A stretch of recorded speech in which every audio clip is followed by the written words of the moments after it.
Started this morning. Um, Welcome everyone to a day of educator self-care. I know we've got a lot of people who are going to be joining throughout the day.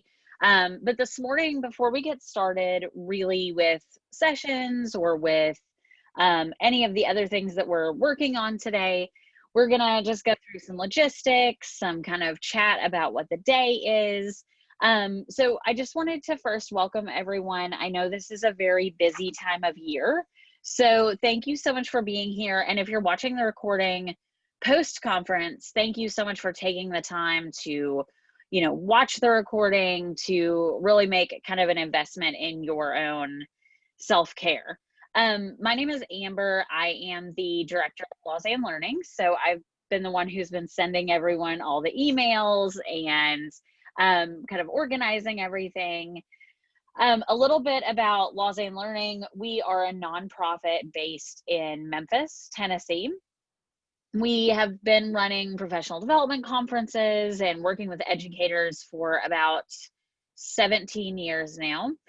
We have a mission to engage students, empower educators, and transform schools. And to me, the kind of biggest piece of that is empowering educators, because we can't have engaged students. We can't have schools that are exciting and fun and good if we don't empower educators. We provide professional development conferences and resources, and we'll talk a lot about kind of the stuff that we provide. I know for sure I'm doing a session later today that shows you some of the resources we have. But that's kind of who we are. I'm an educator. My assistant director, Amy Brownlee, who you're going to hear from at 9:30, is also an educator. She is a math teacher and lower school technology teacher. I'm a historian and former social studies and history teacher. So we're educators too. And I think that this is a really important topic, especially right now with the uncertainty surrounding schools. So before we get started, I just want to talk about today's goals. So today we have 4 really simple goals. We're going to create a community and support and provide tools for self-care. We're going to discuss anxiety surrounding back to school uncertainty. I know that there's a lot of it. At the end of the day today, we will have kind of a roundtable discussion and kind of an open forum. We're going to learn a lot. This is not a learn how to run your curriculum. This is not how to teach math. This is not how to run the IB. This is learning about self-care and mental health and strategies. And mostly we're going to have fun. It is a very fun topic to talk about, even if we're not in a fun time. So I'll go over a couple of logistics things. I've been sending emails to everyone, but just in case you have missed them or you want just a real quick logistics rundown. So we're going to be staying on this same Zoom link all day.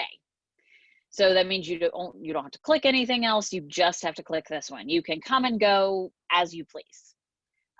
You can join, you can leave. Someone will always be available to let you in.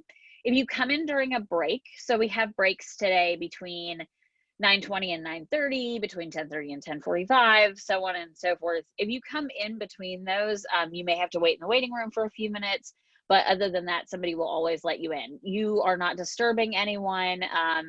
I will be here all day and I will be letting people in, so please don't feel like you can't rejoin if you have to go for a little bit. It is a Saturday, and here in Memphis, it's beautiful today, so please get some air, get some water. It'll be fun. You're going to receive a link for the recording on Monday. So we won't have that done today. We won't have it done tomorrow.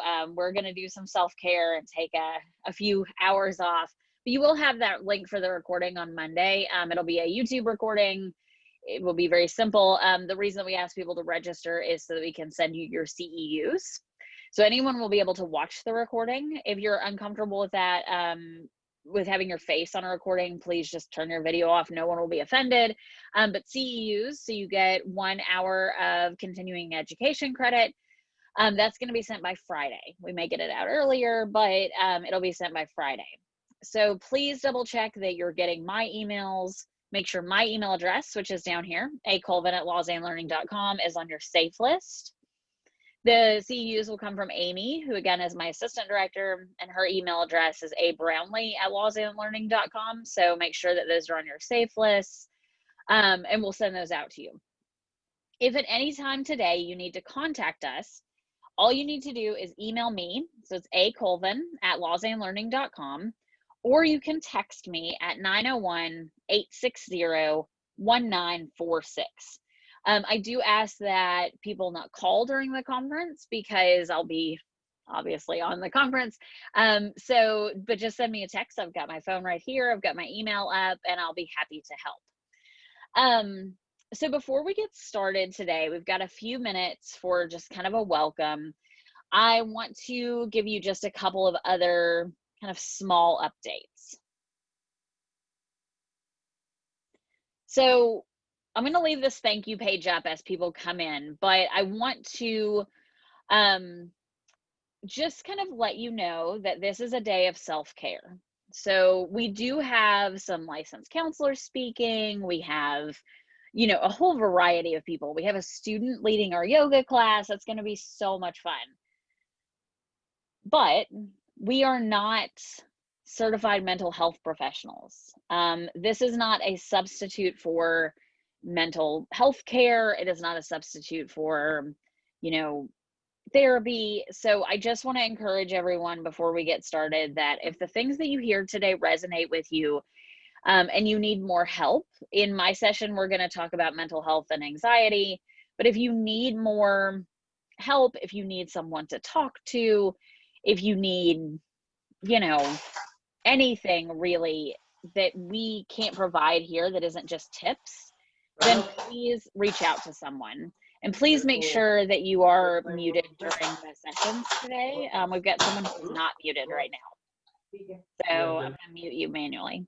But please make sure that you are reaching out to people, that you're reaching out to anyone who you can, that if you need help, that you're not kind of relying on self-care tips and self-care articles. Mental health is just as important as physical health. And we want you to know that we're here for you, and we want you to know that we are happy anytime to provide resources. But if you feel that you need more help, if you are struggling with anxiety, please reach out to someone. We'll provide some numbers at the end of the conference today for suicide prevention hotline, for telehealth, things like that. So I just wanted to put that little disclaimer in there that while some of the speakers today are mental health professionals, we are not,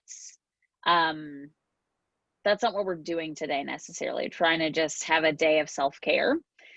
But we're happy to help and happy to talk to you and happy to refer you to anyone who you do need to talk to. Also, I just wanted to very briefly, and again, a lot of people today are going to talk about kind of different things. So we've got, I just want to take you through the sessions really quick. We've got productivity hacks. So that doesn't mean again, how to set up your curriculum, but what it does mean is how to make your life easier. It's a very cool session. Amy Brownlee is running that. We've got a yoga session at 10:45. Again, all these times are in Memphis time zone. We're in Central Standard. Zoeya Khan is going to lead us in a yoga session. She's a student that we know really well and a certified yoga teacher. Then at 11:30, myself and Courtney Russell, who is a special education teacher at Jonesboro High School, we're gonna do a session on mental health and back to school anxiety. Then we're gonna have a break, drink some water, eat some lunch, whatever you need to do. Then we'll be back for mindfulness and self-care with Greg Graber. He's the director of SEL at Lausanne Collegiate School here in Memphis. We work really closely together. At 2:15, we'll have Educator Self-Care with Priya Singhvi. She's the founder of Meaningful Minds, and she's also a Lausanne Learning mentor. So we worked very closely with her before. Right after that, we're just gonna stay on. We don't have a formal closing session. We don't have giveaways. We don't have fabulous prizes, but we do have just kind of an open forum. So we're gonna stay on here, and I'll send you an email later on today just to remind you of the schedule. We're also gonna, at the end of the sessions today, have a really short survey for you. What we would like to do is offer free days of self-care quarterly throughout the year. So we'd love to have your ideas on kind of how we do that moving forward. So we're gonna send you a short survey at the end of the day. So again, I just wanna go through a quick logistics. It's the same Zoom link all day. You can hop on, you can hop off, you can do whatever you'd like throughout the day. We're gonna have the recording to you in a link by Monday, which is the 10th.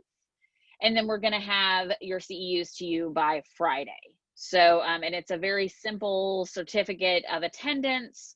If you need something more specific, like a letter to your school, you can always just reach out to me. And again, I'll go back really quick. My email address is acolvin@lausannelearning.com.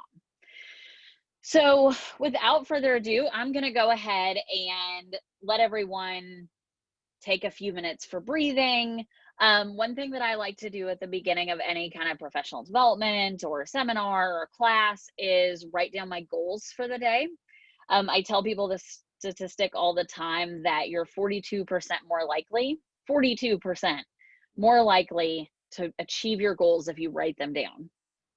So one thing that I always find helpful is writing down what I want to accomplish at a conference or a seminar. So for example, although I'm leading a session, I really want to learn more about mindfulness. So I'll definitely be in Greg's session.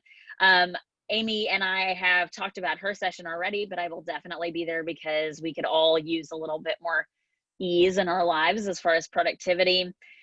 And finally, I want to, make some great community connections and really build our network a little more and build my personal network a little bit more. So those are my intentions for today. I did write them down on the back of my schedule here. But that's what I suggest, is just writing down your goals, writing down your ideas, writing down positive affirmations, favorite quotes, things that will remind you kind of why you're doing what you're doing. Before I let everyone go and we go to a quick break, which we'll get back to sessions at 9:30 our time. So if anyone is in a different time zone, it is 9:14 in the morning here. But before we go into sessions, you're going to hear this over and over throughout the day. But thank you. Thank you to educators who are working probably harder than we've ever worked before. If you're here in the US, thank you also for working so hard in a climate that is not incredibly hospitable to teachers right now. At the beginning of the pandemic, we were praised as heroes, and now parents are protesting and saying we should have our pay cut because we're not actually working, which anybody who's ever taught online or in a classroom or a hybrid model knows that you're probably working even harder than they think you are. For our international teachers who have been teaching throughout the pandemic, you're rock stars. I don't really know how you do it. A lot of you haven't had a break really at all since all this started, but know that this is a safe space. Yes, it will be recorded. So if you have something not very nice to say, don't say the name of your school. But if you want to talk, if you want to chat, we're always here. We're, as I said, both educators. I'm not teaching right now, but I still consider myself a teacher. And you're working so hard. And I feel like a lot of people maybe don't say thank you, but teachers and educators are our number one priority. We do not care about the bureaucracy and about the politics. And teachers, educators, students, schools, those are the things that we care about. So thank you for doing what you're doing, and thank you for being here.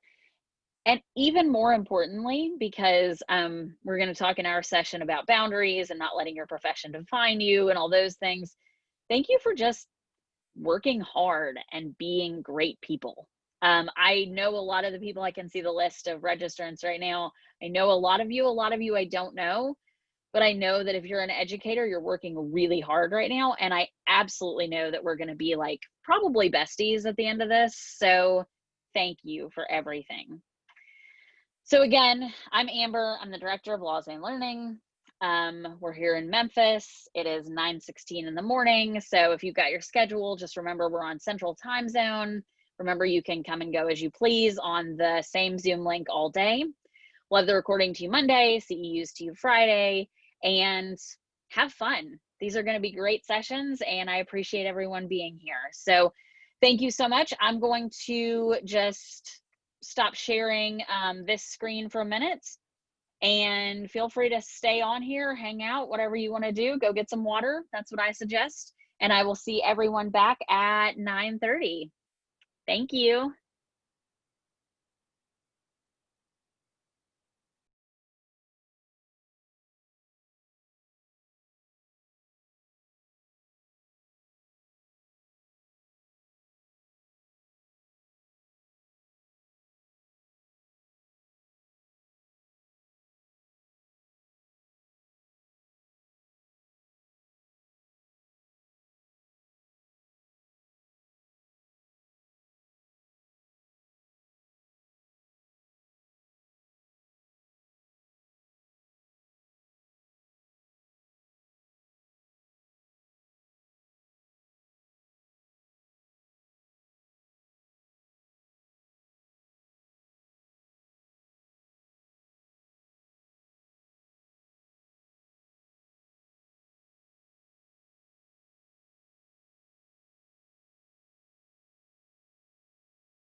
I'll be on all day, so feel free to just pop in and say hello or text me if you need anything.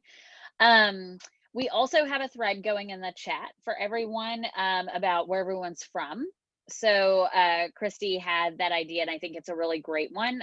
So whenever you get time, just pop over into the chat and let us know where you're from. I'm originally from Arkansas, but I've lived in Memphis since 2009.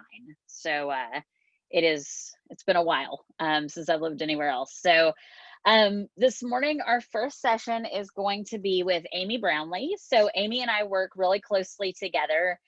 She is the Assistant Director of Lausanne Learning.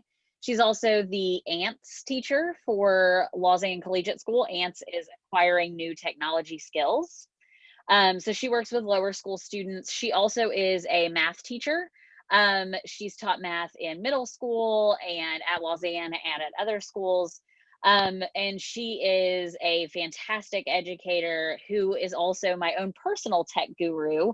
So Amy is going to talk to us this morning about productivity hacks. So how to kind of get more out of your day, out of your tech, and how that can really be a part of self-care. So without further ado, I'm going to turn it over to Amy to talk to us about productivity. Hello, everyone. Can everybody hear me good? Well, okay, awesome. I just have a disclaimer. I actually woke up at 4 a.m. this morning, and I've been up ever since, and I just got COVID tested. That was very unpleasant. So if my eyes are watering or I have to drink a lot of coffee, please forgive me. I'm a little out of it today, and my brain really hurts. And I don't know if it's because of everything that I've done in the past week to prepare for in-service next week, or if it's because of the COVID test. So just bear with me if you don't mind. Also, another disclaimer for this is, there's so much technology out there, and I don't technically consider myself an expert on any of it. I'm kind of like a tinkerer. I like to tinker with technology, and I like to play around with it and use it. There's tons of stuff out there. I'm going to provide as much information as I possibly can on how you can navigate through this technology a little bit easier. So I have like a one-stop shop for you, and I'm going to share the link for this presentation so that you actually have all of these resources at your fingertips as well. So without further ado, all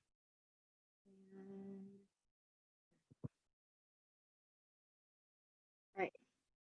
Amber, you good? Can you see my screen? Spectacular. Okay, so the QR code in the bit.ly link on here will take you to this presentation. In order to get the full effect of this presentation, it will need to be in presentation mode, like it is for me. And a cool hack for this is, so now, yes, allow, yes.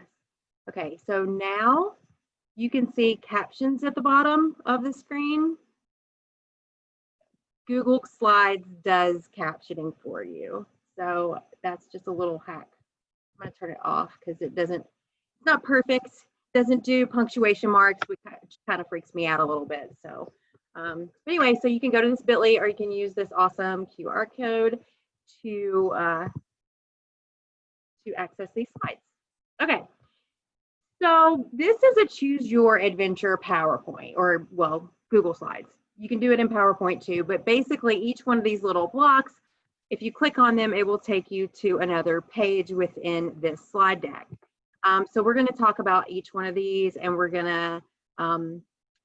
going to kind of look through some of these websites. And I'm at school right now, which is why the green screen is behind me. So if my internet cuts out, I apologize tremendously.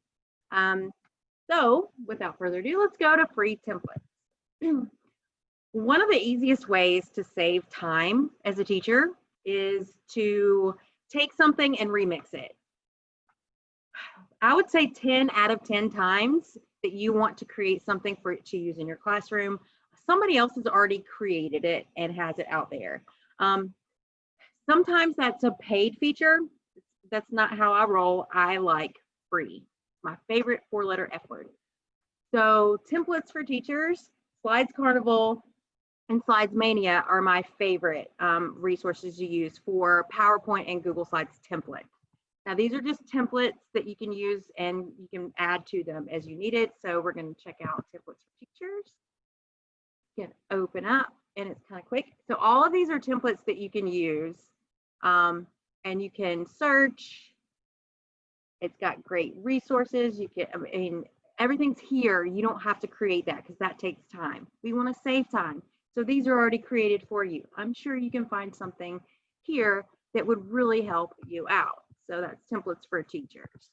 So next, one of my favorites, Slides Carnival. Also free PowerPoint and Google Slides templates and themes. You can search by free items, by PowerPoint, by Keynote, by Google Slides. It's got so much. So you can search this website. It's awesome. And Slides Mania, another one of my favorites as well. You can browse these different themes. Like they have a digital notebook here. It's a theme, a planner. Digital planners are awesome. I still have, I write stuff down, but I also have my calendar. I need that to organize my life. Amber really helps me organize my life a lot. So these are all free and you can also search those as well. Okay, so then this button will take us back to the first page of resources. And I love these choose your own adventure stories because you can tell a story through it. I was working on it with my second graders in class. We were doing a choose your adventure biography where they researched a famous person that they wanted to research. They read a book about that person, and then they were going to do a choose your adventure to teach other people about that person. It was super cool. We did that in PowerPoint. All right. If you love Google, like I love Google, Google tools are here.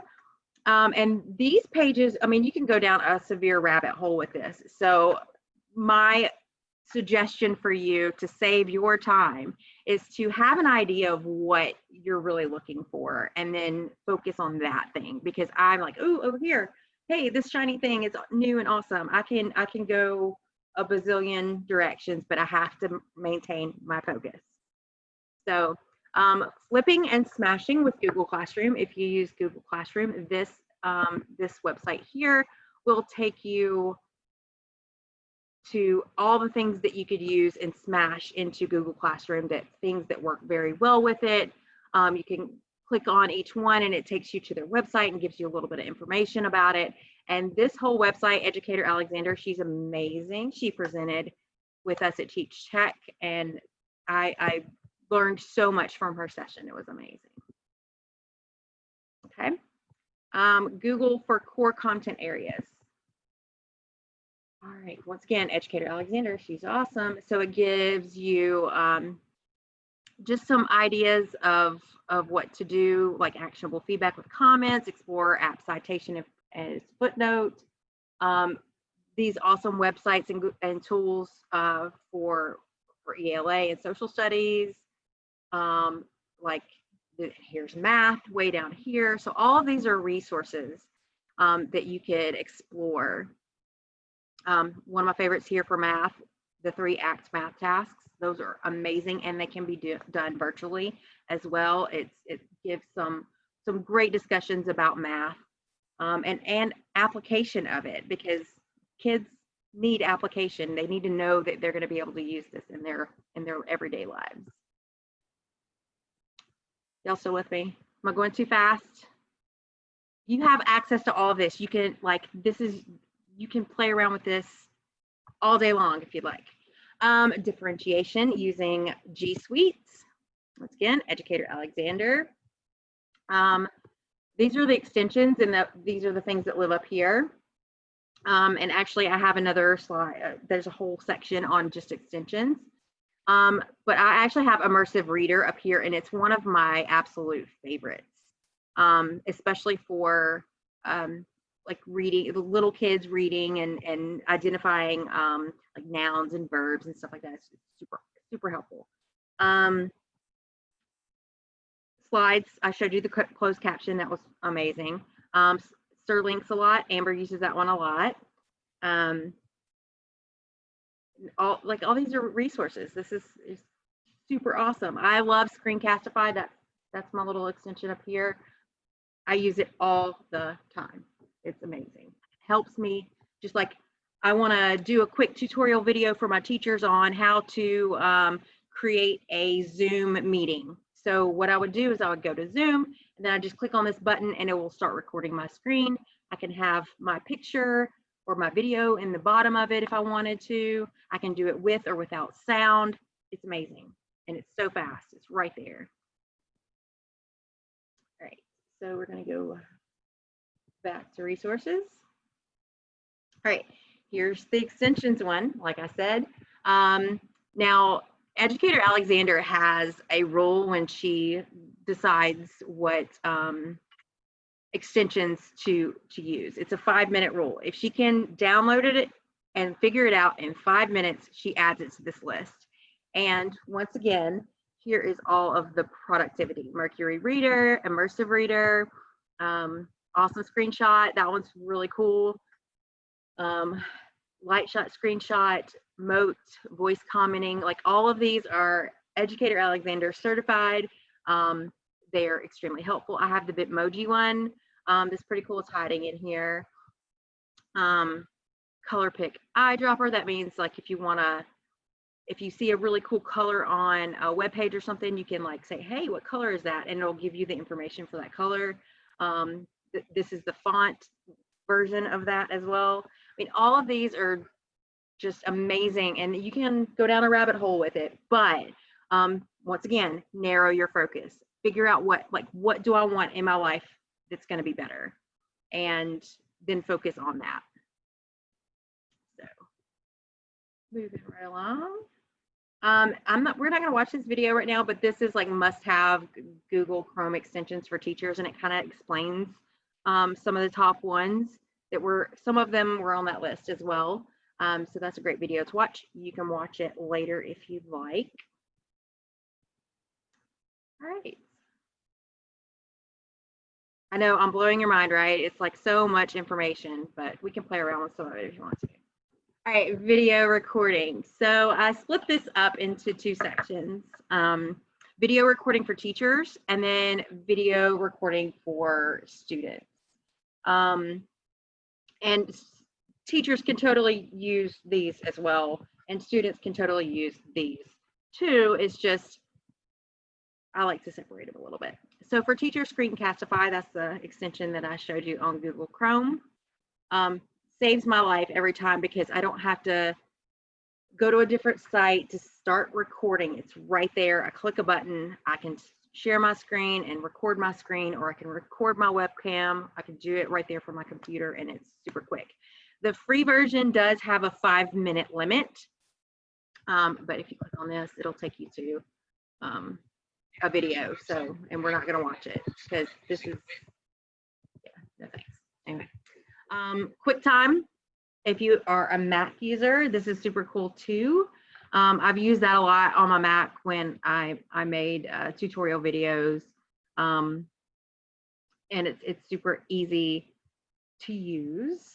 And I think that, I don't know if that goes to, yeah, that goes to video to show you how to do it. Loom is another new one. I don't use Loom as much, but I've heard amazing things about it. And I believe that takes, yeah.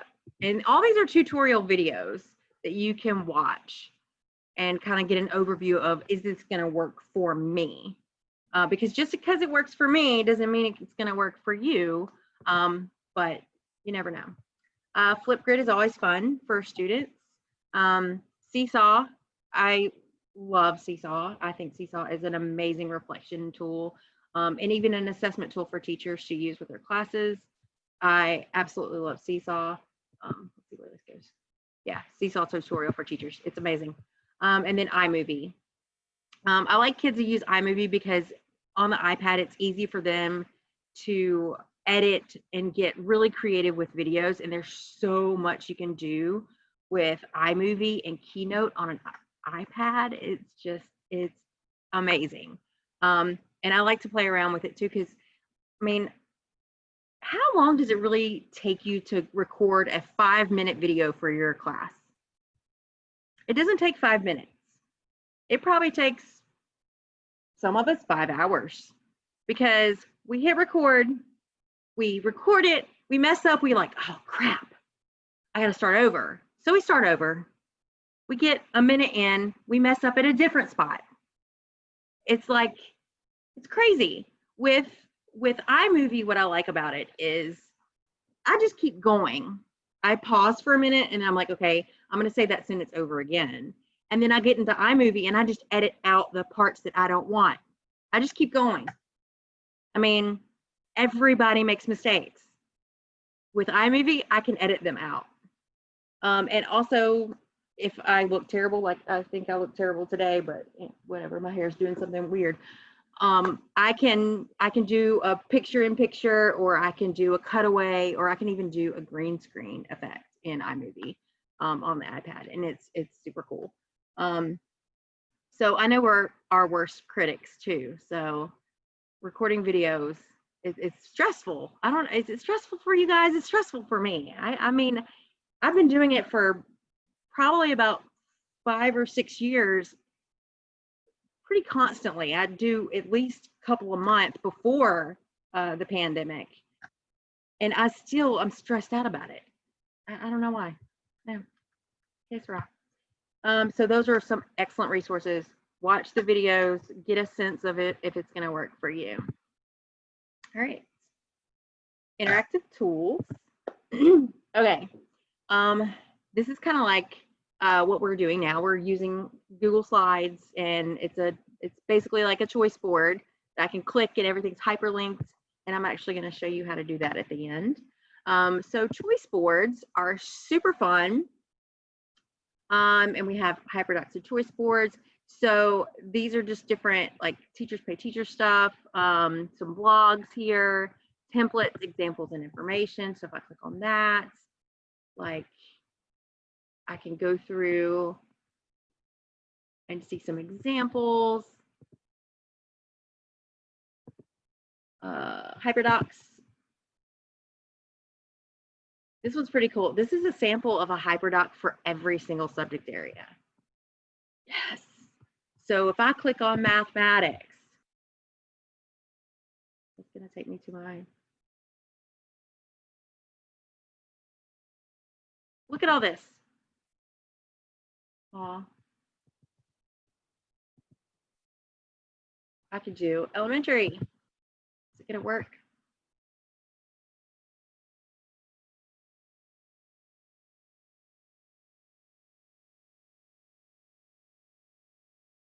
Okay, so all of these, this is a hyperdoc. Spectacular. And you know what? You could probably reach out to this person, hey, on Twitter, and say, hey, how do you make these? Or can you help me with this? Or because somebody's already created what you want to create. We just have to find that person and figure it out. It's out there. We just have to find it. And sometimes it's free. Close my drive. All right, so QR codes. This is my favorite QR code creator site. It's called QR Code Monkey. And what I can do is I can basically, if I want the kids to scan a QR code and go to a website so they can read something on that particular website, I can paste the URL in there. I can add different colors. I can do a logo or an image. So if I want to put like here, this is going to be a YouTube video. So I can, like, if my problem is I have all these QR codes printed out and I have to scan every one of them to figure out, like, where does it go? Is that the right one that I need? With this, you can customize those. Like, oh, I know that this one is going to take them to this website. I know this one's going to take them to the YouTube video. So it kind of helps you organize your QR codes if you like QR codes. And then you just hit create, and then you can download it and save it to a Word document or a Google slide or wherever you want to do. Print it out, put it in your room, post it on Seesaw. wherever you want to go. Okay. 75 tools here. I loved this blog. It was 75 digital tools and apps that teachers can use to support formative assessment in the classroom. So this goes through the tools, and it kind of gives you an idea of an overview of each of those tools. So not that you have to use every single one of these, but one of them might do what you want to do in your classroom. Some of the ones that I have used, let's see. Of course, Brain Pop. Buncee is actually pretty cool. They did some free trials during the spring, and I think they might be bringing that back. But it is a paid thing. But the kids absolutely love it. It gives animations for presentations, and they can collaborate on it as well. Let's see. What else have I done here? Edpuzzle is super awesome, and they have a library of resources that you can use that have already been created. But let's say that you record a video and you have this video of your lecture and you want to pop in some questions for it to be more interactive. Edpuzzle is your place to do that, and it's free. Educreations is super cool as well. I used to use that a lot.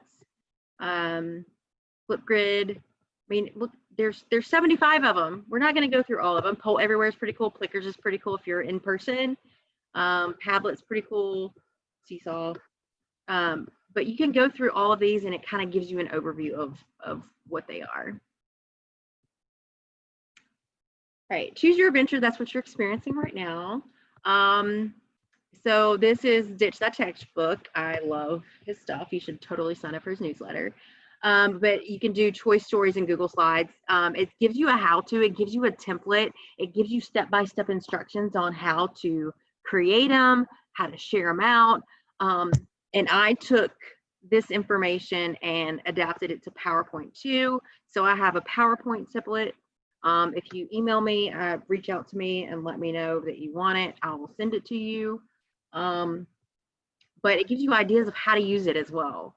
So like I saw this when it came into my inbox, and I was like, oh my gosh, I have to do this. I want to do this with my second graders because they're studying biographies, and they could choose a person and then have them go on different paths.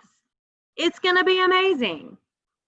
So they actually, we didn't get to finish the PowerPoints because, well, spring break that lasted forever happened. So, but they were super excited about it, and they at least got their drafts done. But it's super cool. They really love the Choose Your Adventure stories. And you got to be a little organized. So those of you who are extremely organized, like Amber, would love teaching this lesson and sharing this with the students, because you have to be kind of super organized when you're creating it. So one of my favorites. All right. Okay, more. Yes, there's more. Okay, so Ditch That Textbook actually had some summer PD resources, and there's like a choice board and bingo. So this is a hyperdoc, of course, that you can like learn about all these different tools as well. So you can like make yourself a bingo card and learn about all these resources.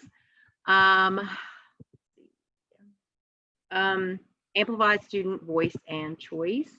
This is going to take us back to Educator Alexander, and just it gives you a little bit of ways to provide that student choice and the student voice in your classroom. And then it just has all these cool things. Auto draw is super awesome. Like, I'm a math teacher. I don't even remember having an art class outside of elementary school. So needless to say, my artistic talents are very, very small. Auto draw, actually, you start drawing something and it will say, oh, did you mean this? And it draws it perfectly for you. Amazing. And these are all some really good. Adobe Spark is super cool and it's free. Powtoon, also very awesome. It's a little, I would say it's more middle school and high school for Powtoon, although I have done it with my fourth graders before. and it's really cool. WeVideo is pretty cool. My Simple Show is also a lot of fun as well, also free. Look at, I mean, all of this stuff is just sitting here waiting for you to click on it. It's amazing. All right. EdTech reviews. So if you are wondering, like, is this really going to be something that I want to use in my classroom? I want to see what other teachers are saying about it, or what parents are saying about it, or whatever. This is Common Sense Education, and this is basically the EdTech reviews section. And you can search, so you can type in whatever you want to have reviewed, and it'll give you the review. It'll give you a privacy rating, which is super important.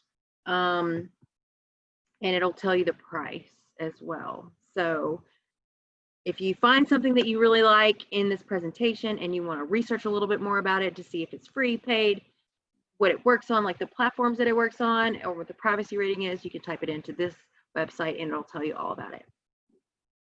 I also like Common Sense Education for their digital citizenship, which is next. But this actually takes us to the Google version of it. It's called Be Internet Awesome. And this is basically a digital citizenship curriculum.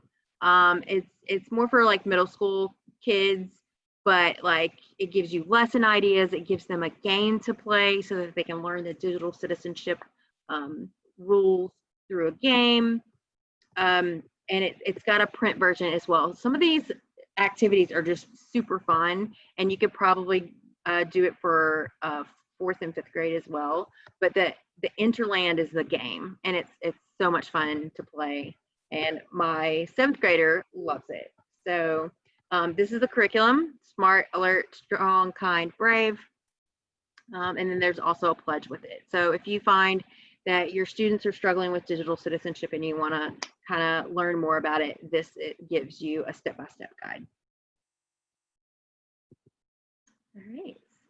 Free Tech for Teachers is a blog, and they're also really active on Facebook as well. So if you like their page, they have like cool tips, and you can ask questions and get ideas and share resources with other teachers. And it just has a lot of awesome stuff in there, and it's free. And yeah, so that's my presentation. So basically what I wanted to do is I wanted you guys to have this presentation and really kind of play around with it on your own, cater it to what you need instead of just what I think is cool. So I wanted to give you some time to explore the resources within it and ask questions if you had any questions about any of it. So if you want to follow the bit.ly link and put it in presentation mode so that you can click on the shapes. The shapes are what's hyperlinked. You can explore around. If you have any questions, you can ask questions.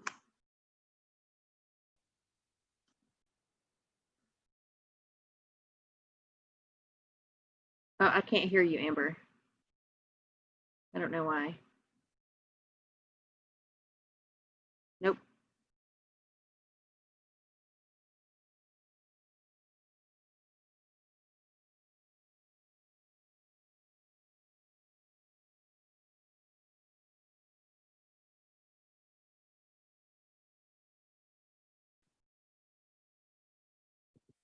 Okay. Yeah.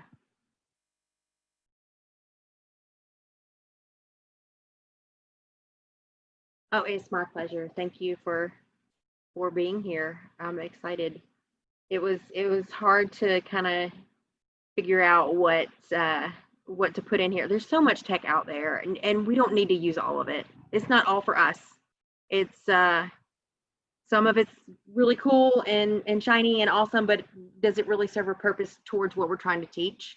Is it really going to help us be more productive, or is it going to give us more work to figure out? So my philosophy on the tech is I start with what I have to teach. It's like, what do I need to teach? What is the best way for the students to be engaged with that content and help them learn that content? So for like, Google Slides or PowerPoint presentations or even like iMovie or anything like that, it has to serve a content related purpose. It can't just be for fun. So I'm going to share the link in the chat one more time. Maybe. There we go. Had it ready. I just had to enter. So, yeah, I'm not a tech powerhouse, but thank you. It is a gazillion resources, and I'm sorry it's so many. I feel like I don't want you to be stressed out after this presentation, but you have all of this at your fingertips now, and you have an idea of, you know, a narrowing focus. Like, think about what would make your life easier in the classroom, and then focus on that tool to make that easier. I don't want it to overwhelm you with all that stuff. And this, I'm gonna keep this here forever. So, as long as you have this bit.ly link, you can save a copy of it to your Google Drive if you want to, and you'll have it forever, and you can add to it. So, yeah, the Choose Your Adventure is super cool, and I'll actually, let's see.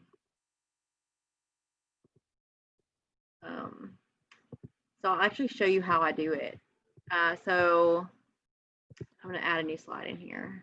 So sorry about that. So what I do is I basically just go, and you can, this works in PowerPoint too. So it's just PowerPoint. For me, I like Google Slides because it makes me more productive. It's easier, it's faster. Therefore, it takes me less time to do a Google slide than a PowerPoint presentation. But if you're a PowerPoint person, it totally works in PowerPoint too. So I go up here to shapes, and I just pick a shape and I put it in, and I make it a different color because I like cute things sometimes. I make sure the font is big enough for people to read, usually about 30. I change the color of the font, the boring stuff. And then you can even put a Zoom link in there. So then I do this. Okay, so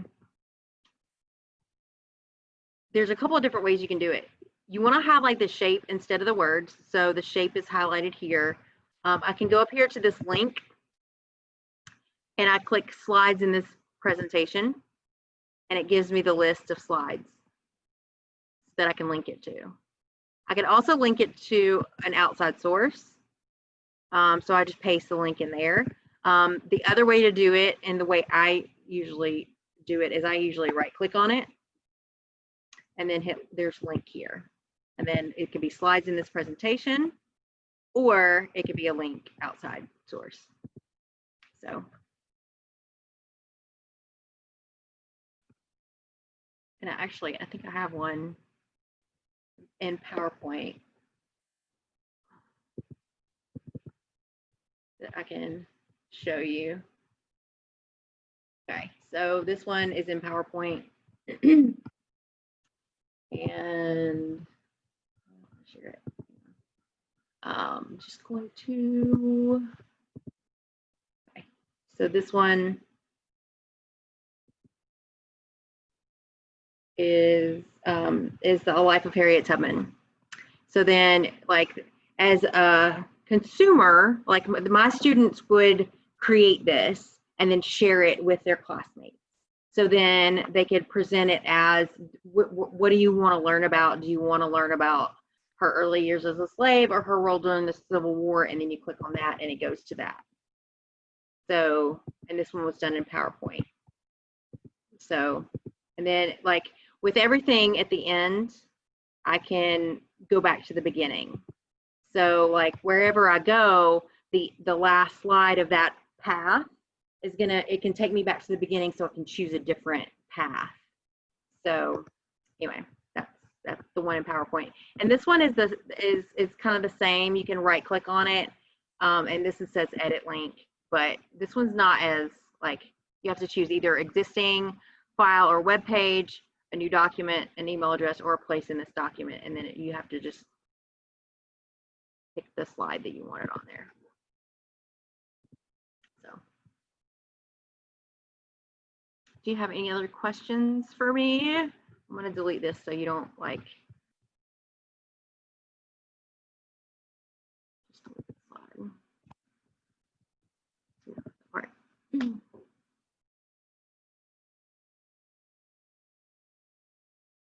My pleasure. And if you want a copy of the template for the PowerPoint, let me know.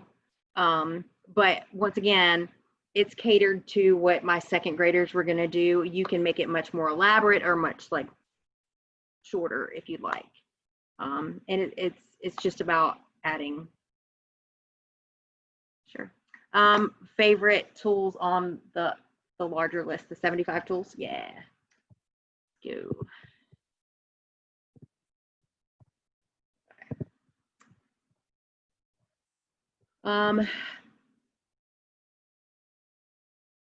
See.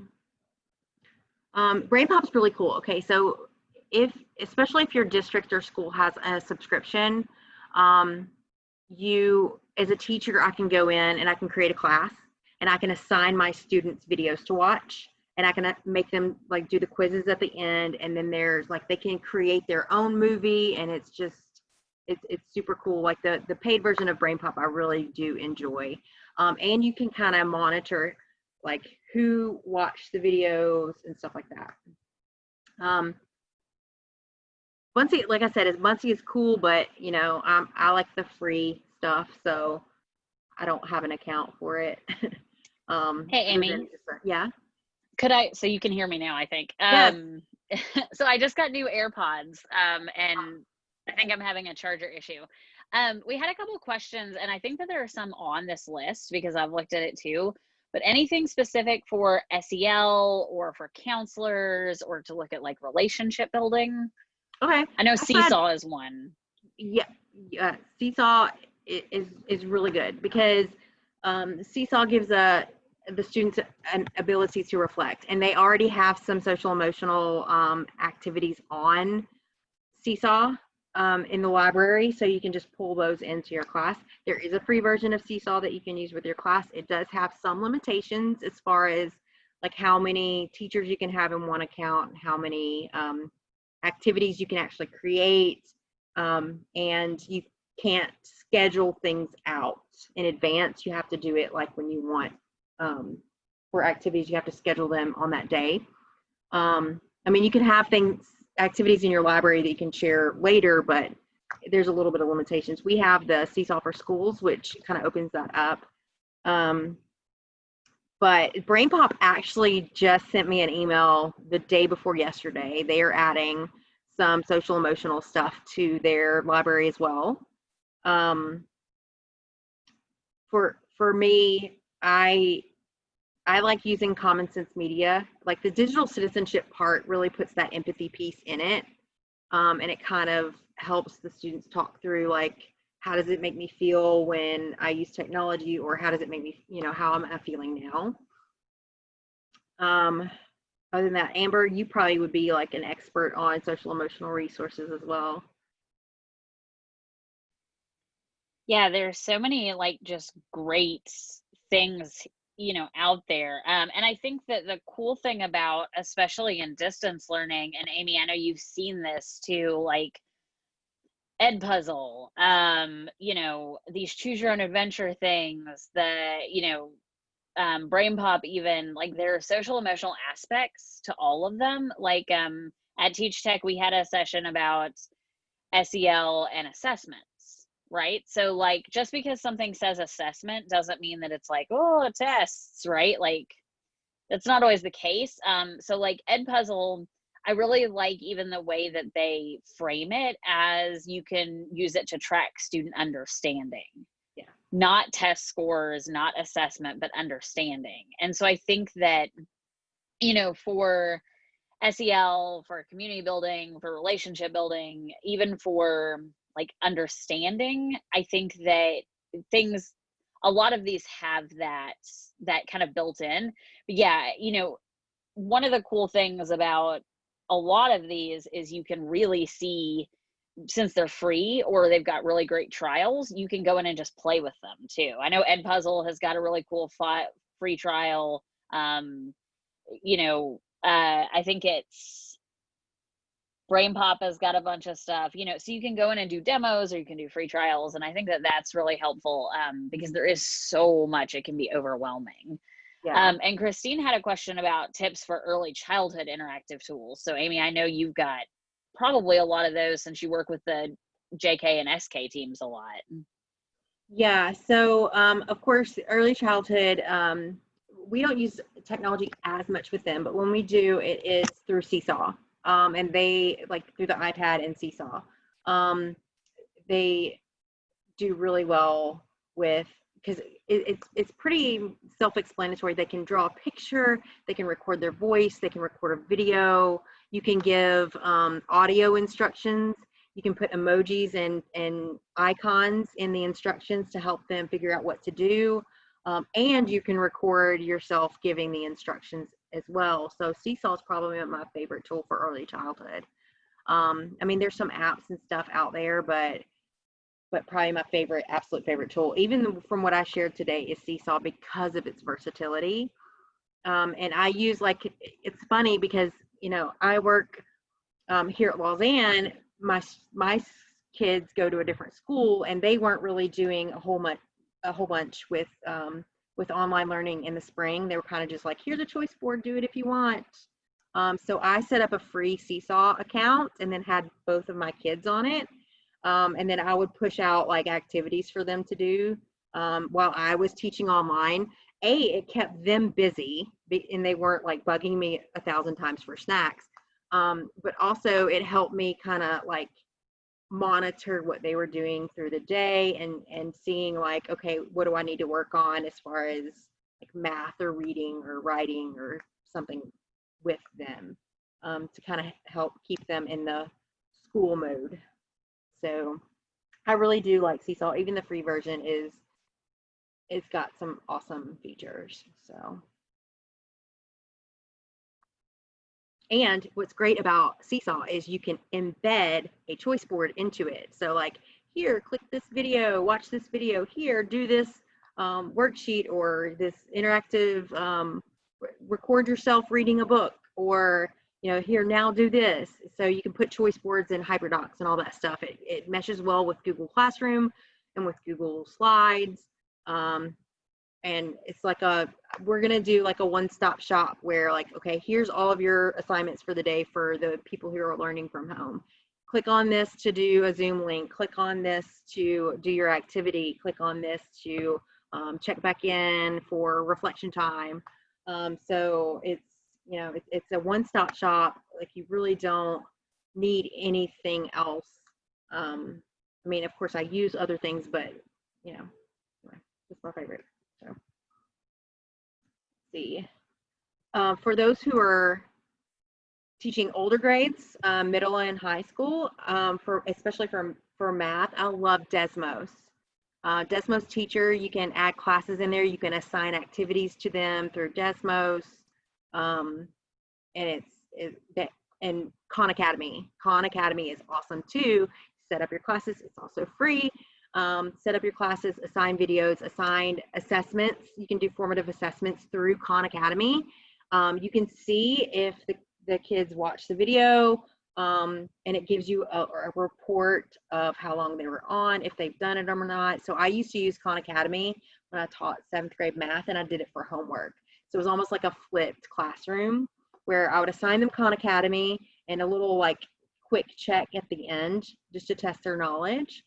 And then in class, we would practice together. We would collaborate. We could do projects and stuff like that. So really love Khan Academy for that. And they have more than just math. So Amber, I don't know if you know this. Were they planning on doing like some social emotional stuff at Khan Academy? So I think that they probably are. I know I watched a video. It wasn't really a training, but it was about like features, and it does look like they're going to incorporate some more like explicit SEL and kind of relationship building stuff.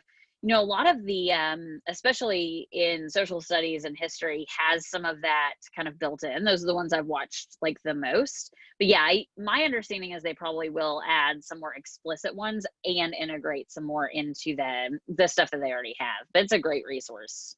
Yeah, absolutely. And it's great GameKit, for us to learn too. Like I yeah, learn stuff from Khan Academy. yeah. Oh, dude, trust me.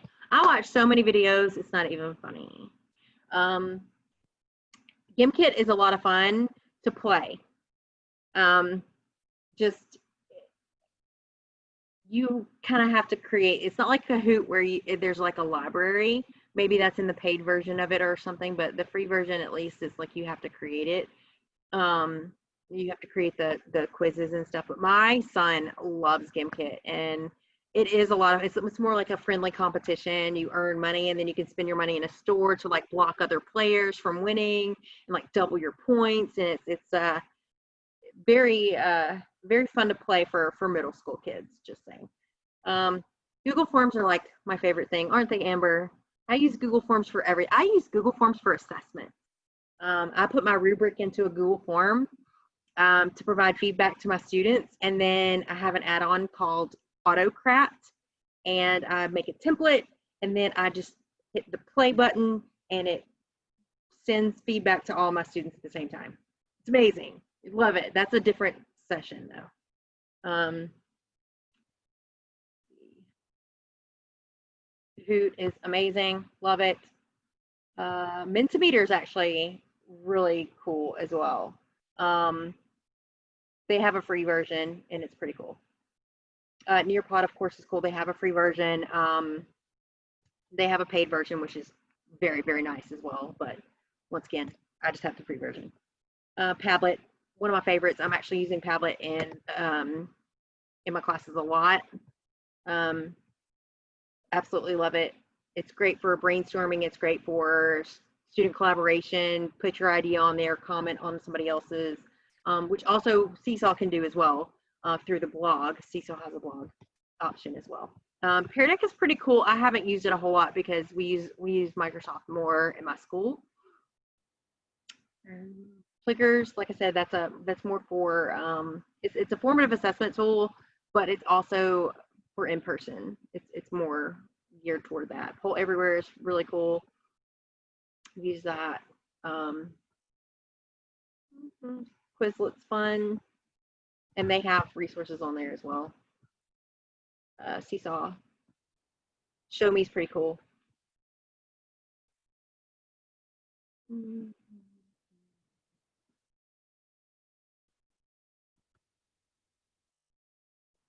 Yes, Seesaw Family is really cool. Yeah, I love it.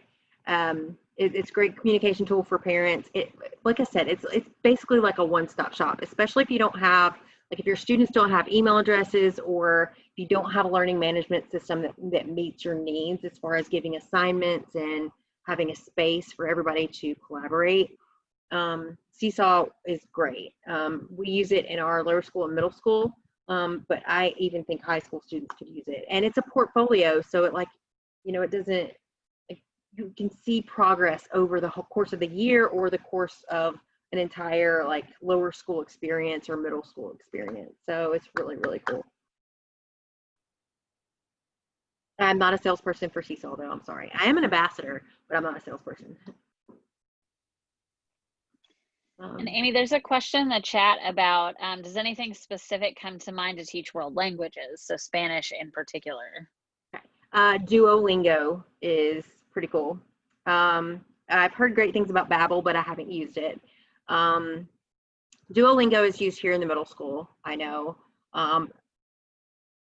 Once again, anything where you can have that video audio piece is going to be a great tool to use as well.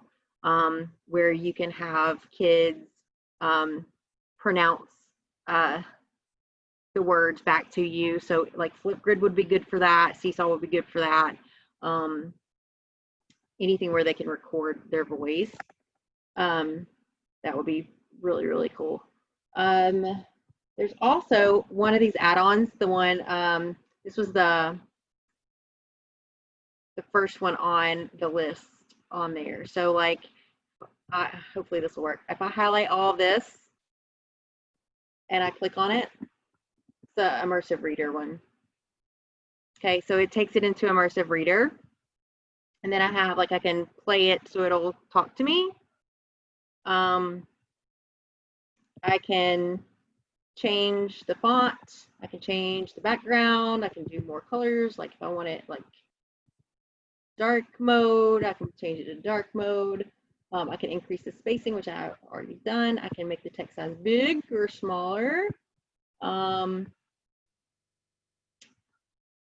This is my favorite part. Nouns, verbs, adjectives, adverbs, show labels. And you can also translate it into a different language. So that's a really cool, I love it. And you can take it from any website, like any kind of text, you just highlight the text. And it didn't work on this one, but yeah.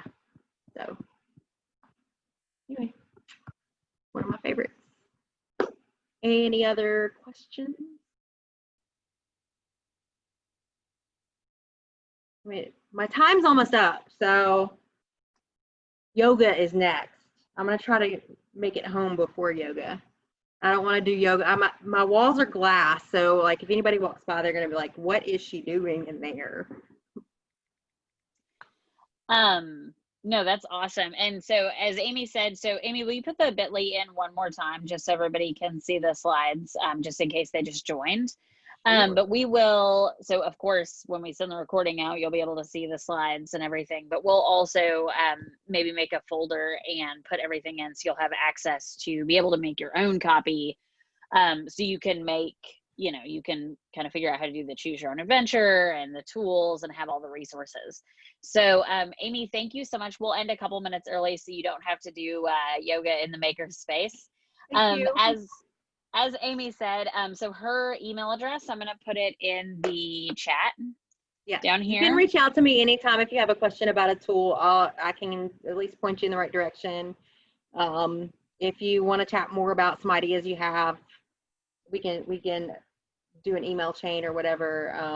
I can try to help you out as much as my schedule allows.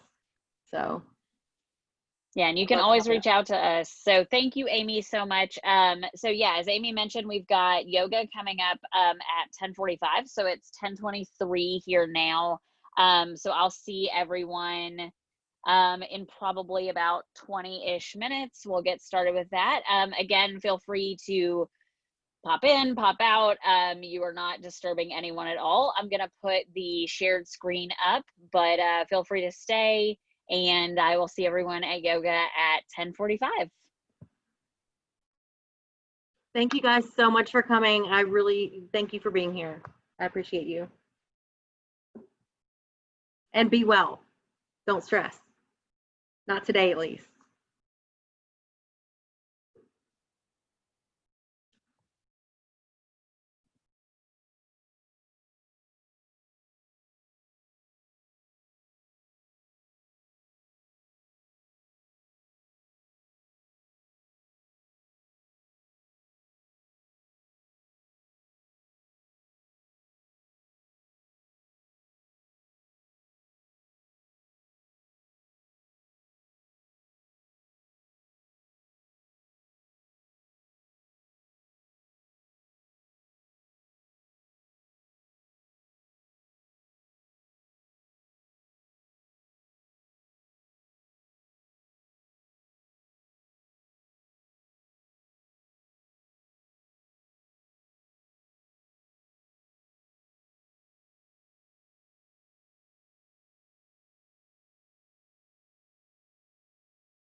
All right, everyone, I just wanted to pop back in really quickly and tell you we're going to get started in about 2 minutes. Zoeya will be on in just a second. Zoeya, when you get onto the call, if you're already on here, just put in the chat and I'll make you the co-host. But we're going to start right about 10:45. So I'll see y'all then.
All right, everyone.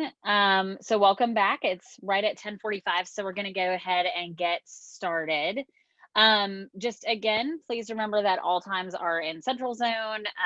We invite you to pop in, pop out. I'm going to be here monitoring the chat and the waiting room all day, so feel free to just kind of come on your schedule. So I'm really excited. Today we've got Zoeya Khan. She is a student. She is a great person and asset to our community. She is also a certified yoga teacher. And she is going to lead us through just some kind of basic yoga. And she'll be available to talk to you when we're done. Again, please make sure that if you don't want to be recorded on video, that you are just turning your video off. It won't affect your ability to see or to talk or anything. And with that, Zoeya, I'll turn it over to you. Thank you so much, Ms. Colvin. Hi, everyone. My name is Zoeya Khan. I'm going to be a sophomore this year at Lausanne. I've been at Lausanne for the past 13 years. And during quarantine, I wasn't able to play much tennis. I've been playing tennis since I was 3 years old. And there was just a pause where I couldn't obviously go out and play. So I started yoga. And I really found it a way to relieve any stress that I found. And I wanted to be able to share it with everyone. So today, I'm gonna lead you through a 20-minute flow sequence with 2 water breaks after our flow and 1 after our standing. And you can always take water whenever you need to, and you can come to a Shavasana or a child's pose, which I'll show you in the sequence. So if you guys are ready, let's get started. So to begin our practice today, we're going to start in a simple and easy child's pose. So our knees are going to come to opposite sides of the mat. Our 2 big toes may not touch, and we're going to touch our forehead to the floor. Our arms can come out in front of us, palms facing down, or back to our sides, palms facing up.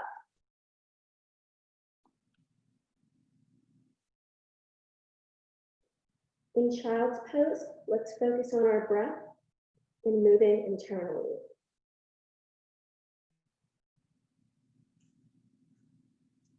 While we're in child's pose, I'm going to lead you through a simple pranayama.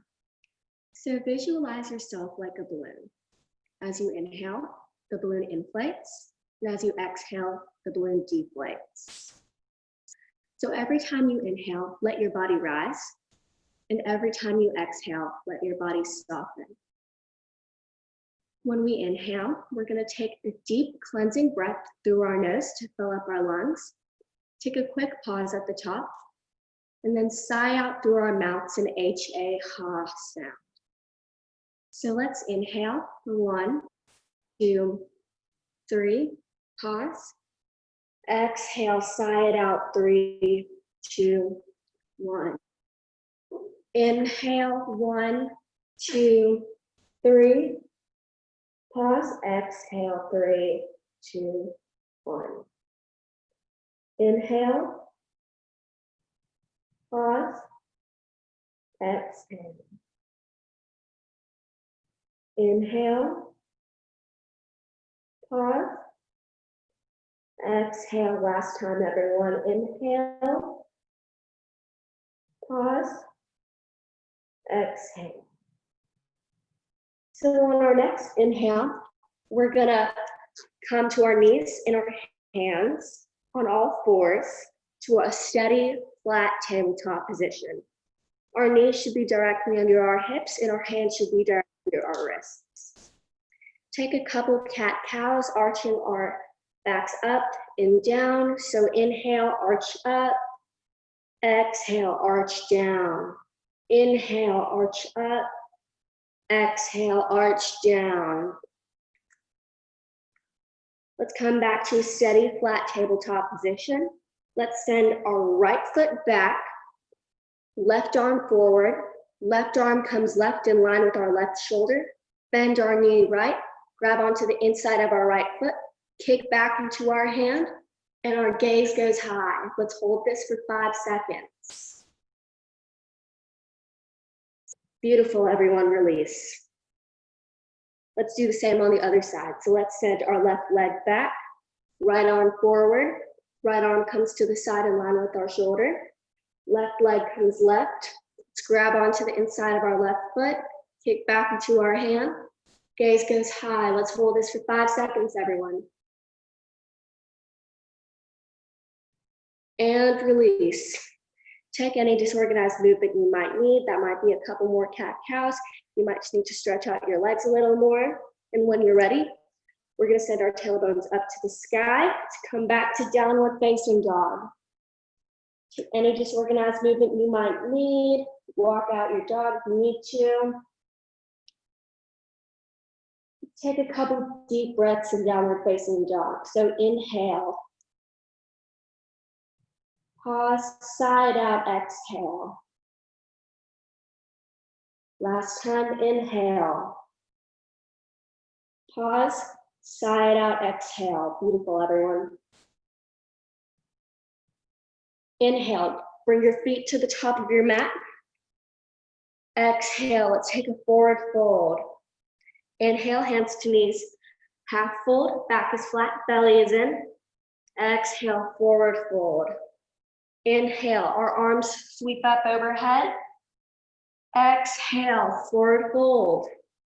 Inhale, halfway lift. Exhale, fold. Inhale, rise, take a mini back bend at the top. Exhale, forward fold. Inhale, halfway lift. Exhale, fold. You can jump or step back to a high plank position, making sure that our backs are steady. Inhale, we're gonna push away from our mat. Exhale, slowly lower down to a low push-up position. We're gonna tuck our toes under. Inhale, push up to upward facing dog. Your legs should be off the ground. The weight should be between your hands. Gaze goes high. Exhale, back to downward facing dog. Inhale, we're gonna bring our right foot to the sky. Exhale, bring it to your right thumb. Drop our back foot. Make sure that our hips are square to the front of our mat. We'll swing our arms overhead, warrior one. Release our hands to the mat. Bring our right foot back. Let's take it through a flow. So high plank, low push-up, upward facing dog, downward facing dog. We're gonna inhale our left leg up to the sky. Left leg comes to our left hand. Let's drop our back foot at a 45-degree angle. Make sure our hips are square to the front edge of the mat. If you need help doing that, you can always widen your stance. Arms come overhead, warrior one. Release your hands to the mat. Bring your left foot back. Take it through a flow. High plank, low push-up, upward facing dog, downward facing dog. Great job, everyone. Let's inhale our right leg up to the sky. Right leg comes to our right hand. Drop our back foot down, warrior one. Hips are squared to the front. We're gonna drop our arms in line with our shoulders. Our stance comes to the side. Our gaze is focused over our front arm, yet soft. This is warrior two. For reverse warrior, we're gonna flip our palm to face the ceiling, reach over, and reverse. Our back arm can lay gently on the back leg. We're gonna come back to warrior two. Cartwheel our hands down to the mat. Bring our right foot back, take it through a flow, high plank, low push-up, upward facing dog, downward facing dog. Inhale your left leg up. Exhale, bring it to your left foot. Back foot comes down, stance is forward. Inhale your arms up, warrior one. Exhale, drop your arms in line with your shoulders. Stance is square to the side. Gaze comes over your front arm, focused and soft.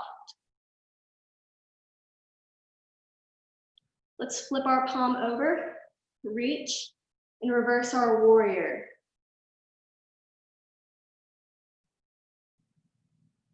Let's come back to warrior two. Cartwheel our hands down, left foot comes back. Let's take it through our flow.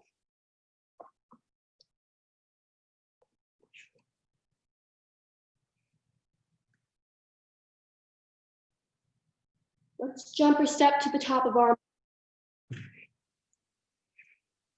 hands come overhead. Let's take a forward fold, half fold, forward fold, jump or step back to a high plank. Exhale, go down to a low push-up position. Inhale, push up to upward facing dog. And exhale, downward facing dog. Inhale, jump or step to the top of our mats. Exhale, reach up. And let's bring our hands to heart. Let's take a quick water break here, 30 seconds.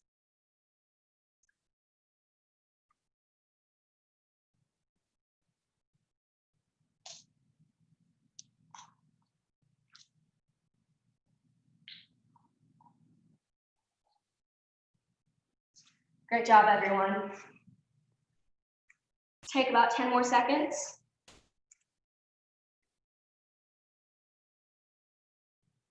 And let's move to the standing series of our class today. So we're gonna heel toe our feet together. Our thighs are engaged. Our tailbone is tucked under. We're gonna inhale our arms sideways over our heads. We're gonna glue our palms together, all 10 fingers interlace. Release your index finger and cross your thumbs. Your bicep should be glued to your ears.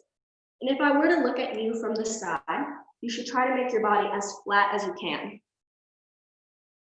So from here, we're gonna take our index fingers and point it to the back right corner of the room, trying to keep our hips square to the front. This is a 60-second pose. Remember, no light, no air, no gap. You guys got it. Belly is firm, thighs are engaged, feet are together. Only 30 seconds left. You guys are killing this.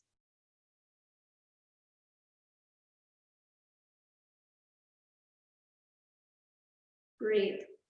Focus on one point in front of you. As you inhale, you lift. As you exhale, you go further into the pose.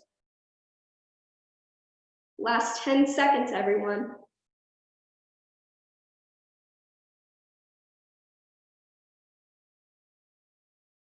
Reach as far as you can, last 5 seconds.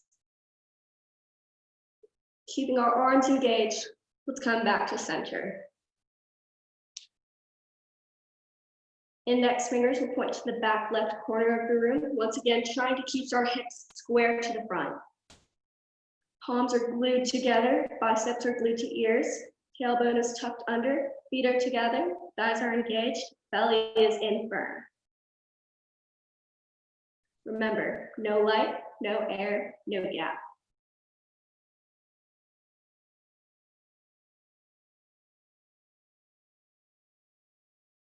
Only 20 more seconds.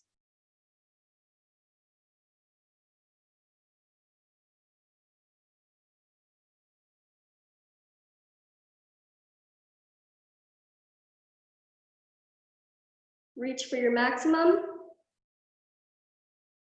And keeping our arms engaged, let's come back to center. Let's take a mini back bend. Drop your head back. Reach back, look back, go back. Let your biceps meet your ears. We're only here for 10 seconds. Trust your instincts.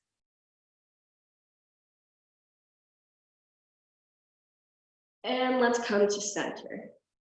Let's drop our hands. Place our hands under our feet, trying to get our toes to touch our wrists. Our elbows will bow out to the sides. Our feet are together. Knees are together. Let's make the connection between our chest and our thighs. And if you can, the challenge is to try to straighten your legs, keeping the connection between the legs and thighs.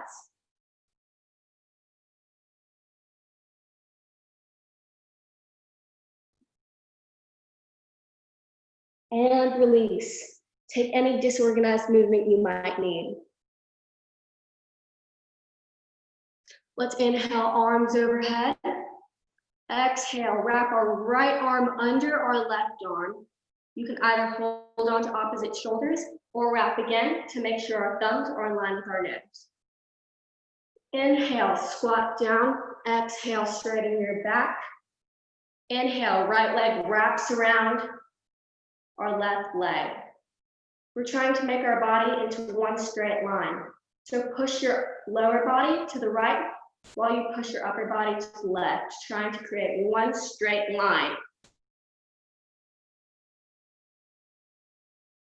10 more seconds, everyone. Focus, you got it.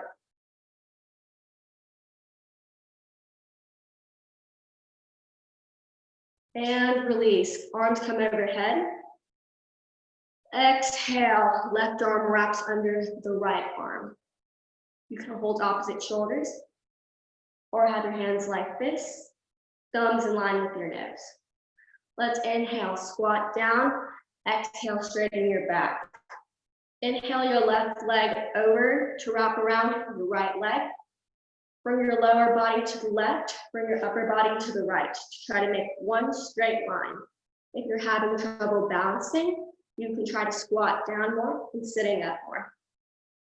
Only 10 more seconds.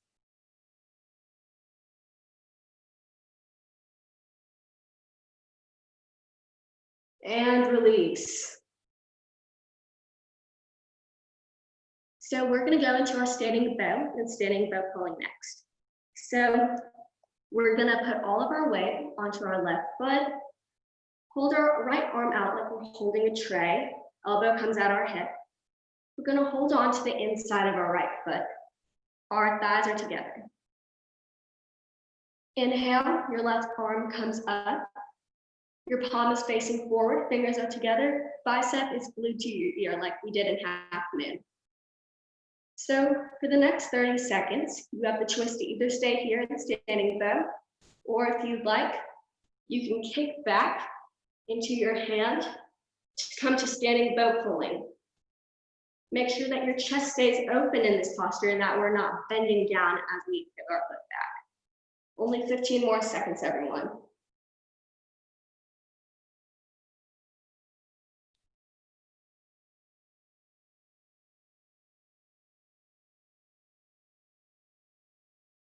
And release. Let's do the same on the other side. Let's shift all of our weight onto our right foot. Let's grab onto the inside of our left foot. Inhale your right arm overhead. Palm is facing forwards, fingers are together, bicep is glued to your ear. We're gonna kick back into our hands. You can stay in standing bow if you want. Focus on one point if you're having trouble balancing, and keep your eyes there for the entire posture.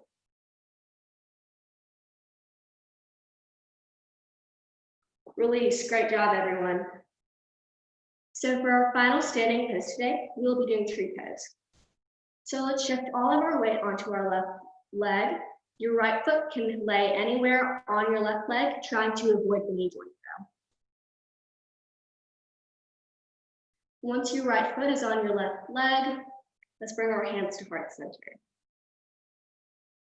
Focus on one point throughout this entire pose. When you're ready, you can grow your branches out, down, to the side, or straight up, or you're welcome to keep your hands to heart center.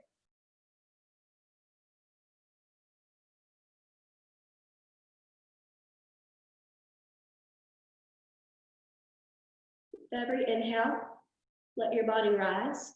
With every exhale, let your body soften. Let's bring our hands back to heart center. Release your right foot, and let's do the same on the other side.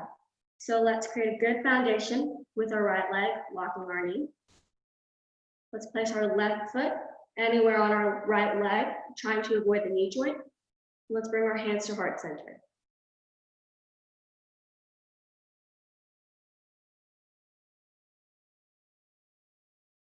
When you feel ready, you can grow your branches out.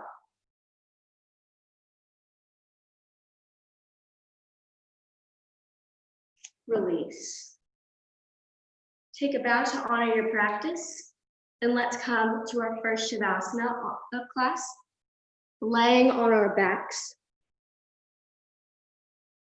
and just letting ourselves breathe, releasing any tension in your body.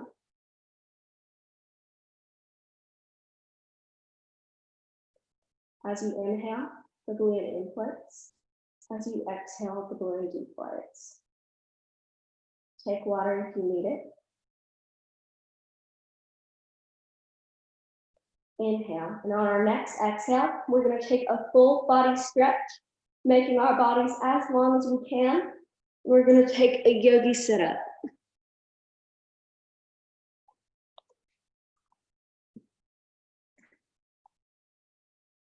So, like in tree pose, we're going to put our right foot into our left leg. We're going to make a basket grip with our hands. Our biceps are glued to our ears. The point of this stretch is to make a connection between your forehead and your knee. The challenge is to straighten out your leg, so it's perfectly fine for it to be bent. So let's round over, create a basket grip, keep it around your foot, and make the connection between your forehead and knee.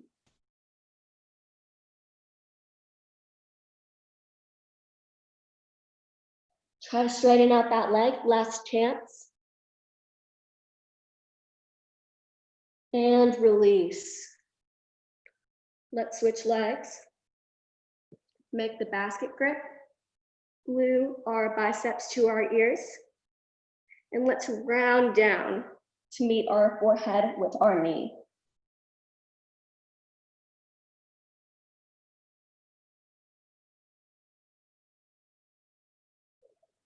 Last chance to straighten out.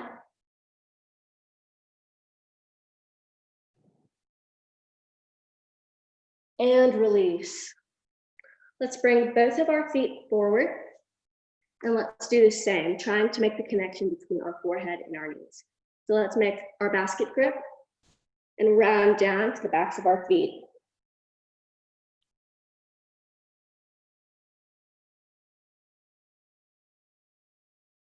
Last chance to straighten your legs. And release. So for our final pose,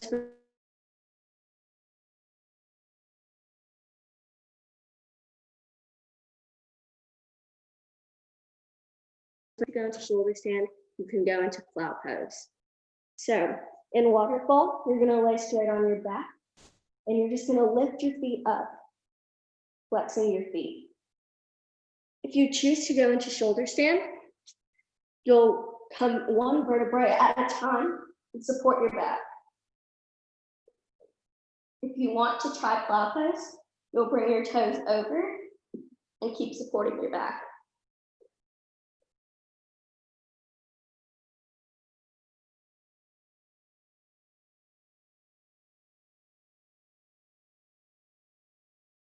Great job, everyone. One vertebrae at a time. Let's slowly bring our legs to the floor for our final Shavasana in class. So, as we're laying down, take a couple of deep breaths, sighing out through your mouth, an HA sound.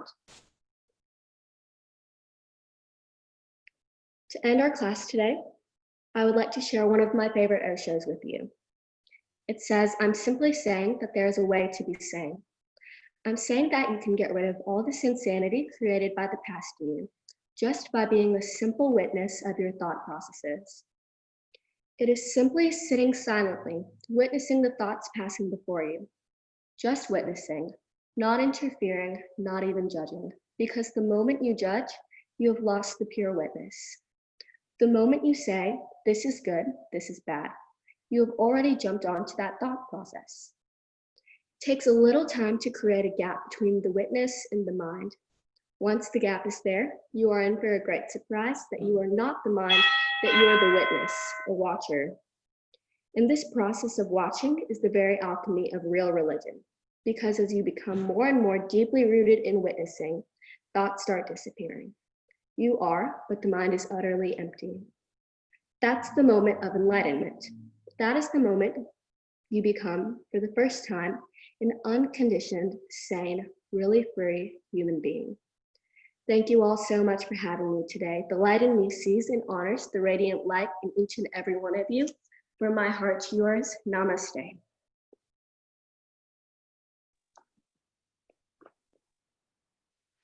Thank you so much. That was great. I see some comments in the chat about how refreshing that was. As a kind of 3 or 4 times weekly practitioner of yoga, I very much miss my classes.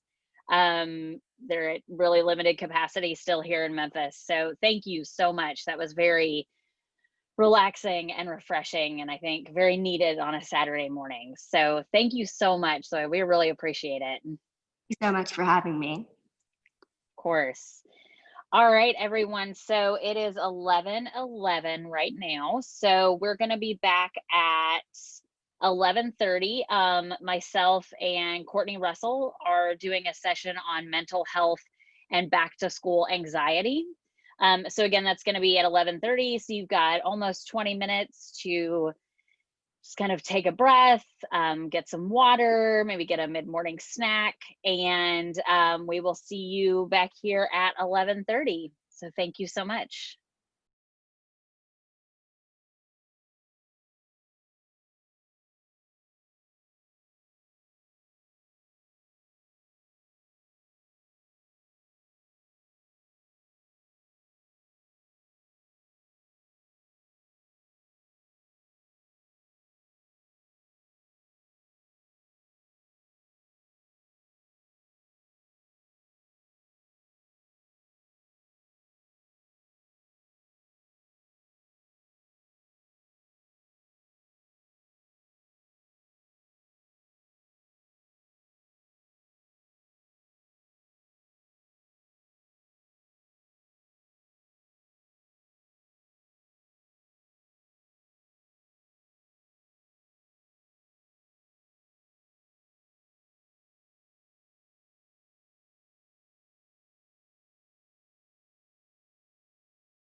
All right, everyone, I just wanted to pop on real quick and tell you we're going to get started with the next session, mental health and back to school anxiety, in about 2 minutes.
All right, everybody. So it's right here at 11:30. So we're going to be keeping an eye out and letting people in. But because we want to respect your time, we're going to go ahead and get started. So we have a session right now called Mental Health and Back to School Anxiety. So it's going to be me, Amber. If you didn't see me this morning, I'm the Director of Laws and Learning. And Courtney Russell, who is in Jonesboro. So Courtney, I'll let you introduce yourself and then we will get going. Guys, I am a special ed teacher at the Academies of Jonesboro High School. I've taught there, this will be my 11th year, and I teach mostly self-contained, and I am very big on social emotional learning. And, you know, at this point in time with all the back to school stuff, like I feel like this presentation will hopefully help you kind of get a grasp on what you're feeling and some things you can do to make you feel better about it. So awesome. So I'm going to share my screen and then we will get going. All right. It's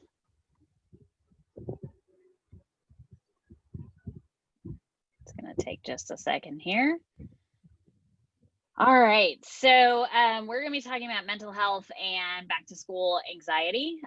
Again, I'm Amber, I'm the Director of Laws and Learning, and Courtney is a special education teacher at Jonesboro.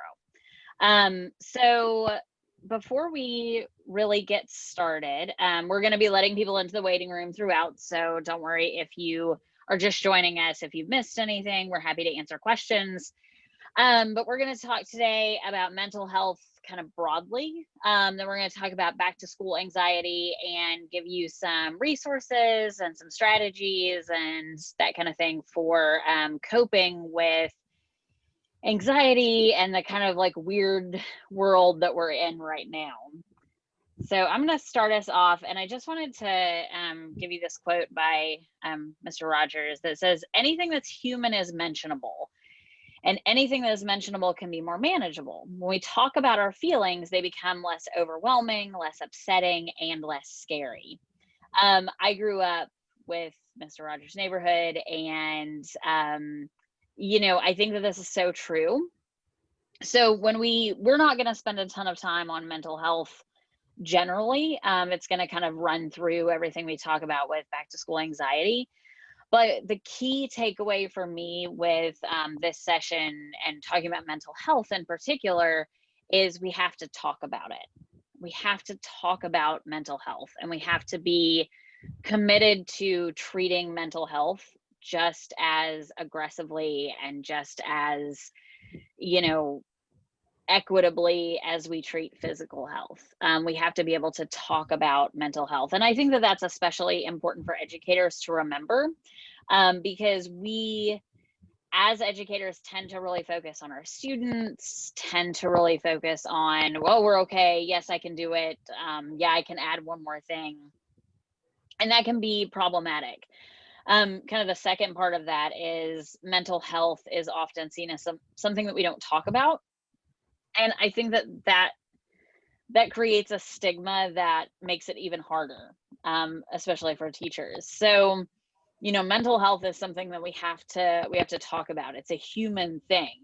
It's just as important as physical well-being.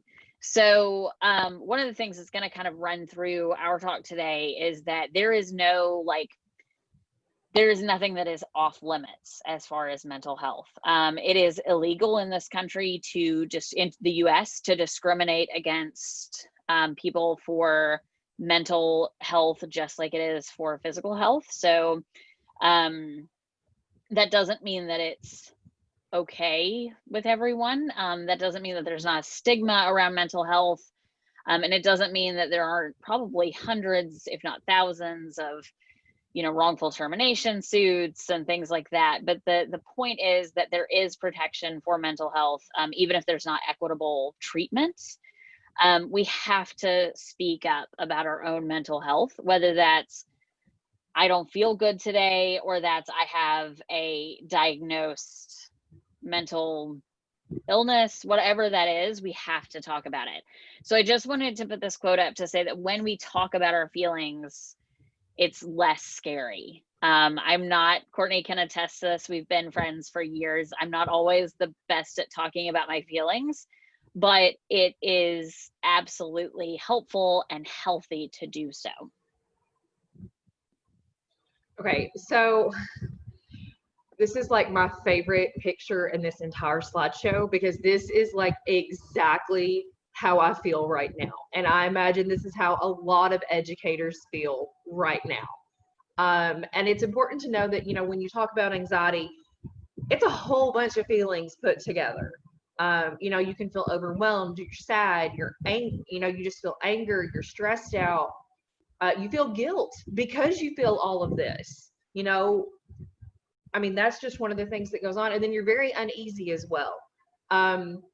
So all of these things together, like, they equal anxiety. And if you don't talk about it, and if you don't recognize what goes into anxiety, it is really, really hard for you to recognize that you are in an anxious state, that you are feeling that you are feeling the anxiety that you're feeling. Because, you know, sometimes you want to just say, oh, I'm just a little bit overwhelmed today, when the truth is you're not just overwhelmed, you're angry, you're stressed out, you're very uneasy about what's going on. And just saying you're overwhelmed is kind of shortchanging everything that you're feeling. And I think it is very important to acknowledge all of your feelings, because if you don't, you're never going to be able to cope with them. So this next slide is my absolute favorite definition of anxiety that I have ever found. So an emotional state in which people feel uneasy, apprehensive, or fearful.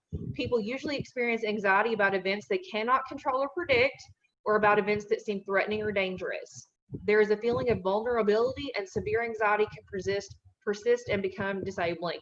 Y'all, if that is not where we're at right now, Lord. Our plans have changed. We went to school last week and we were told, okay, we're going to offer virtual and we're going to offer the traditional 5-day. And then halfway through the first day, we were told, oh, we're probably also going to offer a blended option. And then the next day it was like, we are going to offer a blended option. Here's what it's going to look like. So, I mean, all of that within a span of 24 hours. And that's just the school stuff. There's also a lot of stuff that you have going on at home. You might have, you know, family members that are considered high risk for for COVID-19. And now, you know, you're being asked to go back into a building. You know, there aren't great plans out there for PPE, mostly because the schools just don't have the funding at the moment. And the problem is that you can't control any of that, which can make it even worse. So, I just think it's very important for you to recognize exactly what anxiety is, so that you can do your best to manage it. Because just saying, oh, I'm angry today, oh, I'm upset, I'm sad, that's not enough. You need to recognize that there are a whole bunch of things that you're not going to be able to control, and that it's going to make you feel worse about it. So yeah, and I'll just pop in too and say that there's nothing wrong with being anxious. It's Yes. not a bad feeling. It's kind of like there are no bad foods, which we'll talk about because I have a real problem with that.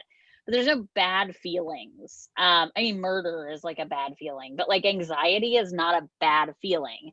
It's a bad set of circumstances, but you don't need to be ashamed or embarrassed or even hide the fact that you're anxious. And I think that's why I also love this definition so much, because it's not, anxiety isn't just because you're an anxious person. It's because sometimes things are outside of your control, and we, as much as we can't, we like to be in control.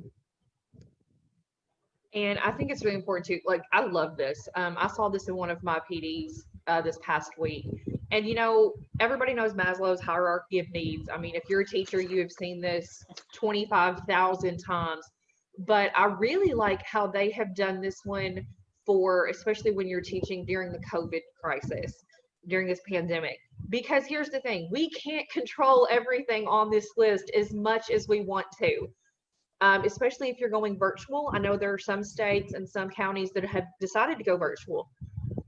You cannot control whether or not your student is safe and fed. That is just not something you can do.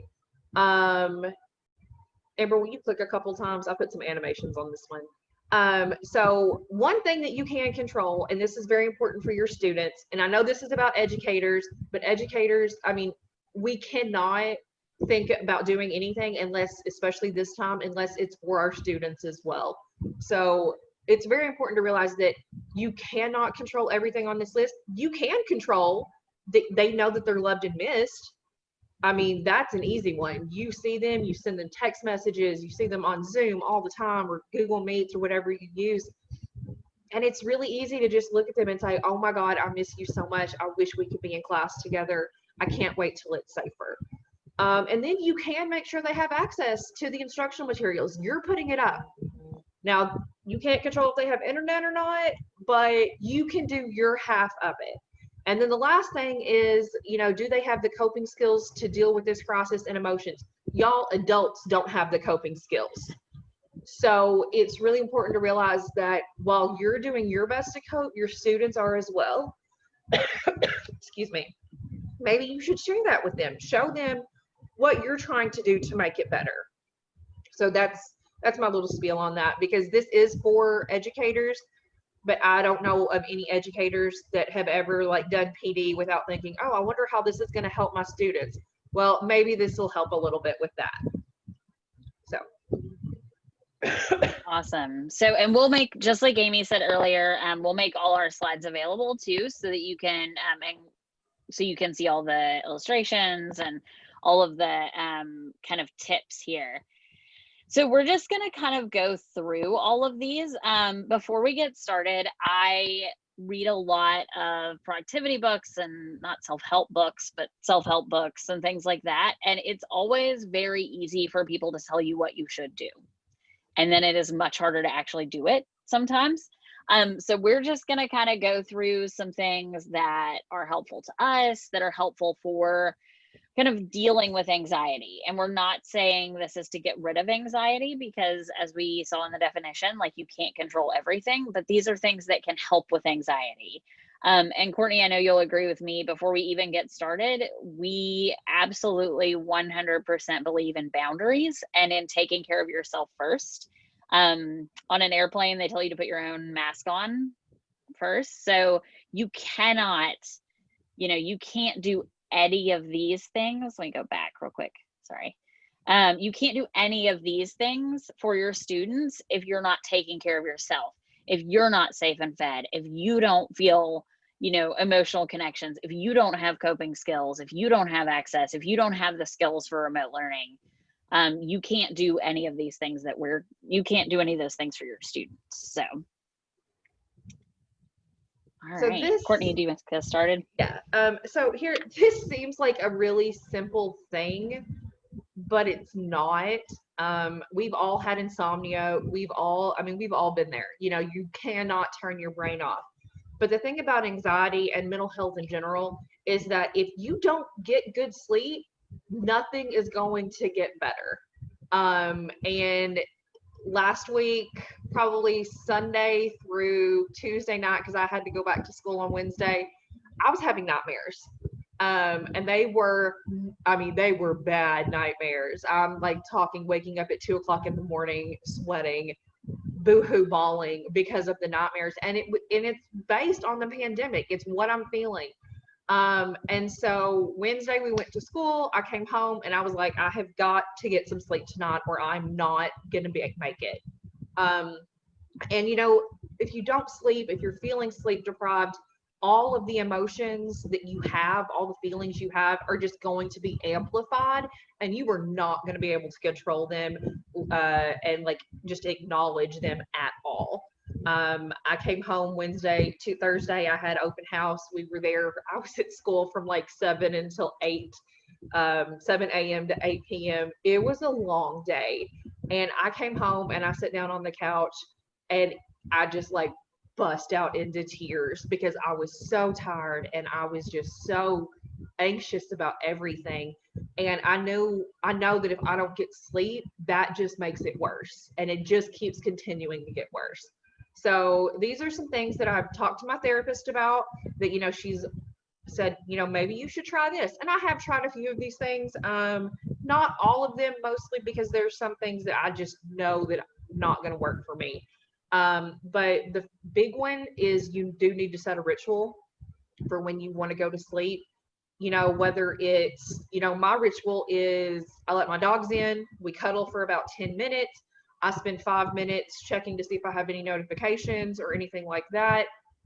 I put my phone up, I take my medicine, I cuddle with my dogs some more. I read a little bit, and then it's lights out. I have to have a sleep mask, and depending on whether or not there are crickets in the house, sometimes I have to have earplugs. So setting up a ritual is a big thing, and it really will help you get in the mindset of, okay, it's time to go to sleep. Yeah, and I think that I was just going to say too, I do something really similar. And I think within ritual, and I know you do this too, there's also my space is part of that ritual. Like how my bed is, what the temperature is. Yeah, I've got a fan because people who don't sleep with fans, like I don't understand it. But yeah, I think that space is part of ritual too, for sure. And when I don't have crickets in the house, and you know, y'all that live in the South, you understand it.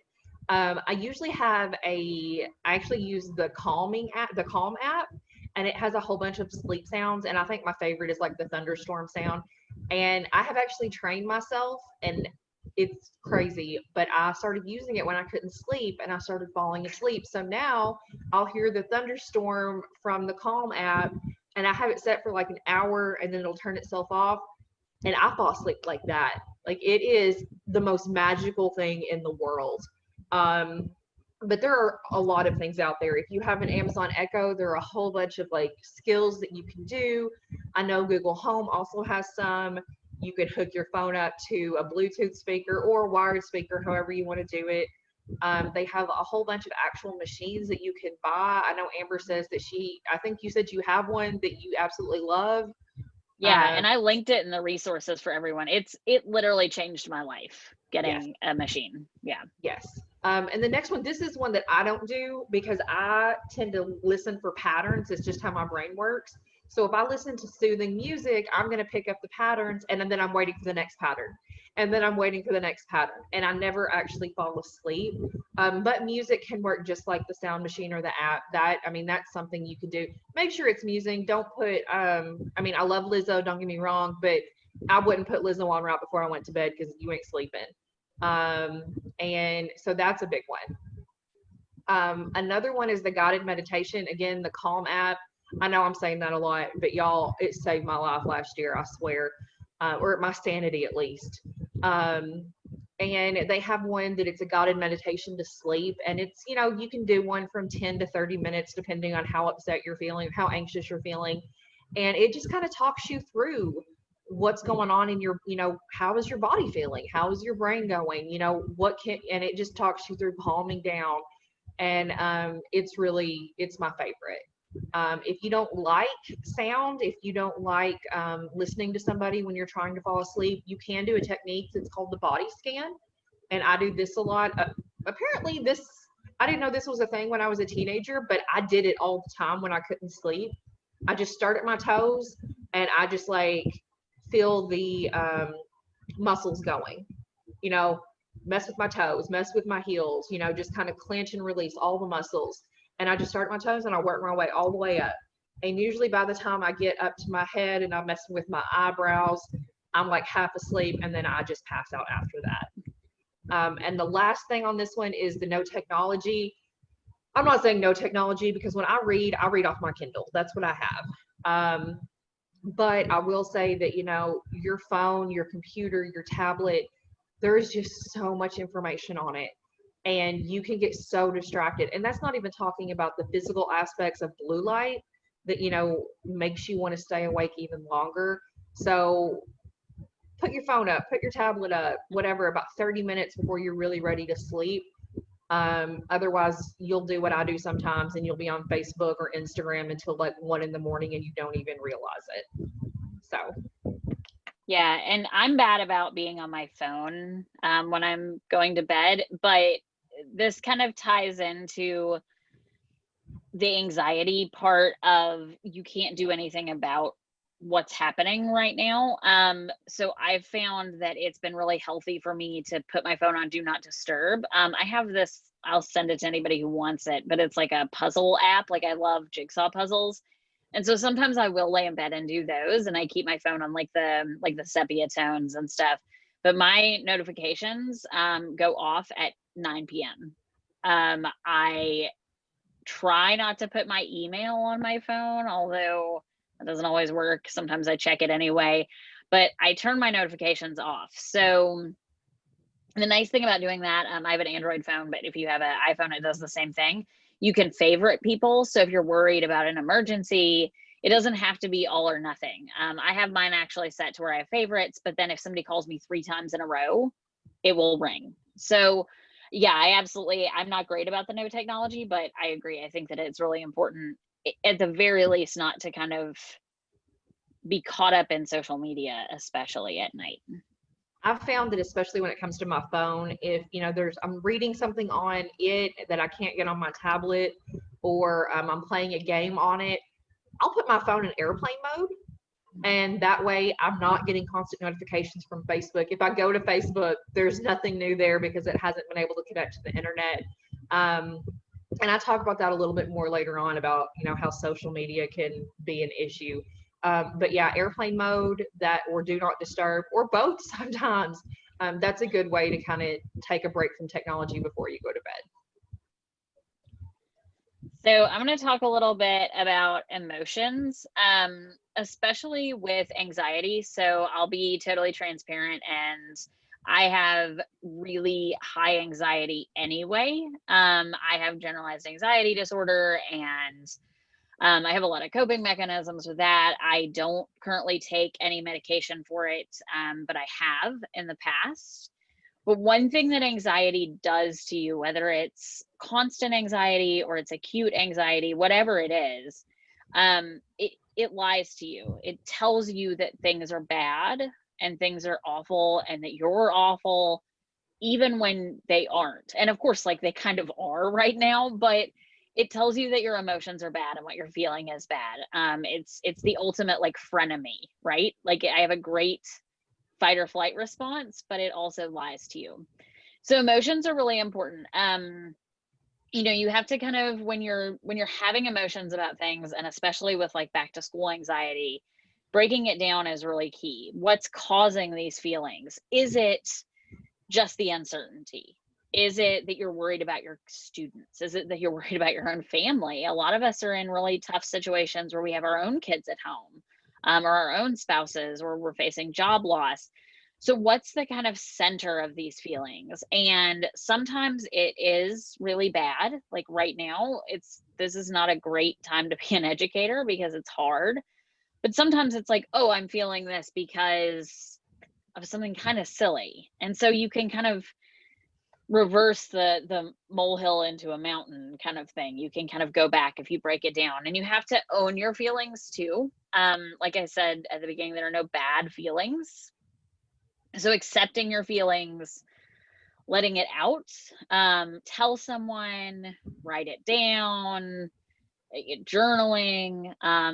You know, I actually had a friend in high school who would write things on sticky notes and then throw the sticky note away. So that was like the letting it go, right? So they would accept it, write it down, and then just throw the sticky note away and be like, okay, I'm done with it. And I'm not saying that it's totally healthy to always be like done with your emotions. Sometimes letting it go isn't the best, but it's kind of like with meditation. When I was younger, I thought meditation meant you just didn't think about anything. And so you can't just think about nothing. That's not a thing that people can do. So it's allowing feelings to come and then moving on from them. We had a great keynote speaker when we were in Texas earlier this year, in February, and his name's Dave Mokel, and he said, oh, you feel anxious? Of course you do. You're human. You have feelings. I mean, we're really just like cucumbers with emotions. So like, let it go, right? But allow yourself to feel it first. And Courtney and I have talked about this a lot. And I think it has saved me a lot of heartache and trouble, but the 24-hour rule. Give yourself 24 hours before you respond to something that upset you. Just very recently at a conference that we ran, someone left what can only be described as a very racist, at the very least ethnicist comment on the survey. And it wasn't directed at a specific person. It was very general. It really upset me, especially because that person had some unreasonable expectations for us as an office. And I wrote this long email and I was like, you so-and-so, you know, and I just kind of let it all out. And then I deleted the email. I didn't even save the draft. I just deleted it. And I just responded with, thank you for your comments. Especially where we are right now, in 24 hours, it also may have changed. You know, Courtney was saying that they've gotten completely different information every day of professional development. So giving yourself that 24 hours, nothing is truly urgent. If it isn't a life-saving thing, it's not urgent. Responding to that email from that parent who's miffed about something is not urgent. And it hurts you and it makes you less able to deal with the things that are urgent. And I'll say something about the 24-hour rule. This is actually a rule that we use in our department meetings or our PLC meetings, or I try to at least. So if someone like says something or presents an argument or something that I'm just like, oh my God, I cannot believe this. Why would they say this? I can feel myself getting angry about it, but I don't blow up in the PLC. That is a thing that I try not to. Okay, I'm not going to say I don't because everybody has their point. But I do my best to be like, okay, so if this is still bothering me 24 hours from now, when I've had a chance to cool down, when I've had a chance to like process what's happening, maybe I can talk to them. And I do prefer email, even though you can't tell tones, just because I can think about what I'm going to say, because sometimes I'll start talking and I don't stop when I should, and then everybody's confused. So this 24-hour rule isn't, you know, just about, it can be, but it doesn't have to be, you know, just about something that you're feeling, that, you know, what somebody sent you. It can be a great rule for actually creating a better environment for you and your coworkers, you and your family, you and your friends. And I want to say one thing about the let it out. Okay, so there aren't any bad emotions. You're going to feel what you feel. I actually was talking to one of my friends who they still had a district meeting yesterday. I don't know how that worked with social distancing going on, but they had a guest speaker come in. And at some point he said that he goes, no self-pity in my 2020. And she got on Facebook Messenger and she just started in. And it's really, really important that you have a few people that you can just vent to. Now, I'm not saying be negative all the time. That's not, you shouldn't be. Like, that's not something. But if you're feeling that, you need to have people you trust that you can let it out, that aren't going to they're not going to act on it. They're not going to give you some advice unless you ask for it. They're just going to let you rant, because sometimes that's all we need. And we talk about that a little bit later on too. But, letting it out, it doesn't have to be, a lot of people think, oh, I'm going to let it out, like rainbows and butterflies and all this stuff. Sometimes you just need to decide in your brain, or that you have decided that this is horrible and I need to rant and it's going to be mean. You need to find people that you can do that with. And if you don't have people that you can do that with, journaling, writing it down, emails that you delete later. I've done that a few times. It's big. So you need to, that's one of the big things about that, especially. Also, the whole there's no self-pity in my 2020. No, you feel what you feel. You can't really control what you feel. You can control how you react on those feelings, and that's very important. But if you do feel self-pity, if you do feel anxious, if you do feel depressed or angry or whatever, those are valid feelings.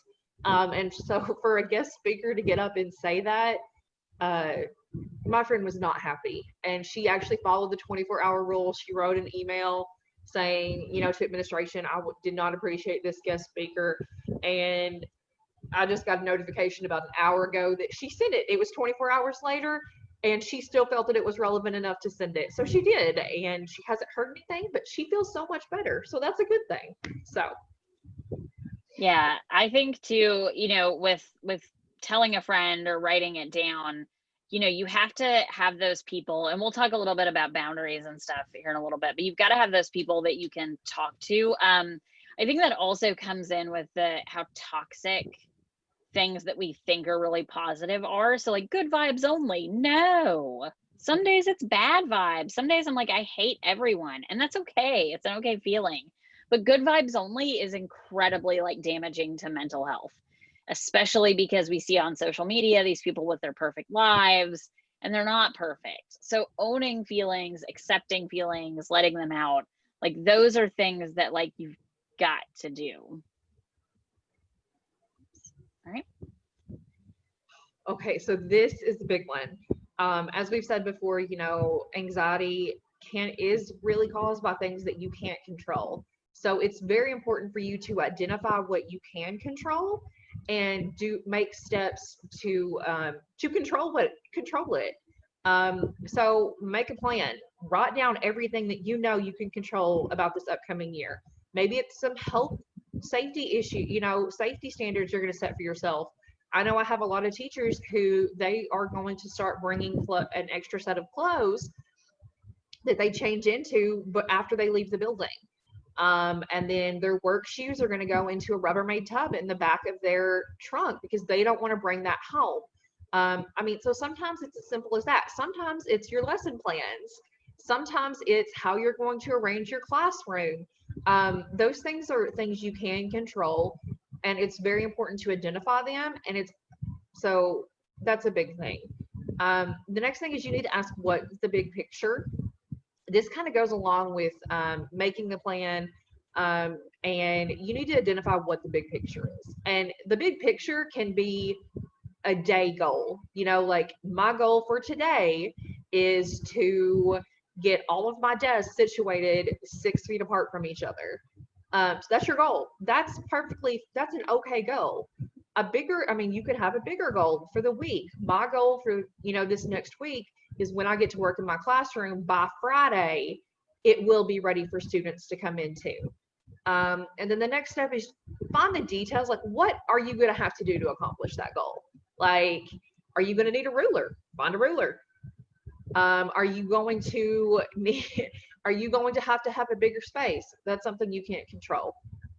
So be aware that even while you're making out the details and things, and this is really good because it helps you realize what you can't control. I can't control, especially in my room. If I want to give a lecture or present to my students, I actually would have to wear a mask and a face shield the entire time because I can't be 12 feet away from my students in my classroom while I'm presenting. And that's one of the CDC guidelines that we're doing. So I am going to have to pre-record a lot of my lessons, and we're just going to watch them together. We're just going to watch me on the big screen giving the lessons in my classes. And that's to keep my kids safe, and it's to keep me safe. And yeah, it's going to be a little weird because I hate seeing myself on camera and I hate hearing my voice recorded, but it's something I can control, so I'm going to make sure I do it. And this next one is Amber's big one. Write it down. Make a list. Amber, what's the percentage? I know you know it. You're 42% more likely to accomplish your goals and your tasks if you write them down. Yes. I knew she would know that off the top of her head. 42 is also the meaning of life, and I don't think that it's a coincidence. Exactly. All right. So make sure you write it down. Write down what your goals are. Write down all the tasks that you're going to need to complete that goal. Y'all, I'm not even going to lie. I got up yesterday morning. I was expecting, you know, a great day, not going to have to do anything. Got out of bed, gave my dogs their treats, went to brush my teeth, and I noticed that my older dog, Annabelle, wasn't feeling right. She was stumbling. She couldn't make it down the stairs. She was kind of falling, and I lost it. Like this on top of everything else. So I got her to the vet, and they took her in, and because of COVID, I couldn't go in with her. So I had to sit out in the car. And so what I did is I made a list. I'm sitting there writing, like crying and writing at the same time of everything that I'm going to have to do. You know, best case scenario, worst case scenario. How much is this going to maybe cost? I mean, I'm making lists, and as I'm doing it, I can feel myself start to breathe a little bit better. So even doing that, you know, even if you don't have a main goal, I didn't have a main goal. I just needed to start listing out things that I knew I could do, whether it was see if she got into something, or, oh my gosh, is my other dog okay? Or I'm going to have to change their food, or I'm going to, you know, just things like that. There were a lot of ifs involved, but just making a list of things that I knew I could control made me feel a lot better. So that's something that, you know, I am a big proponent of lists. I make my students make lists all the time. Sometimes it's just, you know, what are 4 things you can see right now? And they have to list it out, or give me a list of all the animals, or list an animal for every letter of the alphabet. Just doing something like that can really help you feel better because you feel like you're in control. This next one is your space is very important. You need to make it pleasing and comfortable for you. You know, in a classroom, it's not as easy because you have a whole bunch of kids always like, it's so cold, I'm freezing to death. And, you know, my response last year was, I have a whole thing of jackets over there, go grab one. I can't do that this year. So my room's probably going to be a little bit warmer than I want. But, you know, I have pictures that make me happy over there. I have sayings that remind me of why I'm doing what I'm doing. I have a really comfortable chair that I stole out of somebody else. Okay, no, actually, this isn't the one I stole out of somebody else's room. That I got somewhere else. But I have a comfortable chair. I have all my drawers organized like I want. And so it's really important to have your space set up for you, whether or not anybody else likes what it looks like. And this is big too, because, you know, we might go virtual. That's a possibility. And if we go virtual, I might be working from home. So I have an office area set up at home. I know Amber does too. You can see all the books behind her. And it, you know, that makes her happy. It makes her, you know, she gets more work done when she's in her office area. And so it's important to recognize the space around you and what it can do to make you, how it makes you feel. Because if you don't like where you're at physically, it's going to be really, really hard for you to like what you're doing. And then this is the hardest one, I think, for everybody in the world, especially all the type A people out there. Amber, is that you? I'm type B. Think that doesn't mean anything when it comes to this, because there are some things you can't control. I cannot control if the governor is going to make us go to school 5 days a week. I can't control all of the stuff that parents are posting on Facebook, you know, that, oh, educators are just lazy, they don't want to go back. I can't control any of that. So sometimes you just have to recognize what you can't control and just focus on the things you can. And that is the hardest thing to do. Because, I can't control if my kids are going to get good food at home. I can't control if they're going to get to be able, if they eat at home.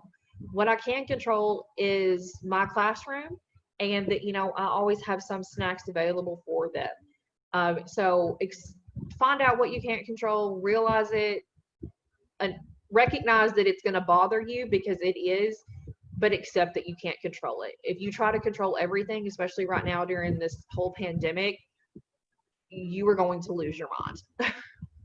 Yeah, no, I absolutely agree. And I think that acceptance is freeing a little bit. I've been in a situation all summer, and I know some people know about this, but I have, my husband is very, very close to his mom, and she's been in the hospital since June 8th on a ventilator. She can talk now, and we think she's on the road to recovery, but his dad is a very abusive person. He is not nice. And one of the problems has been that there's so many details that you have to make lists, you have to write everything down. And I can control all that. Like, I'm helping them with their banking, and we took his mom some clothes, but I can't control his 77-year-old dad being a racist. I just can't. And that doesn't mean it's okay. That doesn't mean that it's a good thing. But it's something I can't control. So, like, I just have to let it go. Now, that doesn't mean that I don't fight back, but I definitely, I can't control that. So there's no sense in, like, I'm not going to make a list called how to make Sloane's dad not a racist. Like, it's just not going to work. And I think too, sometimes what you can't control, you've got to find ways around it. So space is a big thing. We just moved offices.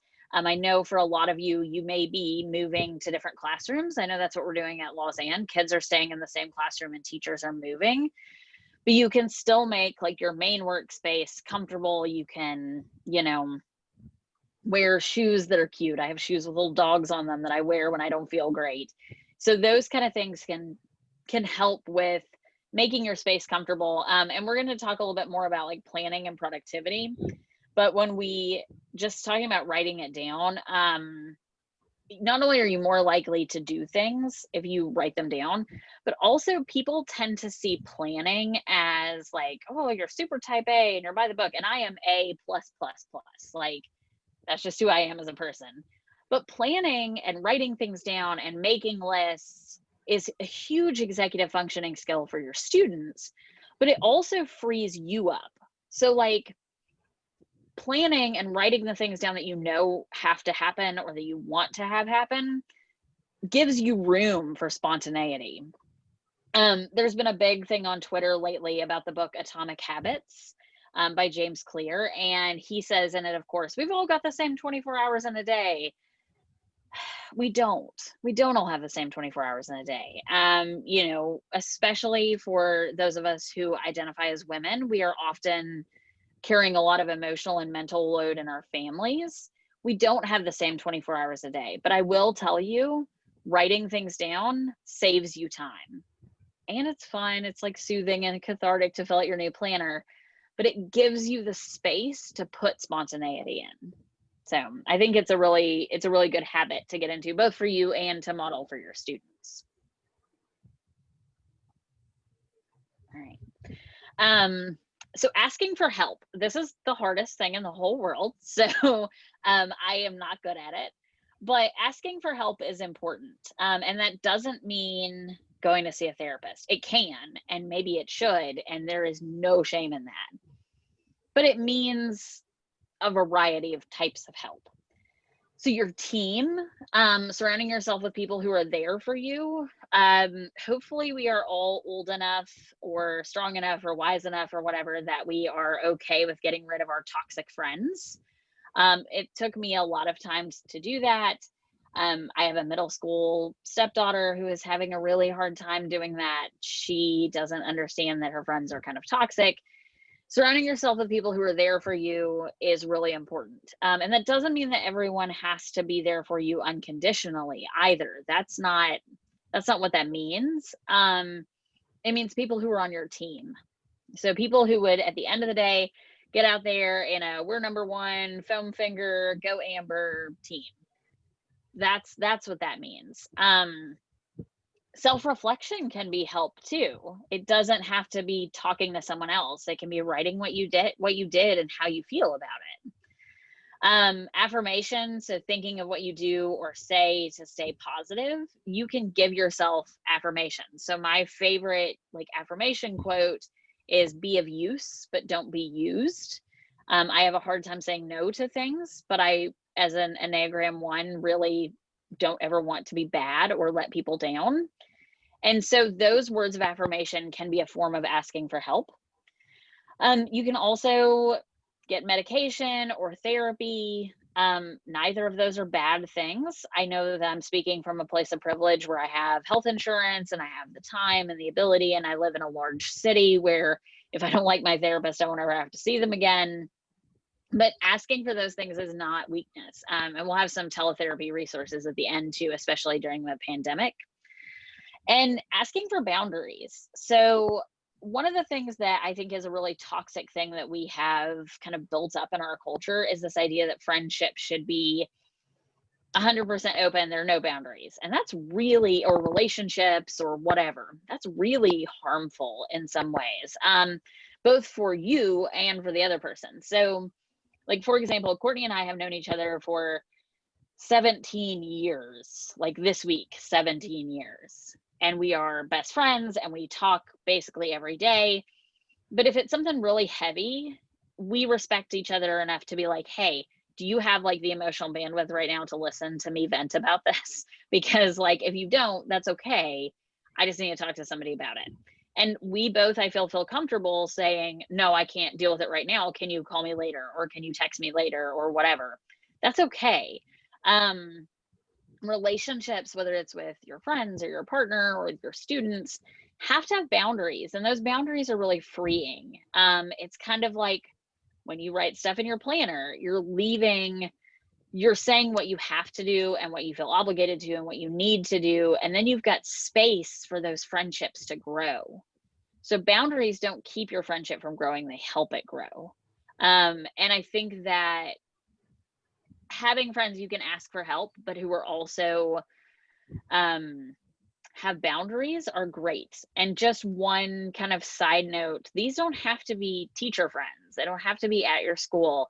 I am really good friends with a lot of people at Lausanne, but I've worked in a lot of jobs where I was not friends with other people necessarily. Your people need to be your people, not just circumstantial friends. Also, please don't call them your tribe. That's very offensive to Indigenous peoples. But find people who are there for you, no matter where they are. And when it comes to asking for boundaries, one other thing you can do, and I do this a lot, is, ask if the other person, if they do have the emotional bandwidth, if they're mentally ready for you to do that. I have probably about a team of 5 or 6 people that I can be like, listen, stuff is going on. Can you listen to me rant about this? And then before I even start, I let them know what I need from them. Because sometimes I need advice. Sometimes I'm like, I need you to listen to this and tell me what you think I should do. But then other times I'm like, I just need you to let me vent. I don't want any advice. I don't want you to I want you to validate what I'm feeling if you can. And that's very important too, because you don't want to go to vent to somebody and then they start trying to just throw advice in you. And I'm very guilty of that. Not that I think I know everything. I just really want to help. And so if you're venting to me and I don't know that the boundary is no advice, I'm going to try and give you advice. So that's a big thing. I'm like, if you're wanting to vent, let me know up front so that I can respect you and you don't get mad at me for offering help that you don't really want at that time. So that's a big one. Don't just ask the other person what, if they're ready, you need to let them know what you need as well. Yeah, exactly. And I think that speaks to this next slide about love languages too, that you don't have to quiz your friends necessarily on their love languages, but knowing what people need. I am big on acts of service. I came home from a trip recently And my house was cleaner when I got home than it was when I left. And for anybody who knows my husband, that is not how things go generally. He is filthy. It's just like a trail of trash follows him. But like, he had cleaned the whole house, and that to me was a huge like act of service. It was also quality time. It was affirmation that he appreciated me. And I think that those things can kind of speak to what your friends need. And it's not all the time. I mean, sometimes I do just need somebody to listen, but sometimes I need somebody to tell me, no, really, here's what you should do. So. And it's really important to have a team that you feel comfortable sharing this with. Because one of my big love language is like receiving gifts. You don't have to spend money on it. It could just be, you see me in the hall or something. Oh, here, do you want this piece of gum? I know that you like this flavor. Or sending me, and this is a big one, sending me memes that that I'll appreciate. I consider that a gift for me. But it's also like, this is one of those love languages that's kind of awkward for some people, because I mean, that makes me feel loved. That makes me think that, you're thinking of me, even though I'm not talking to you right that second. I had a friend the other day who sent me a picture, and it was like really pretty, and it had like mermaid stuff on it, which is what my bathroom is because it makes me happy.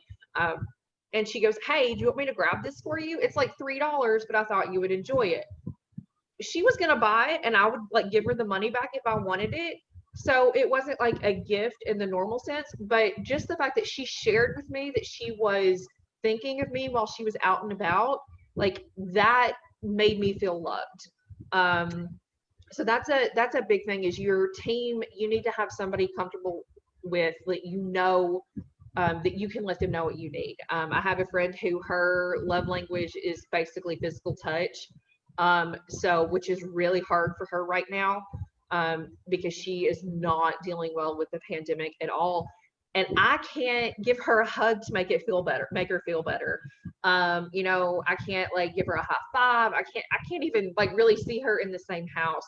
So we've had to adapt. So I'm going to show you what my adaptation is for hugs, because I'm doing this with my students this year too, because I miss my kids. So I'm going to show you this. Okay. Like, this is kind of embarrassing, but here we go.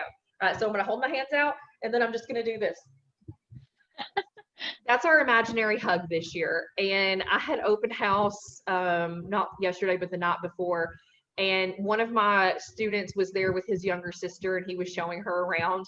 And I was like, oh my gosh, I want to give you a hug. So I did that hug, and then he did it back to me. And I had to go sit in my room for like 5 minutes because I was about to like boohoo ball.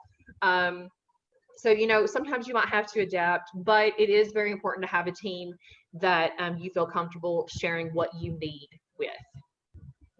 Yeah. And as we move on to the next slide, I'll just note too that it's important to know what your love language is, or your feelings, or what you need, so that you can do self-care that way. Like, I'm never going to do self-care that has anything to do with like physical touch. I'm not a hugger really.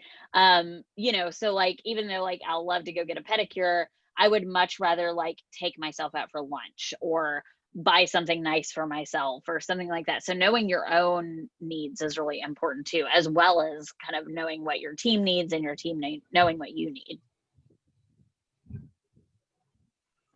Oh, I'm letting Amber take this one, because my physical health this pandemic has not been good. So I'm gonna let her have it.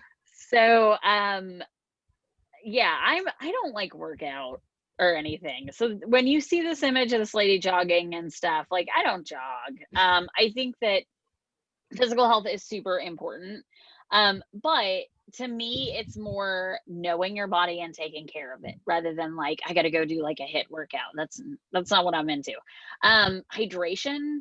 So like, if you're thirsty, there's a problem. So if you're thirsty, you're already dehydrated, like already. That's not a symptom of dehydration. That's a sign that you're already there.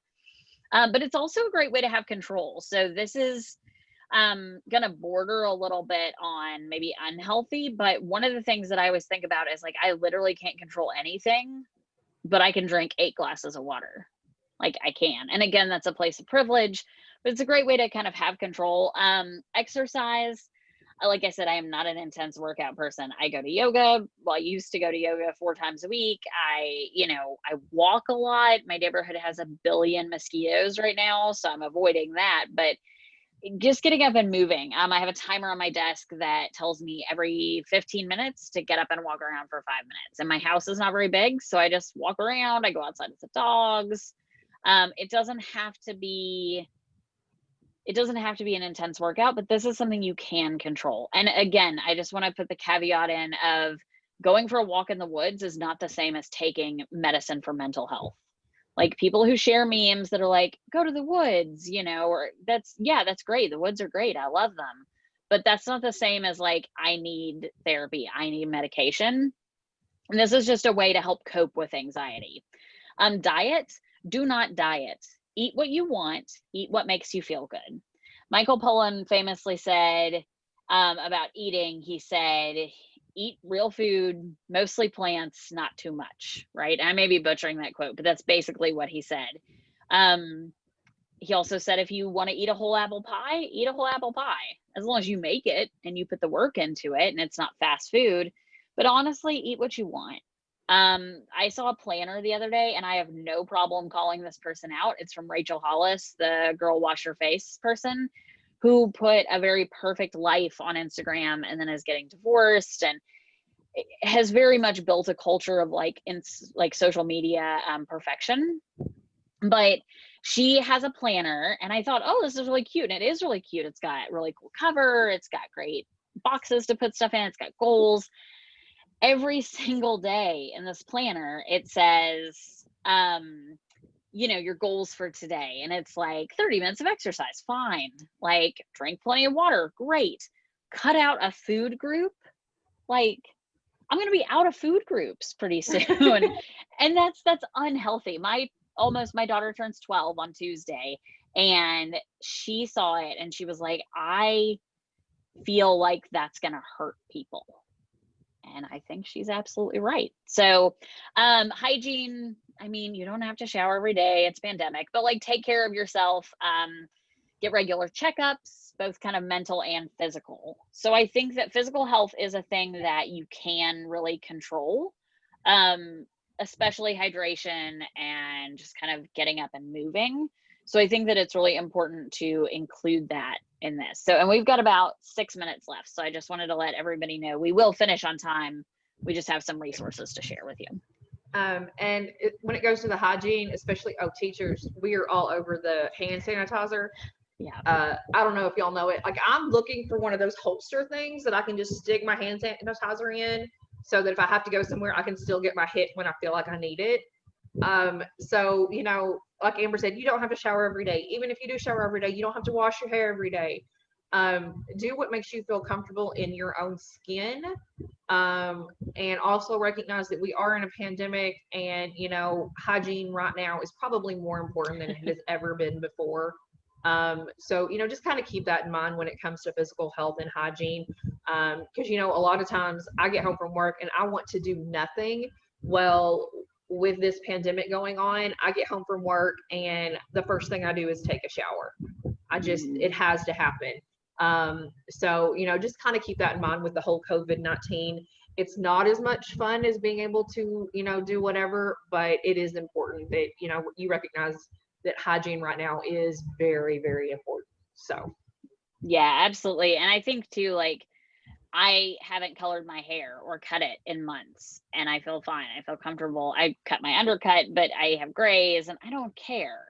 But if that's something you do care about, don't let anyone judge you for caring about it. Yes. So we put in just a ton of resources. So we won't go through all of them, but I just want to kind of tell you what each one is. So I put our website, we have a new SEL page that is for social emotional learning and mindfulness. And every week we're going to have some stuff that's like self-care for teachers too. Also the Calm app. So they're not taking applications right now for the free app, but it's very, very inexpensive. There's also a big free trial. And I found this out yesterday. If you have an American Express card, you can get it for free until I think the offer ends like in November. So just look on your account home and it's there. The importance of hydration, I found a Mindful Teachers Resource Center. I just bought Michelle Obama's journal, like the Companion to Becoming, which is an amazing book. And it's so good. I hate journaling because I feel like I never have anything to say, but this has great prompts. You know, stress resets. I linked an article about taking a social media break, about teletherapy, learning a skill, taking a class, master class, Skillshare, have free things, a blog, books. I linked our library there. You can join a club or a group. I know a lot of people are doing virtual book clubs right now, which I have a weird tendency to read strange things. So like, or things that are very long or very like esoteric. So I'm probably not going to do that. I linked my favorite planner here as well. It's a great planner, especially for those of you who have a hard time like having a list and a planner, because it kind of does both. There's some stuff about sleep on here. I linked the noise machine that I use. I linked the diffuser that I have as well. And then Courtney and I both linked resources on here. So for like Know Thyself, so it's a love language quiz, right, Courtney? Yeah, and it's for teenagers. There's one for teenagers, one for kids, one for couples, and one for singles. So it really helps you recognize what's going on with you and, you know, with everybody else. So that's a good one. Right. And so, you know, you can have people, you know, take that. I'm going to click on this really quick just so that you can see this website. So it's called Crystal, and I'm actually going to show you I'm already logged in. It lets you take all these tests where you can see like your Enneagram type, your disc type, but you can also see other people's too. So if they make them public, this is great because it has like your disc type, your Enneagram type, you know, your 16 personality, your big 5, all that. But then it also has like job fits. So if you're thinking, oh, I think I want to get into admin, or I think I want to be a tech specialist or whatever, it can show you kind of your job fit for where you are right now, but also for what you could do. So if you're like me and I don't like constantly fantasize about like getting a new job or anything, but like if I did, or if I wanted something to do, that's a great place to start. And all of this kind of comes with the caveat of you have to know yourself. Yes. Yes. All right. And so we're just going to stick with Mr. Rogers because he's like genius. So some days doing the best we can may still fall short of what we would like to be able to do, but life isn't perfect on any front, and doing what we can with what we have is the most we should expect of ourselves or anyone else. This is going to be my quote of the year, because I can only do the best I can with what I'm given. And in the middle of this pandemic, we don't know what's going to happen tomorrow, next week, an hour from now. So it's very important for us to be aware that we can only do what we can do, and we should not punish ourselves or feel guilty if we can't do more. And I know as educators, we do that a lot, especially when it comes to our students. We want to give them everything, but we just can't. We don't have the means. Honestly, we do not have the emotional bandwidth to give every kid everything they need all the time. So we have to recognize that. Do what you can do the best that you can do. But don't punish yourself if it's not where you want to be. Yeah. And the nice thing about not being perfect is that we always have room to grow. Exactly. So I'm going to put this up. This is our contact info. So I put our phone numbers, our Twitter handles, our emails. Reach out anytime. And honestly, like if you just want to vent, I'm happy to listen. Just ask me if I have the emotional bandwidth, but reach out to us anytime. We're going to share this slide deck post-conference, so you'll have access to all the resource links too. But feel free to stay on for a few minutes if you have questions. We'll be here, maybe another 5 minutes to answer some questions, and then we'll go to lunch, and then we'll have another session at 1. So thank you everyone for coming. I hope that we offered some at least good advice, or even just the knowledge that there are people out there who are on your team. All right.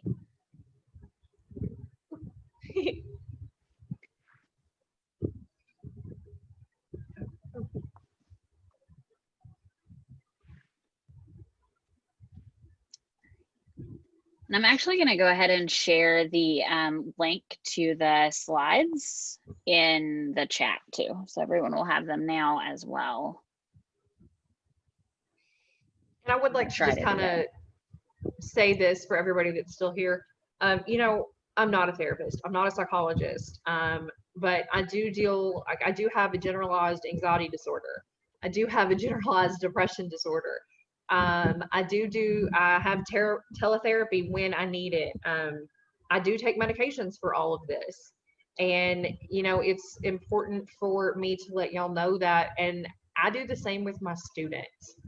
Because, you know, a lot of my students, they have mental health issues. Now, I'm not saying I get up in front of the class and tell everybody everything, but, you know, if I have a student who is feeling, you know, ostracized or anything because of their mental health, I let them know that they're not the only one. Adults do it too. And the fact that they're getting help for it in high school, like the hardest time, I swear, for anybody ever, is amazing. So, you know, a lot of the stuff on here, it's been advice from my therapist, but I am not a therapist. I will gladly point you in the direction of, you know, maybe a good therapist if you need it, you know, but I just kind of wanted to put that on there, that a lot of this is coming from personal experience for me. While I'm not an expert on everything, I feel like I am an expert on anxiety just because I have it all the time. So. Yeah. And I think that when we share our, like, again, like I don't share everything with everyone. And I mean, I'm like an oversharer in general, but like, I don't share everything. But I think that when we share, especially with our students and our people, that it really kind of removes some of the stigma of mental health and of mental illness and of feelings. You know, especially with students who, like, I grew up in a really rural area, and you know, you just didn't talk about that. That just wasn't something that was talked about. And I thought that my teachers were perfect, and I thought, you know, that they were 100% in charge, and that really cut down on engagement for me with them and, you know, in my own education. And so I feel like when we talk about these things, it kind of removes that element of perfection, just like with social media. You know, it's taken me a long time to really, I mean, of course I knew, but to really understand that those bodies and those people and those lifestyles were not perfect. It was a representation of what was going on. And I think that the anxiety that we're all feeling about back to school, in a lot of ways, social media is helping because we're all connecting, but it's also hurting because we're seeing other people's what seem like perfect lives. And talking about how things are not perfect in any sense of the word right now is, I think, really important. So awesome. Well, if nobody has any questions, I put the link to the presentation in the chat box. So I'm gonna switch it over to the screen that we have up during breaks. We're gonna come back, it's 12:36 here, so we're gonna come back at 1 for mindfulness and self-care with Greg Graber, who's the director of SEL at Lausanne. So thank you everyone for being here.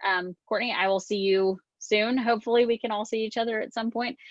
So thank you, and I will see y'all soon.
All right, everyone, I just wanted to pop on real quick. Our next session starts at 1, so we're going to get started in about, looks like 5-6 minutes. Again, like I've said before this morning, please feel free to kind of pop in and out. Make sure that you get some water, you get up and walk around. I talked in my session earlier about how I walk around every 15 minutes. So please make sure that you're taking care of yourself as well today. So I'm going to go ahead and mute myself, and I'm going to leave the screen up, let everyone in, and we'll get started in about 5 minutes.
All right, everyone. So we are really close to the next session. It's almost right at 1, so we're going to go ahead and get started. So I'm going to be letting people in kind of throughout the next little bit. But I'm super excited because we have a really cool session coming up. Greg Graber is and I'm going to ask everybody yep, there you go. Greg Graber is the director of SEL which is social emotional learning at Lausanne Collegiate School. He formerly was the head of middle school and has been an educator for a long time. He's really experienced and has a ton of knowledge in this topic. He and I are actually working together on a SEL page on our website, which I mentioned in my session.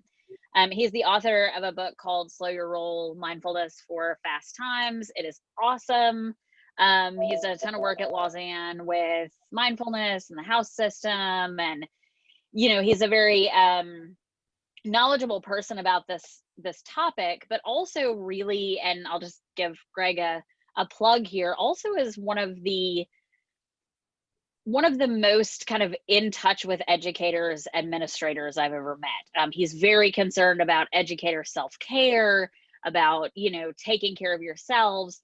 So I'm super excited to see what he has to say. So Greg, you're a co-host. I'm going to turn it over to you. Feel free to share your screen. And Amy and I are here to let people in as we get started. Okay, sounds good. I hope everybody's doing well. Can you hear me okay? I was hearing sort of some feedback and stuff.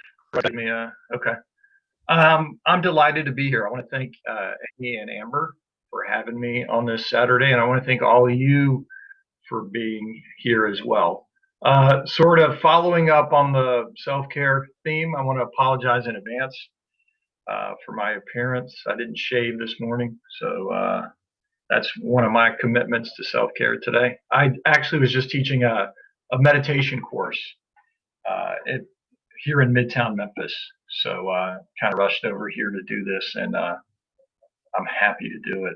Just wanted to talk for a little bit. I probably won't go the whole hour, and then lead you through some mindfulness self-care techniques. And if you have any questions, let me know. Just kind of type it into the box, and I'll get back with you. Like Amber said, a longtime educator. I was an English teacher and a soccer coach for a long time at Lausanne and some other places around the country as well. And then for the past 12 years, I was the head of middle school at Lausanne Collegiate. And I'm just starting out. I am delighted in my new role as director of SEL at Lausanne. One of my main initiatives, always when I was a principal at Lausanne, was teacher self-care. I always put a big emphasis on that. If you think about it, because of the profession that we work in, it's so fast-paced, and you're having to juggle a million different balls in the air and tend to everybody's needs and emotions according your own. And now you look at what we're dealing with now, and I hate the terminology, the new normal. As educators, there's no such thing as normal.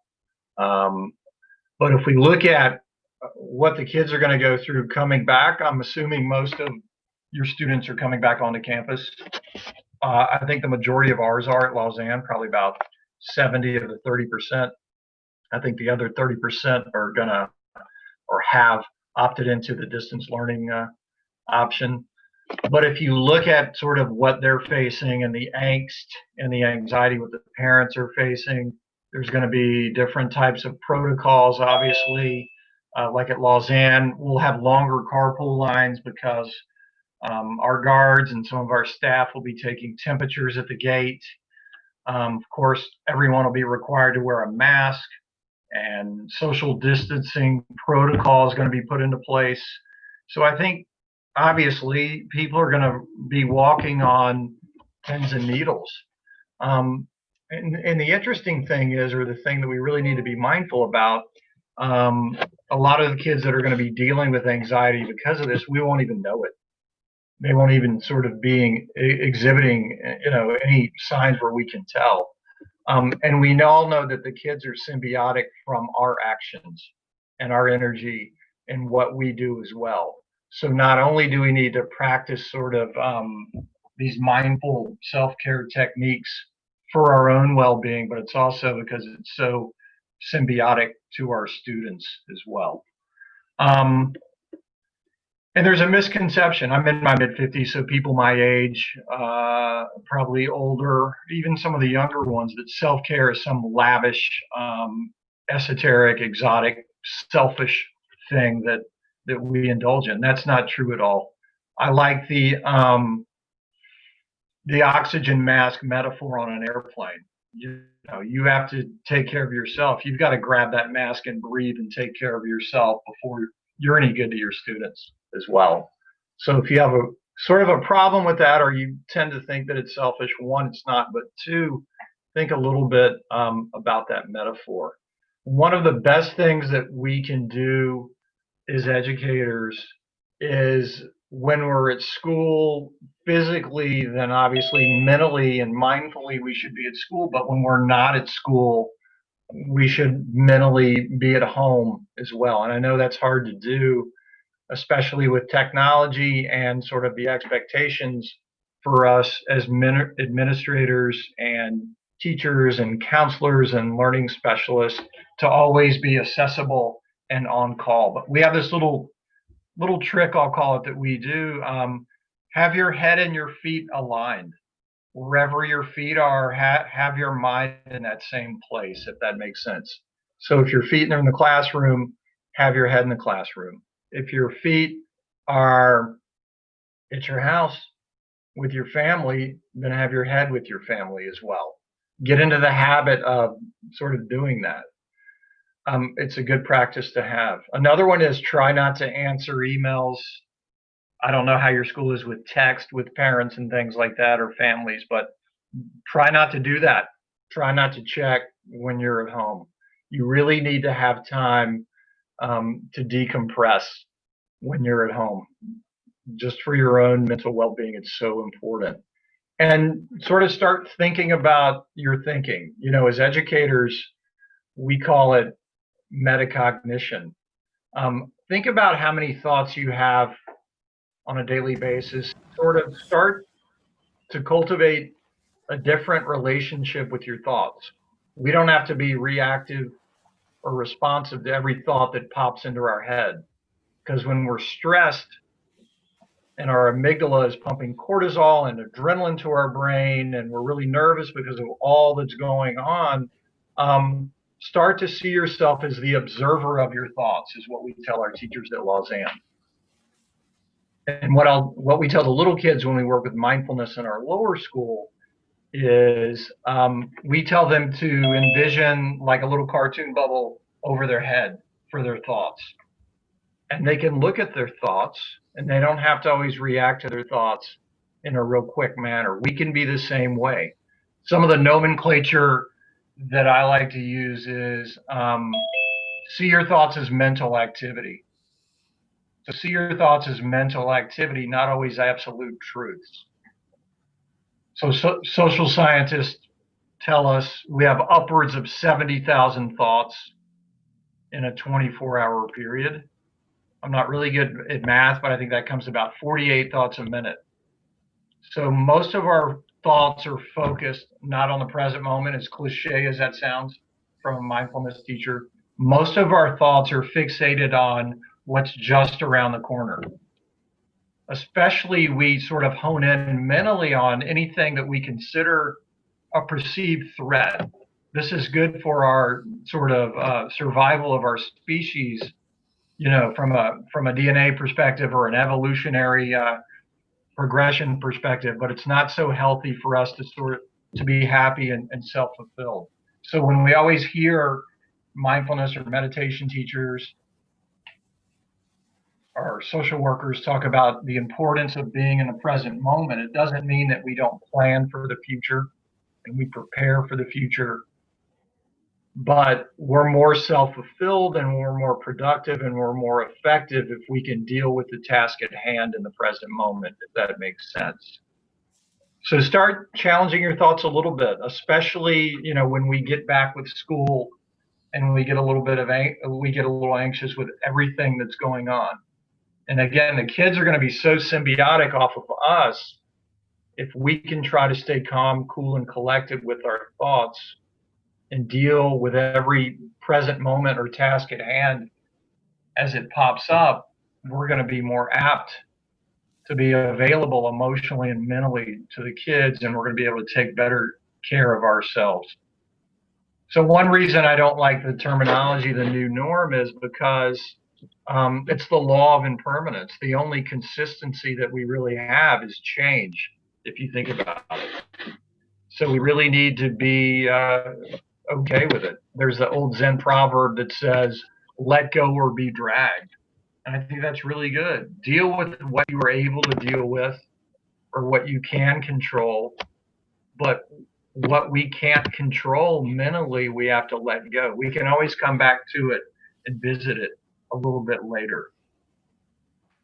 So neurologists and neuroscientists tell us about neuroplasticity in our brains. And there's a great saying that we all like as educators. I know you know it. It's neurons that fire together, wire together. So start thinking in the way that you want things to happen sort of over and over and over and over again. And you can sort of make it happen that way. If you dwell on something out of fear, and if we dwell on things that we don't want to happen, those neurons are going to fire together and eventually wire together, and that's going to become our default mode for thinking, if that makes sense. So try to cultivate, as cheesy as it sounds, an attitude of gratitude or abundance.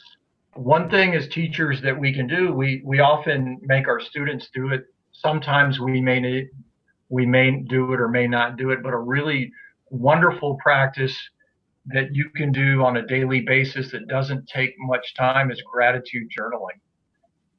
At the end of the day, in a journal or on a pad, a piece of paper, write down 5 things that you're most grateful for that day. And it doesn't have to be any earth-shattering, wonderful things like I won the lottery today or I got a raise. Even those things are nice. It can be little things, like I had a breakthrough with Johnny or Susie in class today, or my family is healthy, thank goodness. Write down those 5 things every day, put the date down. Even if you repeat some of the things the next day, that's okay. And this does a couple of things for us. One, again, the neurons are firing together, so they're wiring together. So that's going to become your default mode of thinking. You're going to be more grateful instead of having a negativity bias. 2, you can go back after you've had a hard day or a hard week or a hard couple of days and look at your journal, all that's good in your life. What we tell our kids when they journal like this with the gratitude journaling is you'll find after you do this for several days or maybe a week in a row, after you've done 5 or 7 of these entries, you'll start to be a detective for good. So in other words, throughout the course of the day, when something good happens to you that you're grateful about, you'll have a little thought in your head, a little ding will go off, and it'll be, that's great. I'll have to remember to write that down tonight when I get my journal out. So throughout the course of the day, that makes you a detective of good. So it really cultivates that sort of attitude of gratitude or abundance instead of scarcity, because we all tend to have a negativity bias where we always look at the negative. If we were to make a list of good things that happen during a 24-hour period and bad things that happen during a 24-hour period, the good list would be tiny and the bad list would be like this. So that's just a little thing that you can do, and start doing it with your students as well. Have them challenge their negative thoughts too. We don't want this forced positivity, this sort of toxic positivity. We want to give them, like Mark Brackett says in his wonderful book, If you haven't read it, I highly recommend it. Probably my favorite SEL book ever, Permission to Feel.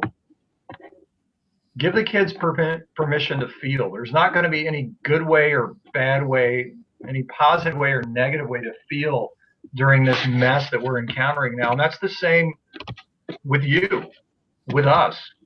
We have to give ourselves permission to feel as well. There's no right or wrong way to feel. And one of the best ways that we can validate our students' emotions is to first cultivate healthy emotions with ourselves. We can validate our own emotions first, if that makes sense. So feel the way that you feel. Bring gentle awareness to your feeling. And if it's something that you would consider a negative feeling, if you bring your gentle awareness to that feeling, it's going to dissipate and you're going to be able to process it a little bit quicker. I'm going to talk a little bit about deep breathing and conscious breathing. So we were one of the first schools in the Deep South years back to implement what we call mindful moments in our middle school when I was the principal. Basically what that entails is before every class period, before all 7 class periods, our teachers will lead our students through a mindful moment. And typically it lasts anywhere from 30 seconds to 3 minutes. And basically what they're doing at the beginning of the class is they're breathing in through their nostrils, and I'll show you how to do it a couple of different ways in a minute. They're getting some oxygen to their brain. It sort of settles down their amygdala, and then they breathe out through their mouth, and they get focused and they get centered. So there's great science behind it. It's nothing magical or spiritual or mystical. At the very least, even for the kids that aren't really kind of halfway doing it or not really doing it properly, it's a bell ringer. So it's a ritual. It's something structured at the beginning of the class, and it gets them focused and it gets them centered. And what we do with that, one of our mantras then throughout the rest of the day for our students is breathe. We remind them to take deep breaths. We teach them how to listen to what's going on in their bodies. And this is important for us as educators as well, from a self-care component. A lot of times we're so busy in this profession, we don't really listen to our bodies and we can't tell when we're stressed. By the time that we realize that we're stressed, it's almost too late. So we have these sort of built-in, I call them sensors or alarms in our bodies. If we get in the habit to start listening to them, it can be a reminder to take 2, 3, or a half dozen deep breaths. So if you think about it, when we get stressed, it happens in our body first and then it goes to our mind. So these little stressors or alarms, what I like to call them, can be like our heart will start beating faster when we get stressed, or our breathing becomes constricted, like our breathing gets tight, or it might be we get sweaty palms or butterflies in our stomach. Start bringing your awareness and thinking about that. And when you feel one of those things happening in your body, what you can do is just take a deep breath, a simple deep breath, in through your nose and hold it and out through your mouth. And we try not to get hung up on the technique for this. So the way that this happens is the only thing really that you should remember other than breathing through your nose and out through your mouth is the exhale should always be longer, a little bit longer. So one of the favorite mindful moments we do with our students at the beginning of the class, we call it 5-1-7. And we'll try that in just a second. If you could get into a sort of a comfortable position, sit with your spine straight, your head slightly tilted up, your hands are on your knees or your thighs, your eyes are closed. Then what I want you to do is breathe in slowly through your nose for 5 seconds. Count slowly to 5 as you're breathing in through your nose.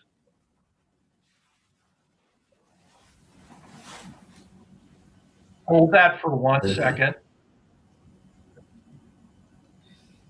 And then breathe out through your mouth for 7 seconds. Let's try that a couple times. Breathe in for 5 seconds slowly through your nose. Hold for 1 second, then breathe out 7 seconds. I'll quit talking for a couple minutes and just try that.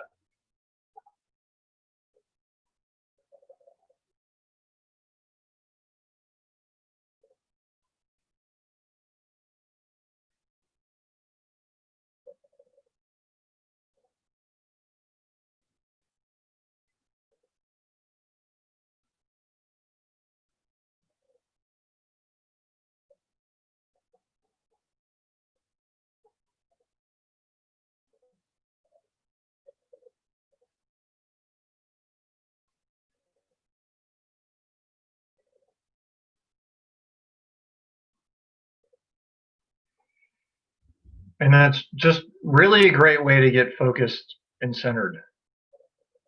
So they tell us, whoever the proverbial they is, that we take upwards of like 24,000 breaths in a 24-hour period. Think about it where every breath is an opportunity to get back in the present moment. Because if you're really focused on breathing, and on the 517 exercise, if you're really focused on breathing and the numbers at the same time, it's almost impossible to worry about something. So I highly encourage you to do this on your own too. It's a form of meditation. The other mindful moment that we do with our students and many of our teachers that meditate on their own as well, it's mindful meditation or Vipassana meditation. So what I'll tell them to do is, or the way that we instruct it, is you'll sit in the same way. So let me have you sort of get comfortable, and again, if you would sit in an upright position with your spine erect, your head slightly tilted up, your eyes closed, your hands on your knees or your thighs. So before we get started with this, make sure you're not holding any undue stress in your neck. Roll it around a couple of times, or your shoulders. Even your eyebrows. I know that sounds funny, but sometimes we hold stress between our eyes or on our eyebrows as well. And once you're in a comfortable position, again with your eyes closed, take 2 or 3 deep breaths just to get everything kind of situated. Exaggerated kind of hard deep breaths in through your nose and out through your mouth.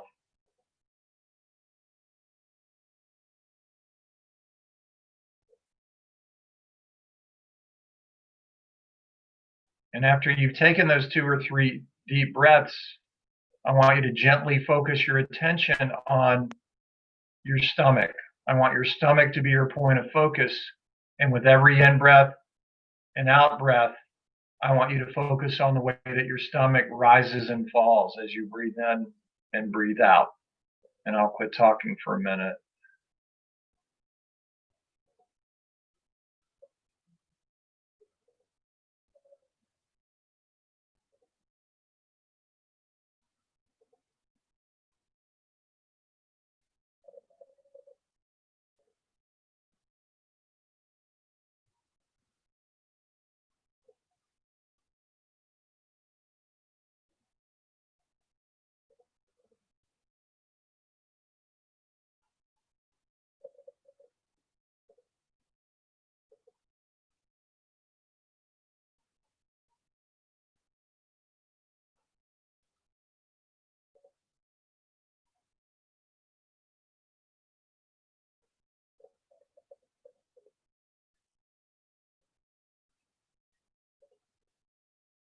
And you can open your eyes when you're ready. I know a lot of you already meditate.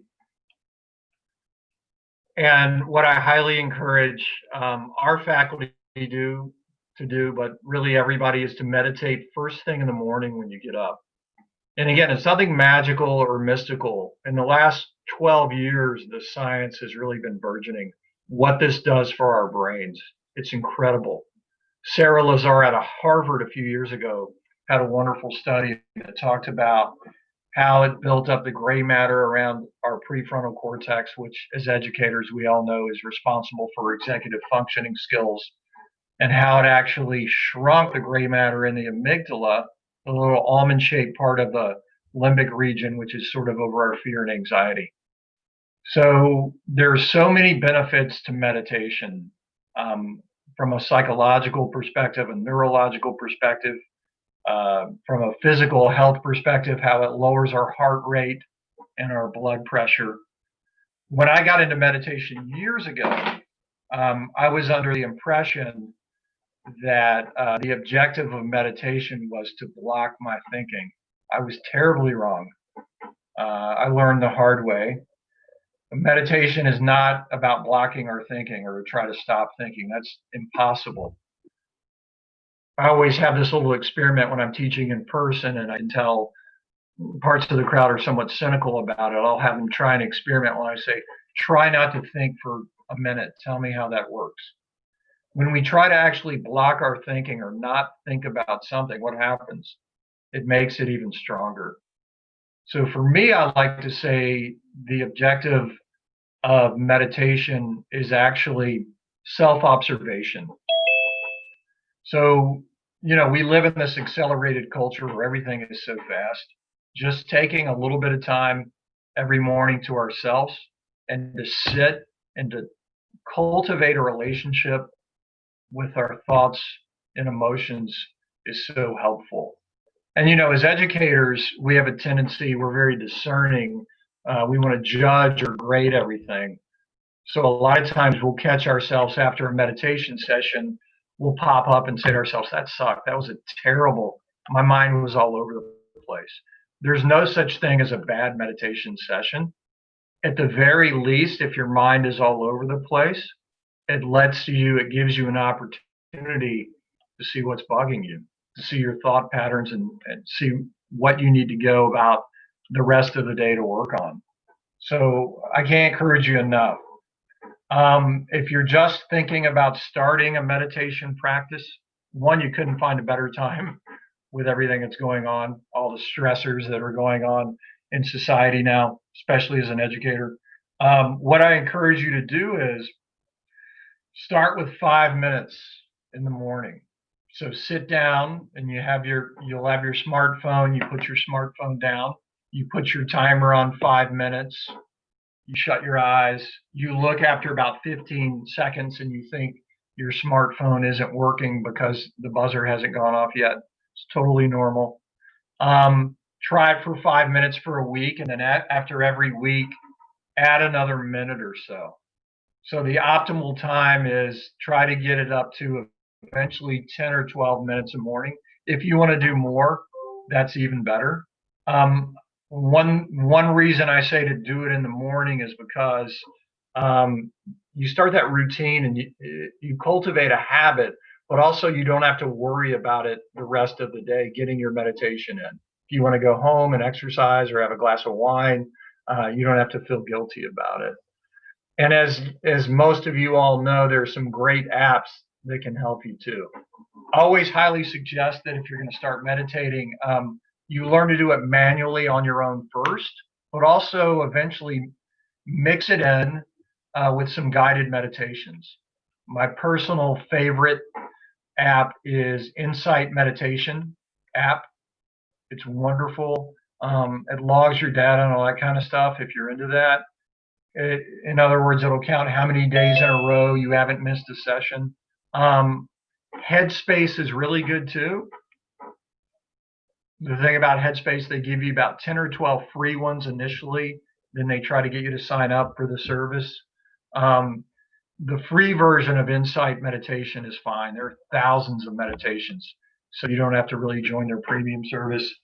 Calm is another one that's really popular now. I also teach meditation to NBA and college basketball teams, and I know some of you who are really into sports, you probably already realize LeBron James advertises for Calm. Headspace also has a wonderful podcast every morning. So Andy Puddicombe, he's the British guy, very soothing voice. He'll give you like a 5-minute message, sort of like a mindful message to think about and reflect, and it's kind of just healthy living tips every morning. Let me see what that's called. I should know off the top of my head. I listen to it every day, but Radio Headspace is really good. I highly recommend Radio Headspace. Another good one is another podcast is called Meditative Story. So it's a story, it's sort of an immersive story with very soothing music, and it has mindfulness prompts. Typically, they're about 30 seconds in length. It's really good. All kinds of great resources for this. If you're working with little kids, one of the best things that you can do with meditation, I saw this done. I was consulting with a teaching team in New York, Spanish Harlem, a few years ago. We've since tried this with our first graders at Lausanne. They'll get their little mats out, the first graders, and they'll lie on their backs, and they'll have what's called their breathing buddies, little stuffed dolls, and they'll put them on their stomach. And simply just watch their breathing buddy go up and down on their stomach just when they're breathing normally.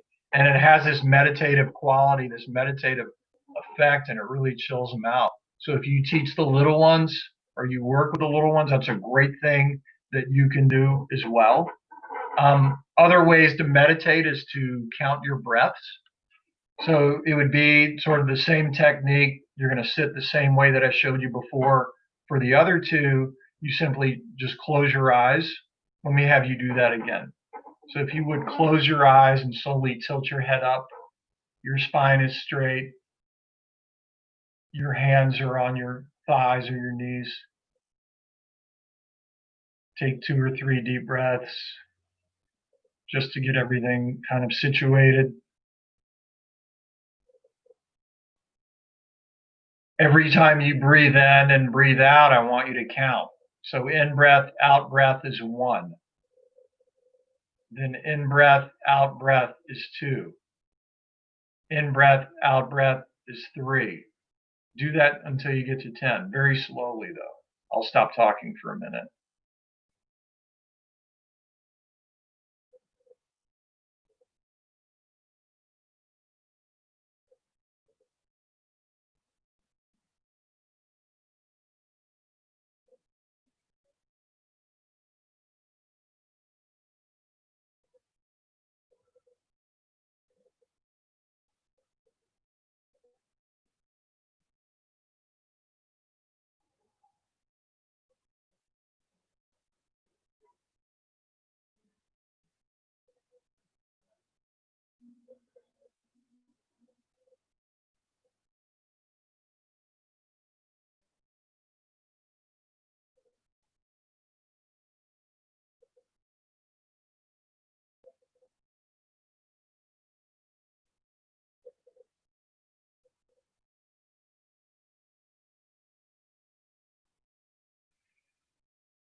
Okay, you can slowly open your eyes when you're ready. Another great one to do, and we did it this morning in the meditation session that I taught, is especially when you're stressed, when your heart's beating really fast, you feel like your pulse is racing, maybe you're getting a little sweaty palms. Take your right hand, put it on your heart. Put your left hand on your stomach. Close your eyes. Take the 2 or 3 deep breaths again. And I simply want you to focus on your heartbeat under your right hand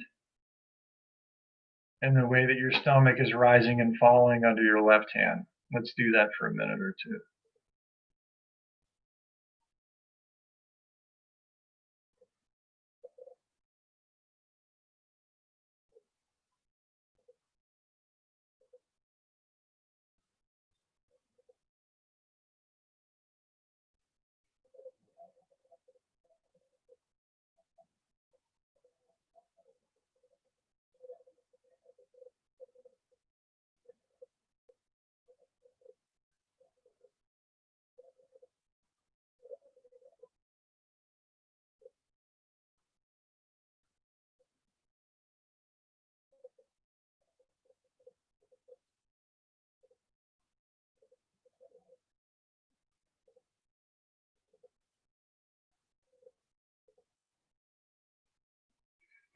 You can open your eyes when you're ready. And that's one of my favorites, especially now. So if something goes wrong, a student gets on your nerves and you get a break, or your administrator's being a jerk, or whatever, that's a good one. Or a parent wrote you a scathing email, hand on your heart, hand on your stomach, shut your door, close your eyes, and do that for about 30 seconds, and that'll put you into a really good place. You could also have a mantra for when you meditate. A good one that I like to do is faith and fear. So every time you breathe in, you say to yourself, faith, the word faith, F-A-I-T-H, and you hold it. And then when you breathe out through your mouth, you're going to breathe out fear, F-E-A-R. You'll say that to yourself. Let's try that a few times. I'll quit talking. Breathe in faith, hold it, and then breathe out fear.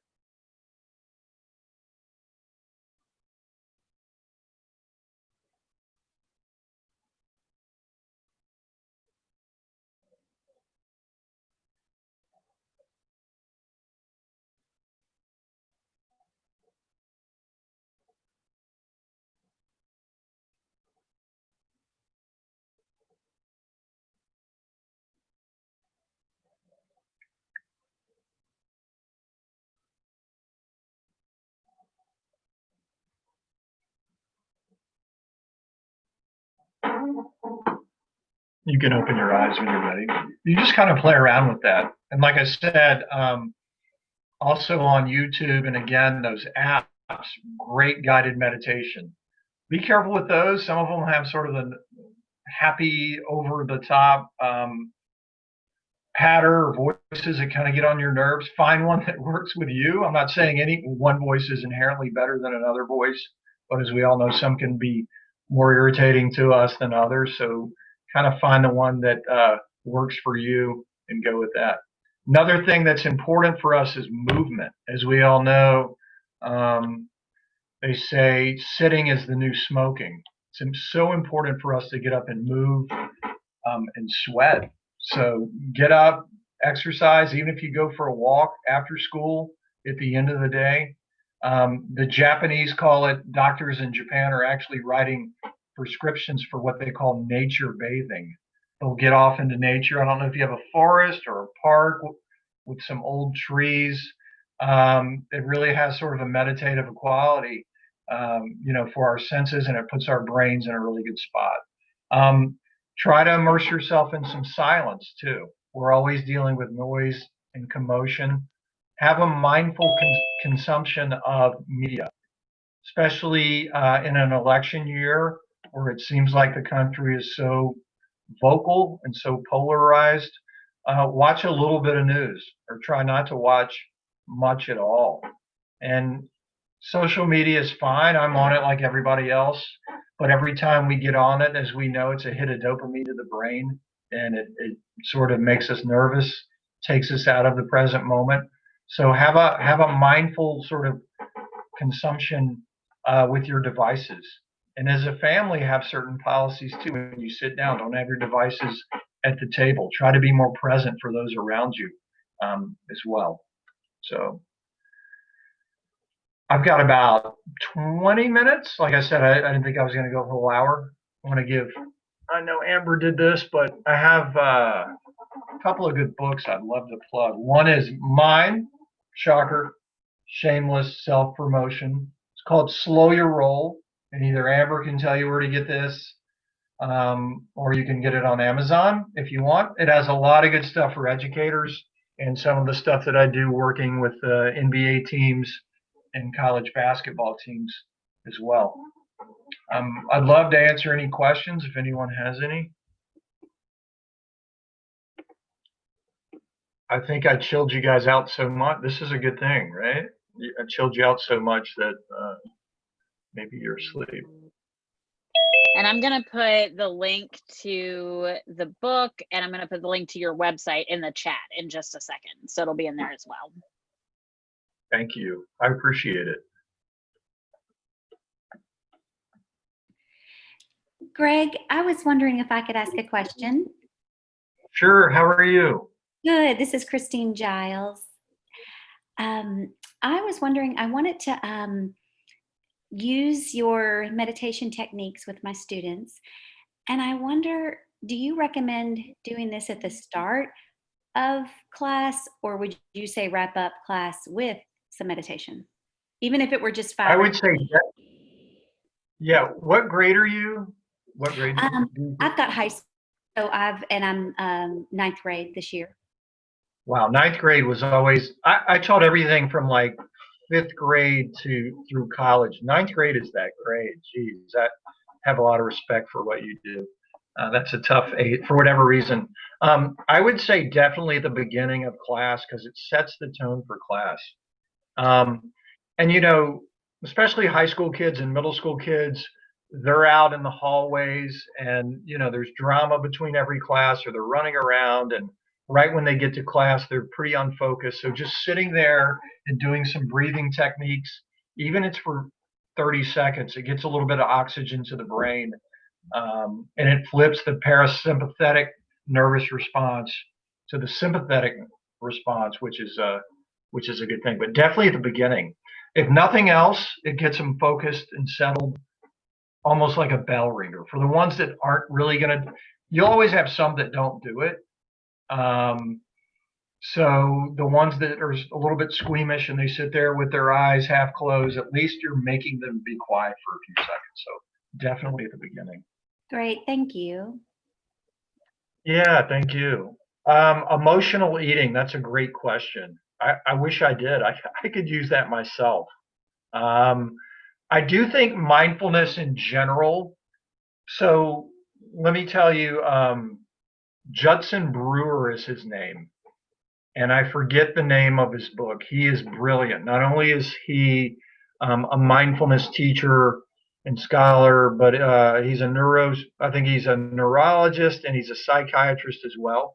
I think it's something about mindful craving.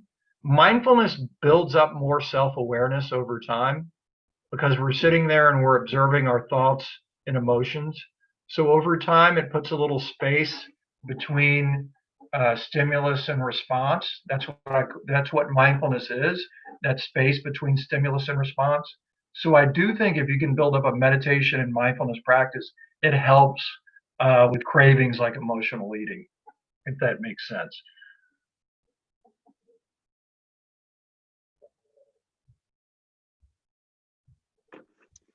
And I also put a link in the chat to, I put Greg's book and his website, which has his blog on it. And I also put a link to his mentor listing. So we have Lausanne Learning Mentors. So like Greg can obviously, probably not physically right this second, but can work like with your school and come to your school with your athletic teams, with, I know you've done a lot of stuff with house systems.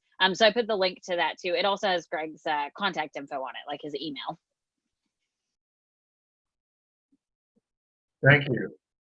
Thank you. I'd love to come to your school and work with your faculty or your kid, teacher, your whatever. I do work with the Blake Smart is a very good friend of mine, the coach. I've been working with them for about 6 years. He's been here. So I work with, right now, I work with LA Basketball. Wade is my biggest one. They meet on Rouge once a month. I haven't done a while. I'm doing it next week. I work with Rice University Basketball right now as well. And George Washington University basketball team in T. I used to work a lot with Grizzlies as well. So. Could I give a quick I'm testimony? thinking, Giles, are you related to Nick Giles? Yes. Are you Nick Giles' mom, maybe? I am. And what's funny, I just realized, I just made this connection a few minutes ago and I thought, okay, is this the man? And so I just want to give a quick shout out to you because as Nick's mom, he just graduated in the spring, although he's going back to play one more year of golf. But I can tell you the difference your mentoring has made and the advice you've given Coach Smart. So especially for young men, I think it's been kind of cool to see what mindfulness can do for athletes and then just people in general. So it's thank you.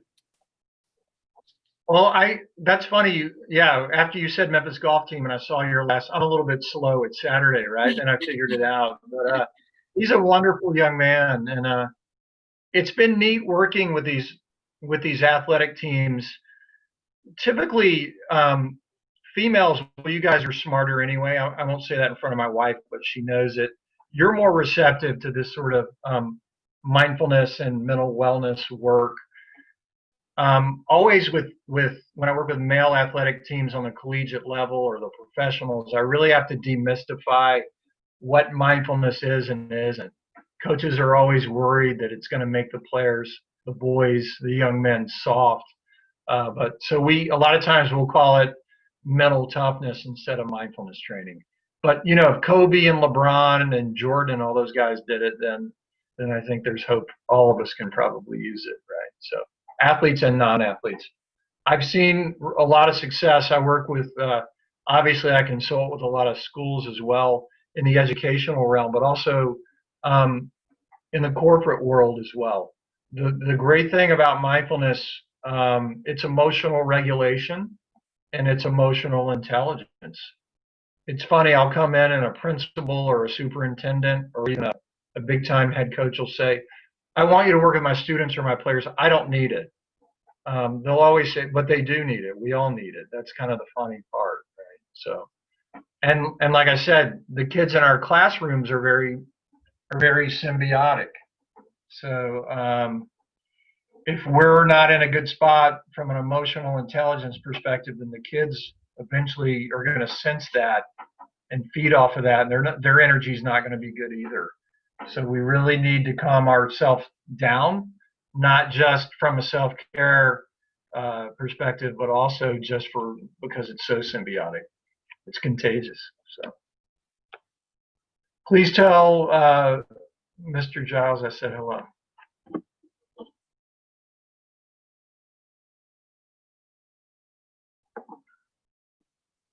Any other questions? I'm going to turn it over to Amber. If not. So I don't see any other questions in the chat, but do feel free to put it in the chat or unmute yourself. I actually had a question about kind of the mindful moments. Like, do you think, and I think I know the answer to this, but I just want to ask it for anybody who's kind of percolating on this idea too. Do you think that that's something that's helpful for like the workplace too? So not just for students, but for like people in education or even people who aren't in education? Is that something that we could use other ways? Yeah. That's a great question. Thank you for asking that. So one of the things that we was in, school it has to be sort of well called the climate of the school. So when I presented my headmaster and I told him I'm going to do this back when I was in middle school about a dozen years ago, after he laughed for about 10 minutes, he's like, yeah, sure, we can do this. They get a lot of schools in the Northeast, Boston, guys like John Hudson come from there, and they're out west in California, middle world, maybe a little bit slower than the coast. Some of the teachers that were the most hesitant about doing this in the Kool-Aid eventually more than the other ones. So typically, not to stereotype, but when someone is adamantly against mindfulness or emotional intelligence, they need it more, right? It's scary work. It's heavy lifting, dealing with our thoughts and emotions. So we had people come in and kind of train the teachers. I worked with them a little bit, but I wanted to lift the distance so it wouldn't just be my thing. Like Greg is the principal and he's ramming this down our throat. We know he's into meditation. But there's really not that much to teach. Anyone can teach sort of the breathing like this. Now it's gotten to the point where it's such the norm for our kids that do it on their own now. So they'll lead it. They'll ask the teacher at the beginning of the class, they'll turn the light switch off and they'll ask to lead it themselves. And it's good for the teachers. Amber and some of our teachers, when I present with them, they'll tell the other faculty that it puts them in a spot right before they have to teach before every year as well. And really, no matter what the culture, the climate of your school is, this fits. You know, if it's a Catholic school, it fits. I'm thinking about the rosary. That's a form of meditation where you focus on the beads, where you can sort of clear your mind, you pray. And the Episcopalians have the centering prayer, which is like a form of meditation. It exists in Judaism, Buddhism, of course. So there's all kinds of scripture. I'm certainly not a biblical scholar. Being still and know God. So, you know, whether you're a secular school or a spiritual school, there is a spot for this for you and your kids, without a doubt. If you think about it, silence and stillness are devalued commodities in our society. We live in this excited busyness right now that's all over the place. If we can just take a few minutes every day and immerse ourselves in a sense, it's just so good for our mental health and our brain. So Awesome. Thank you so much. and you know, you don't have to be.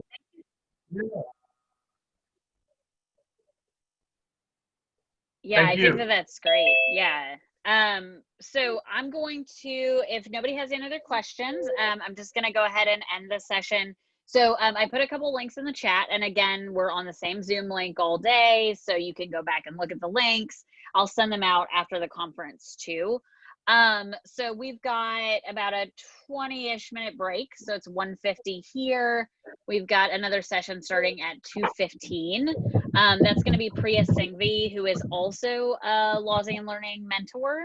She is the founder of Meaningful Minds, and she's actually going to be talking about like practical, quick self-care tips. So really kind of building on the self-care aspect of Greg's session. So Greg, thank you so much. Everyone, I'm going to share my screen and put the kind of in between on, but I'm here. So let me know if you need anything. Thank you.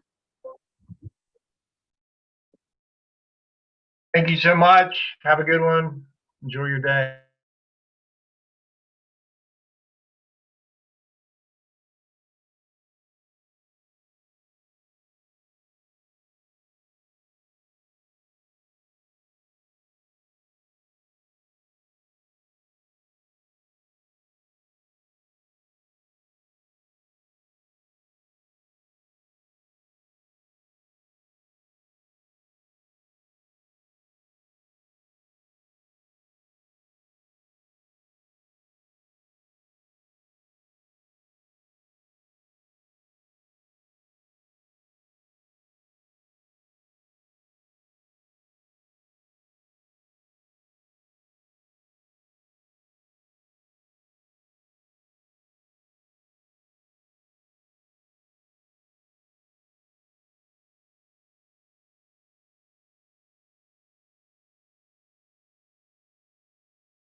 Hi, Amber. I was wondering if I could see if I can do mine in presenter view real quick and how it looks.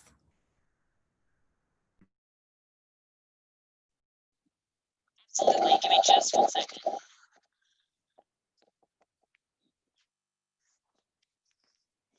All right. Can you hear me okay? Yes, I can.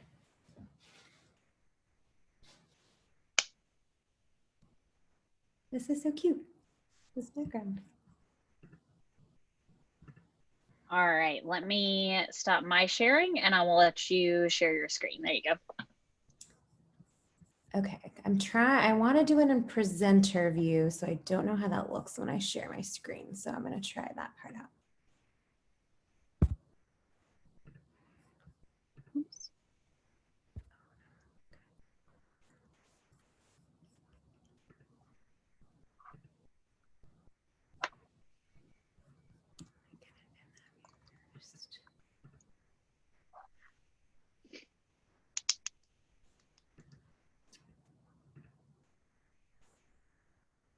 Okay, if I do it like that, can you see the... So I can see the like presenter, like the notes, the speaker notes, but I think if you select just that Chrome window, it'll work. Hmm. Yeah, I can't see them anymore if that helps. Well, I just clicked off, so yeah. Let's see. Oh, I think if you click on present, but click on the little arrow next to it. And then well, that's going to open the same thing. That's weird. Let me see if I can do it this way. Now, if it'll only, oh, I think I figured it out. Let's see. Now, can you see the notes? Nope, now I can't see any. I can just see your slides. Okay, but I don't want you to see all this other stuff. Let's see. I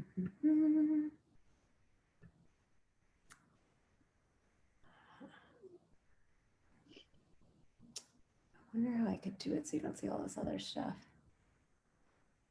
Huh.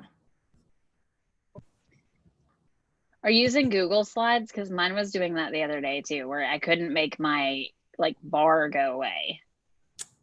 Hi, Priya. Hi, Amy. If you have just move your mouse, you'll see a taskbar come up on the bottom, like over the click on, yeah, see at the bottom, and you see it goes full screen right there. Click on that, it should go full screen. There you go. Okay, let's make sure. Oh wait, no, hold on. I just want to try to do it where I can still see my speaker notes.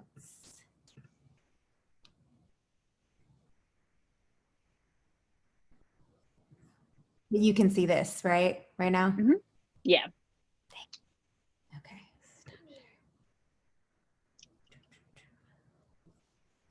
There's the one thing I haven't figured out in quarantine yet. Do you have dual monitors?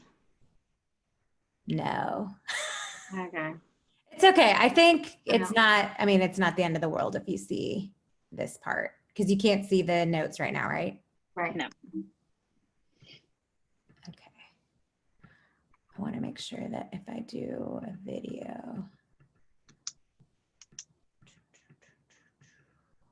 And everyone who just came in from the waiting room, we're going to get started in just a second. So we will get going here in just a minute. I'm going to make sure everybody's in and can hear, and then we will be good to go.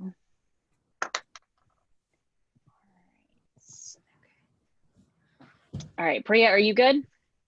Maybe give me 30 seconds. I forgot. Yeah, that's fine. Self-care books. Give me 30 seconds. Yeah. So real quick, I just wanted to remind everyone, so this is our last session today. So this is going to be Priya Singhvi. She's the founder of Meaningful Minds, and she's going to be doing a session on educator self-care.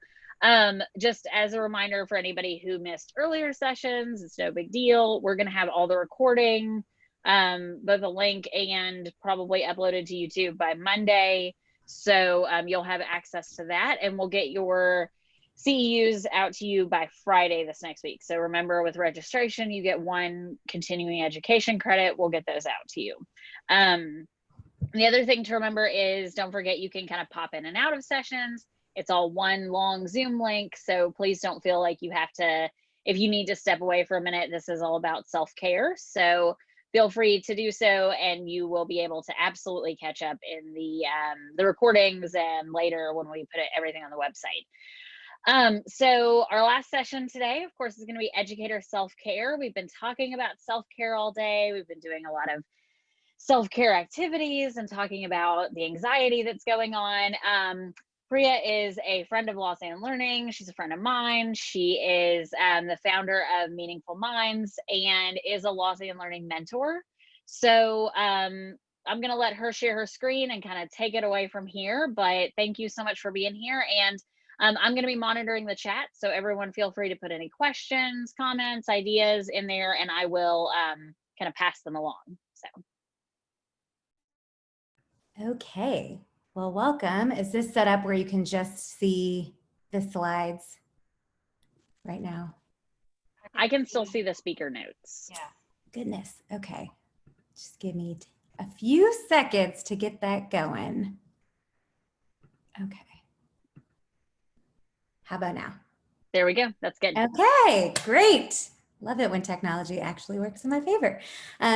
Well, welcome everyone. As Amber said, I'm Priya Singhvi. I'm a licensed professional counselor, licensed marriage and family therapist, and Cornell certified diversity practitioner. And today we are really going to focus on how teachers can take care of themselves. So we're going to figure out how to slay that back to school stress, which is unusually high in these times, and how you can harness the power of your own meaning through Meaningful Minds.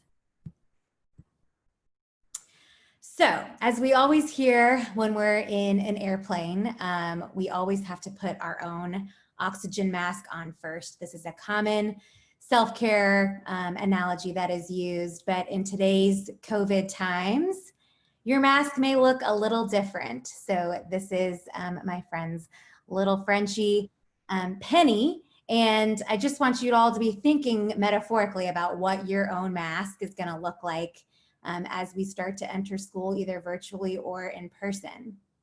So I always do my presentations, if you've ever been to one of mine with Lausanne Learning, with the mission of centering as you enter and breathe as you leave. So I would be remiss if we did a session on self-care and we didn't start with something of self-care. So we're gonna do a bit of a centering practice. So if I have an invitation, if you can sit comfortably in your chair with both of your feet flat on the ground. We're just going to take a moment to breathe deeply and perhaps allow your eyes to close or focus on a spot on the floor. Really tune into your own body and breath. And when you can no longer hear the sound of the chime, you may float your eyes open.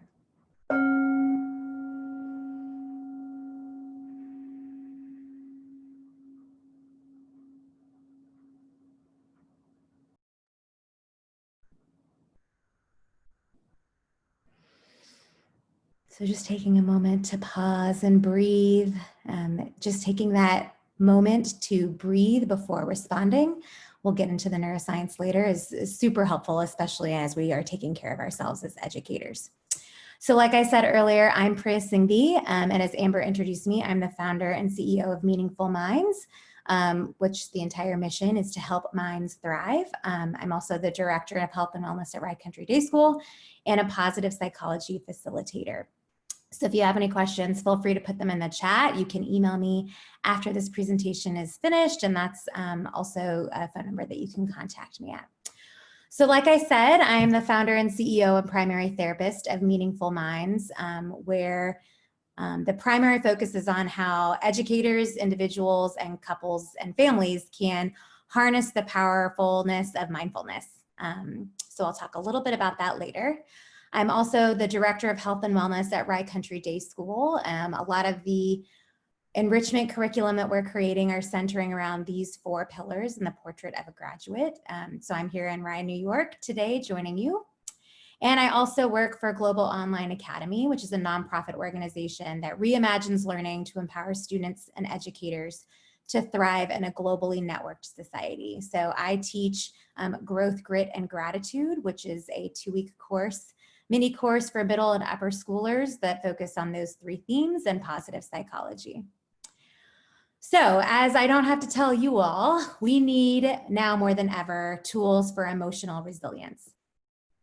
And one of the most powerful tools that we see both in practice and in neuroscience is self-compassion. So before we get into what self-compassion exactly is as a tool for emotional resilience, there is an invitation for you all to take about 5 minutes to do a self-assessment on how self-compassionate you are. So you can go to bit.ly/self-care and then all 4 capital C's. That's just a short link. I am also going to put the full link in the chat right now. So if you all can hop over to that, took me about 3 minutes to complete it. I did it again this morning. So as you're doing that, sort of taking note of how you're feeling now, especially going into sort of uncertain times. Some of us, my school is doing in-person learning, others are starting remote. So just thinking about how self-compassionate you are. So we'll take about 2 or 3 minutes. And again, I put that link in the chat. You could also just probably Google Kristen Neff, self-compassion. So we'll take a moment to do that.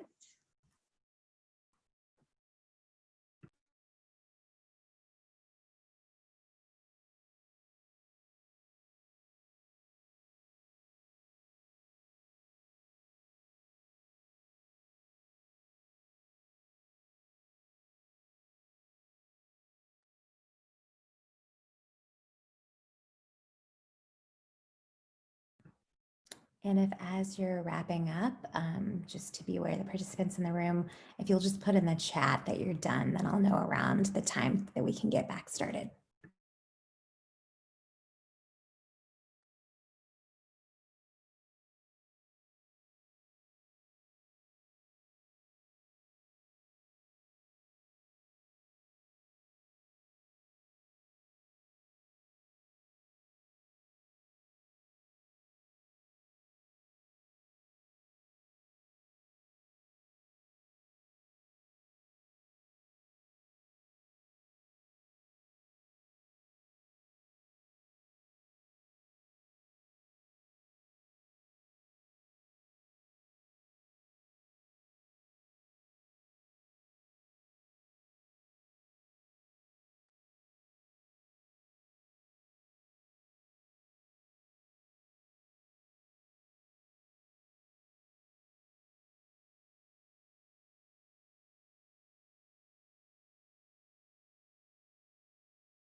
Okay, people are wrapping, so maybe another 30 seconds.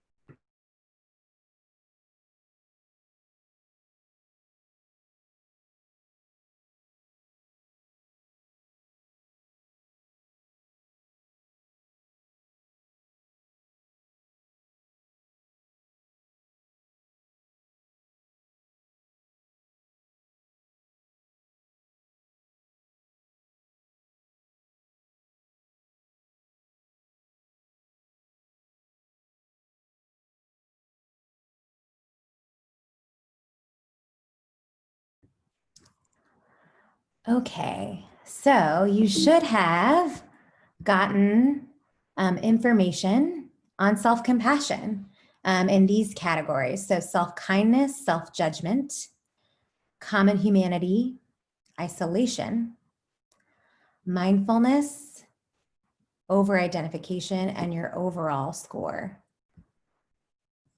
So at the bottom, you should see the overall score, and there's some tips from Kristen Neff on what exactly that means. But I like to start with this assessment because it kind of gives us a framework of where we are starting from as educators. Oftentimes, those that are in the helping profession do tend to score higher on self-judgment and over-identification of feelings. And we need to use things like self-kindness, common humanity, and mindfulness to help sort of combat that. And that is a real research-based critical part of self-care. So since we do have some attendees that are in the chat, if anyone wants to sort of share if they felt like the assessment was a true reflection of them, or if perhaps the overall score maybe was not reflective, you're welcome to either unmute yourself or put it into the chat, but we'll still keep going as you sort of share some of that. So for me, I've been a mindfulness educator for 7 years now. And so I was at a 5-point scale for mindfulness, but in the 1.5 range for over-identification.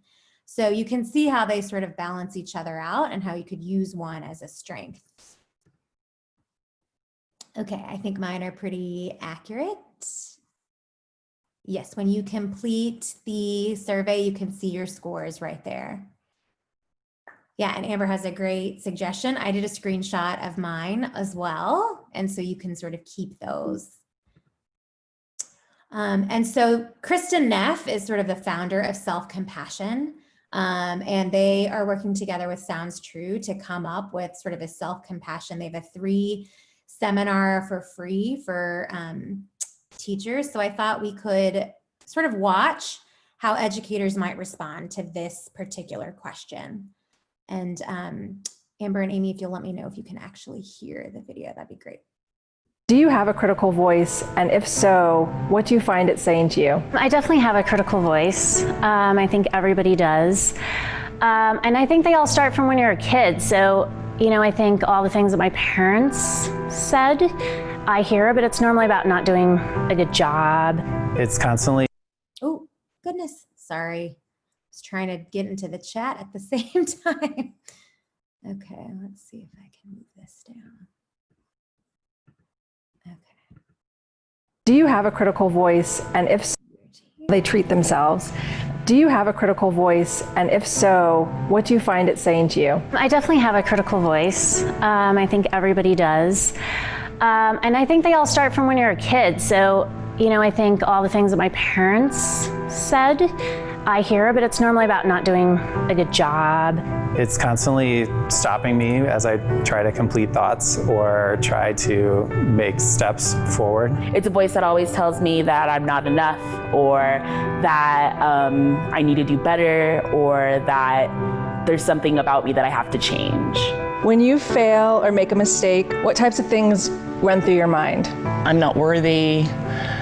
Everybody's going to see my mistake. Nobody else makes mistakes like I do. You're stupid. I can't believe you forgot something easy. This was basic. Why are you having so much trouble doing something so simple? People don't want me around, that I'm uninteresting, boring, and or just too weird for people's company. It says that I should have done better, and sometimes it says mean words about myself. It's probably the loudest thing that's usually coming through my head before anything else is at least ringing that failure over and over again. And let me give you a scenario where a friend of yours comes to you, has made a mistake, and what would you say to that friend? Well, the first thing I would tell them that it's okay. You don't need to feel all the weight of this. Most likely you're holding on to this more tightly than anybody else. This in no way, reflects your character or reflects your ability to do something. Definitely a lot kinder to my friends than I am to myself.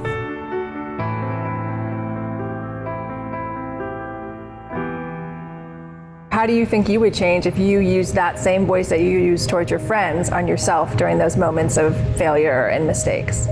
I think it would be, you know, incredible because you're not gonna talk to your friends the way that you talk to yourself sometimes. And I think that if you're constantly kind of reassuring yourself and letting yourself know that you are enough, then your thought process will change. When you treat yourself like you do somebody else, you start feeling better, I think, right away, and you keep it in context much more instead of letting things be blown out of proportion. I think I would have a lot less anxiety in my day-to-day. I think there would be kind of a weight lifted. It would definitely make me feel better and happier, because when I usually say, like, when that voice that says mean stuff in my head, I'm not really happy and sad.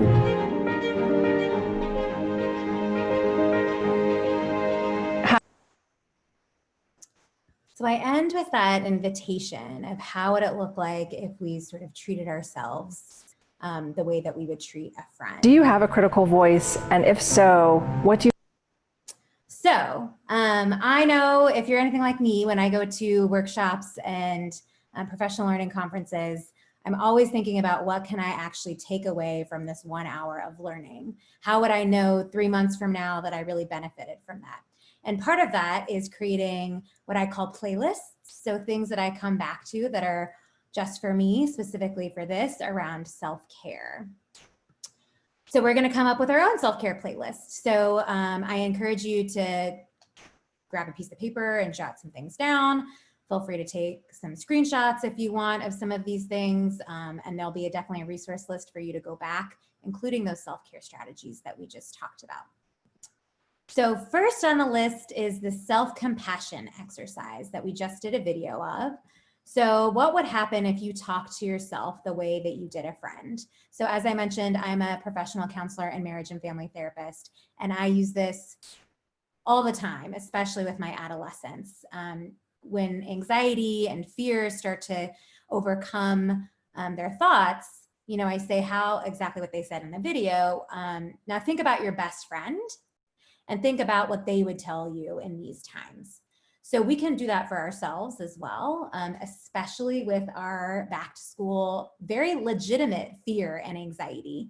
And how can we sort of be a good friend to ourselves as we're navigating this process? And I'm a cognitive behavioral therapist, so I believe that the way that we speak to ourselves really matters. So instead, and I just came across this on my Instagram feed just this morning. If you're an Instagrammer, I highly recommend Hey Amber Ray. She's the author of Choose Wonder Over Worry, which is sort of my go-to book when I want to become friends with my feelings. But her Instagram is fantastic with just little nuggets like this. You'll see a couple of her slides in here. So instead of like, I'm a mess, it's August 7th, I don't even know what day it is. It's August 8th, and I am not ready for school, right? Just meeting ourselves with compassion, with a simple, I'm human. This quote comes from Glennon Doyle, who's also on my list, her new book, Untamed, like, we can do hard things. And I noticed when I've done this presentation with educators, a big cognition that consistently comes up is, I'm a failure, I'm not doing this right. Everyone else around me has it figured out and I don't. So just giving ourselves the same compassion that we would give our students, which is, I'm learning. And then I always sort of use this question, like, what is this teaching me? What am I meant to learn? You know, why is this difficult person showing up in my life right now? What was this person meant to teach me? So just remembering that the thoughts and the way that you talk to yourself matters. Here's another example. I sort of like this idea of critic versus compassion. So I think naturally as caregivers, the critic for ourselves is much stronger than our compassionate voice. So this is one that I find a lot with teachers, right? Like, what's wrong, or why did you mess that up? And then just returning back to our humanity. So how human of you, what did you learn? So just thinking about how would my own self-care look different if I were able to treat myself the same way I would a friend, with compassion. And as you'll see, if you did that exercise, the self-assessment, When you click next, you'll get an entire sampling of guided meditations and exercises. You can also find that here at this website link. So if you're into meditation and guided exercises, that's a great resource. Which brings us to number 2, which is mindfulness. So if you were in the session that was right before, you know how important mindfulness can be. I'm going to do a quick tour of mindfulness just in case if you weren't in the earlier sessions. But another self-care playlist that you can add is just mindful breathing. So what is mindfulness? I know a lot of you might have been in the last session, but I'll just go through a quick tour. It's pretty straightforward, right? It suggests that the mind is fully attending to what is happening, to what you're doing, to the space that you're moving through. That seems trivial, except for the annoying fact that we so often veer from what is right in front of us and what our presence is, right? Our mind takes flight, we lose touch with our body, and pretty soon we're just as engrossed in those obsessive thoughts we just talked about and something that just happened or fretting about the future. So an analogy that I've used as a therapist is if our thoughts are rooted in the past, that can be depression. And if our thoughts are rooted in anxiousness for the future, that's anxiety, which is why mindfulness is so important when you're just fully in the moment and being curious. So it gives us the time in our lives where we can suspend judgment and unleash our natural curiosity about the workings of the mind, approaching our experience with warmth and kindness to ourselves and to others. So today's going to be more about how we can approach that to ourselves. And I describe it to my students with 3 simple words: be here now.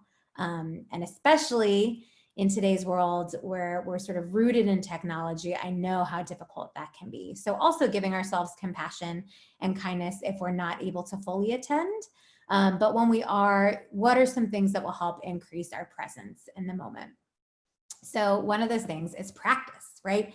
Getting into a daily practice. And we know that does not mean sitting in a meditation cushion for 2 hours a day, every day, right? The neuroscience shows that if you can even get some type of mindfulness practice for 7 minutes a day, that actually has the same neurobiological impact as meditators who've been doing it for 2 hours a day consistently over years.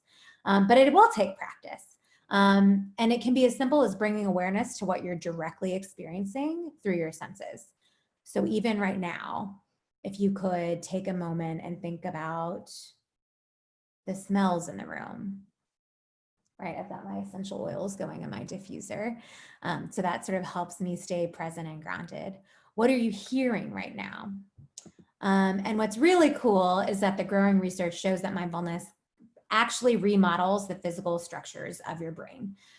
So whenever you bring awareness to what you're directly experiencing via your senses, or to your state of mind via thoughts and emotions, you're being mindful. And there's a lot of growing research that shows that when you train your brain to be mindful, you're actually remodeling the physical structure of your brain. So it is an innate capacity that is tapped, developed, and deepened through practice. And the benefits are that you get the qualities that everyone wants to see their own students develop, right? Kindness, attention, emotional balance. And all of those can be exercised like muscles. So I do a mindfulness practice with my students before every class. Like I said, center as you enter, breathe as you leave. They get the benefits as well as I get the benefits. It's no secret that I start every presentation that I do with a mindfulness practice. That's for me as much as it is for you all watching. And this is some really interesting, cool new research that I actually just came across this week in preparing for this presentation, which talks specifically about the power of inhaling through your nose. And I loved this analogy that Mindful, the magazine, and that's a great another resource, Mindful Magazine. Follow them on Instagram and Twitter. If you're able to get their subscription, they send out 6 magazines a month. But in this research, it found evidence to show that there's actually a direct link between nasal breathing, so breathing in through our nose, and our cognitive functioning. So we know that slow, deep breathing can calm the nervous system, right? We're calming down that sympathetic nervous system, putting parasympathetic that calming nervous system back on board, reducing our heart rate. But in these studies, they actually found that memory was much better if when they were learning information that the test subjects or participants were inhaling through their nose as they were learning new information, which to me, like anytime I learn about neuroscience, I literally I get chills. So our in-breath, I love this analogy, is like a remote control for our brains, directly affecting those electrical signals that communicate with memory and emotion. So that's specifically your hippocampus and your amygdala, right? So most of us know that the amygdala is the emotional center of the brain. That's where our limbic system is. Hippocampus is involved in memory. So I'll just read directly from the article since I'm not a neuroscientist, although if I had 5 years to go back to school, I would definitely do that. So nasal breathing plays a pivotal role in coordinating electrical brain signals from the olfactory, so that's your smell cortex. They're brain regions that directly receive input from our nose, and this is also why I love using essential oils. And that then coordinates with the amygdala and the hippocampus. We know that the smell system is closely linked to the limbic brain regions. This is why when you have a smell like, for me, peppermint takes me right back to Christmas and candy canes, right? It's because our olfactory is right next to that amygdala hippocampus. So it's right next to the part that affects emotion, memory, and behavior. And this is why a particular smell or fragrance can evoke strong emotional memories. And these studies that we're talking about in this research shows that the act of breathing itself, that inhalation through the nose, even in the absence of smells, can influence our emotions and memory. So I love this analogy that they use. If we think of our system as an orchestra and our nasal breathing is the grand conductor, so inhaling through your nose, setting the tempo for the slow playing smells that we have around us, while also weaving in the faster rhythms of emotion and memory. So during nasal inhalation, that fast electrical rhythms in the amygdala and the hippocampus become stronger. So we can actually increase our ability to have emotional discrimination, which means effectively naming our emotions as well as memory. So what does that mean for your practice?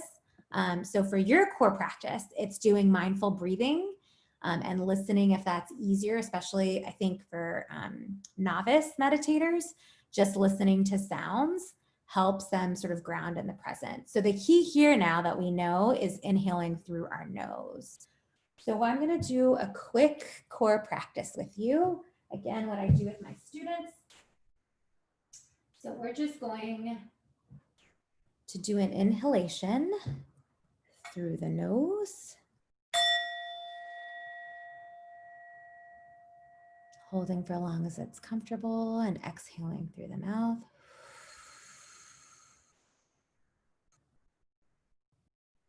We're going to do that 2 more times. This time I won't be talking, so you can listen to the sound of the chime if that helps you focus.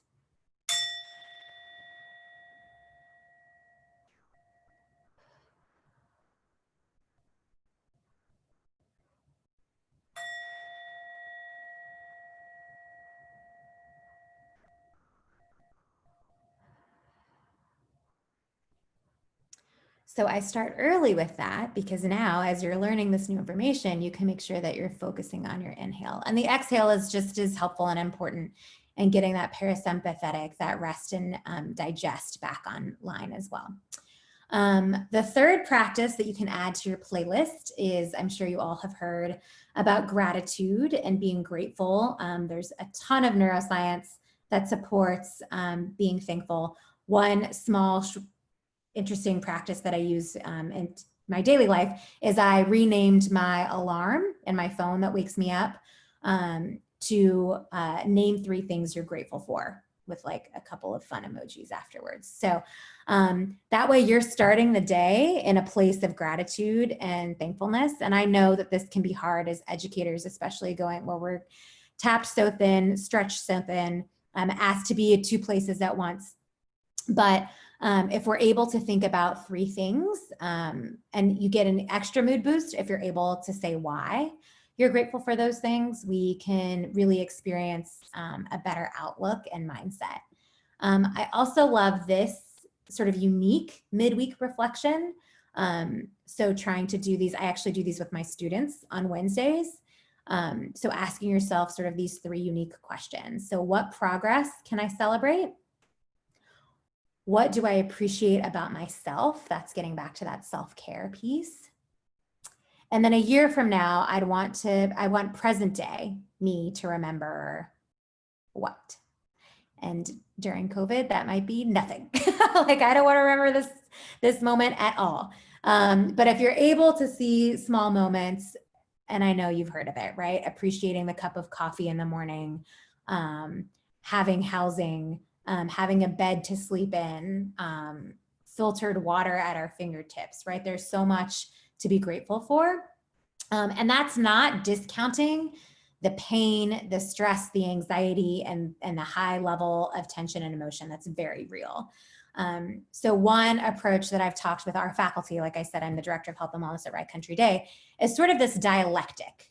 So dialectical behavioral therapy is where you talk about holding 2 emotions that are seemingly opposite, but making space for both of them, right? So I can both be grateful that I have my students that I have an impact on, and also at the same time be incredibly anxious about returning back to school and what that looks like, right? Oftentimes, if we're actually able to hold both, a dialectic at the same time, we can sort of move through emotions with more progress than we can if we're only focusing on one.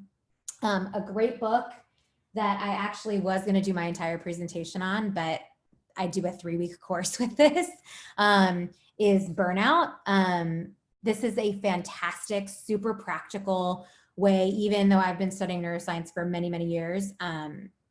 Emily and Amelia Nagasaki, who are actually sisters, talk about sort of the neuroscience and the practicality of moving through burnout. And one of those is sort of completing your stress cycle. So a mindfulness hack that I use for my clients, my students, and myself is understanding that dialectic, right? Having moments for gratefulness and gratitude while also appreciating that this is still a really stressful time for most folks. And 4th is a heart meditation, a loving kindness practice. So if you will humor me, I'm going to have you do another mindfulness practice. And I should note that I have done this before with our faculty, and some people get very overwhelmed with emotions, happiness and sadness. So I just want to sort of preface this meditation with that, or, you know, it may just be run of the mill for you. But as Amber started, do what you need to do to take care of yourself. If you want to turn off your camera as you're doing this, so that you can really be present. If you want to allow your eyes to close, you can do all of those things. So we are going to start. It's called the cherished moment. So we're going to start by simply placing our own hands on our heart center. And take a relaxed and comfortable posture. And like I said, feel free to turn off your camera or allow your eyes to float closed.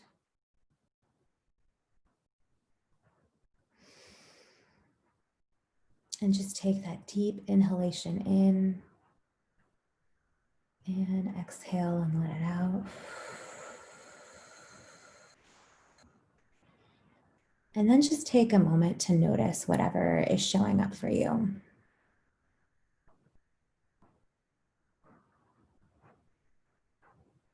What is going on in this deep heart space for you right now?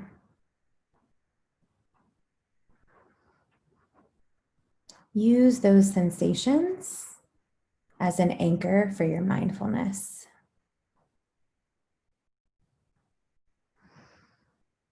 Breathe gently, softly, deeply into your own heart center.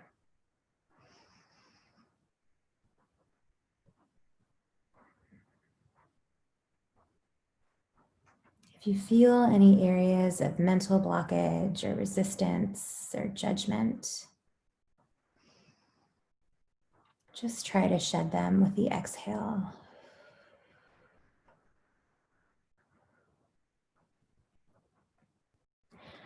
And then there's an invitation, if you can, to drop beneath that place of resistance and into that place where we care for others.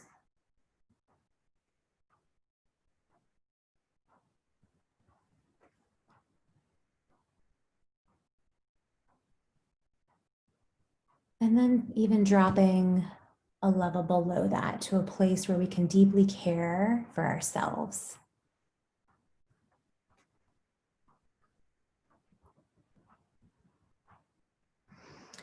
If you wish, breathe in a sense of ease or safety or goodness into your heart center.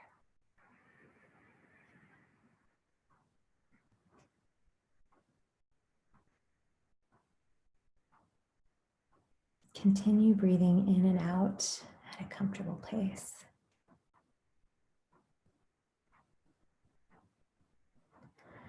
And then, if you will, remember one moment, and just one moment, when you felt safe, loved, and cherished by another human being.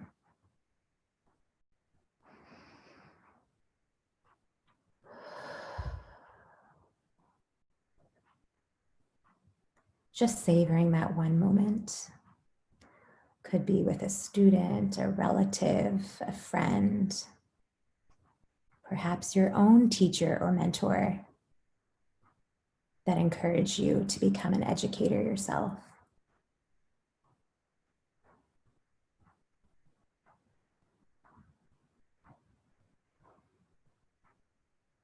As you remember this moment of feeling safe and secure and cherished, let yourself just bask in those feelings of goodness.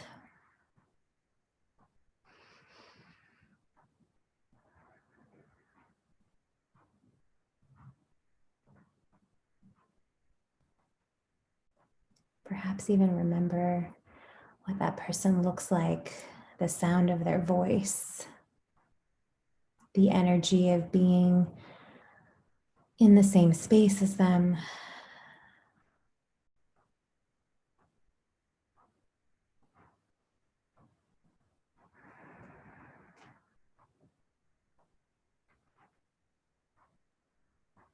Soften your mind and heart and open deeper to that feeling of kindness and contentment.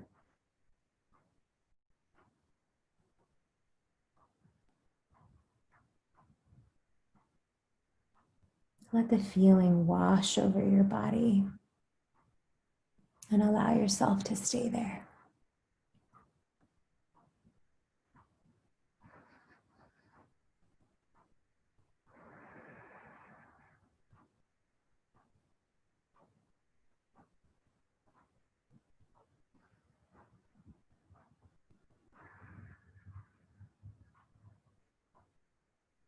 As you start to sort of crystallize that moment so that you can take it with you,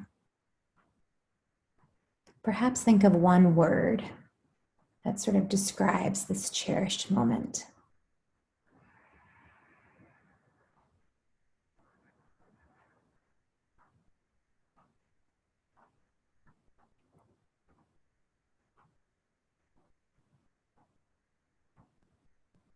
Take notice of how your body is responding to sort of basking in that moment and soaking into it.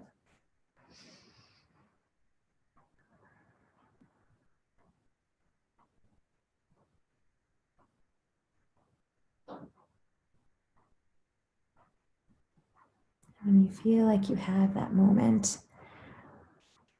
crystallized for you and the word that you will use to come back to that space,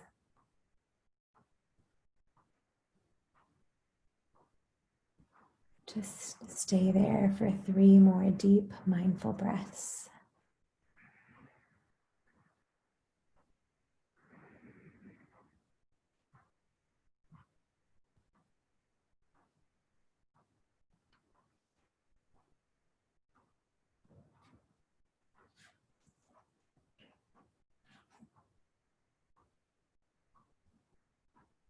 Perhaps with your eyes still closed, bring your awareness back to the room.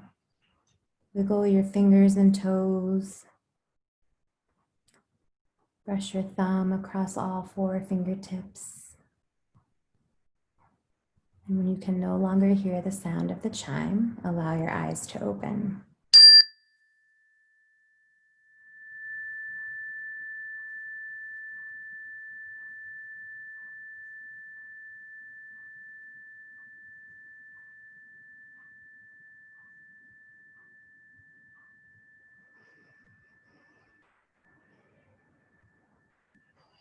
Welcome back. So if you feel so inclined, feel free to write your word into the chat. I think of a different moment every time I do that, and a different word every time I do that. Today, the word was grace that came to me. So if you want, I have a YouTube account that I actually started during COVID because I wanted to do meditations and mindfulness for my students. So you could go to tinyurl.com/mindful-moment. And I have another loving kindness meditation that's in there. So you can feel free to go to that. But I would love to hear, if there are any thoughts in the chat about sort of what that was like and thinking about that word.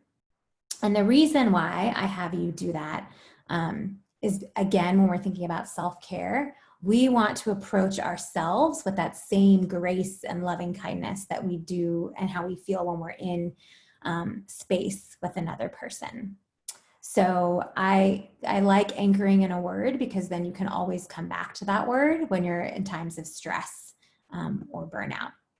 So I'm always going to provide sort of what happens to your brain in these moments. So when you do the exercise that we just did, which is sort of rooted in a neuroscience approach, the warmth and the safe touch of your hand on your heart center actually begins to release the activation of oxytocin.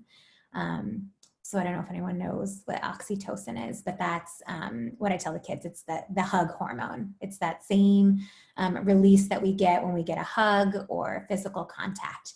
But technically it's the brain's hormone for safety and trust, bonding and belonging, and calm and connection. So the oxytocin is released in high amounts during hugs, during physical contact, during breastfeeding.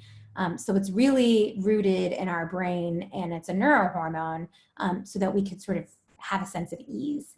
And there are actually neural cells around the heart, I'll talk about here, that communicate directly with the brain and actually help with the release of oxytocin, which is really just so interesting that we actually have sort of cells that are connected from our brain directly to our heart to help with the activation of oxytocin. And now cardiologists and those that are working in heart hospitals are using mindfulness and loving kindness meditations to actually help with recovery after heart trauma.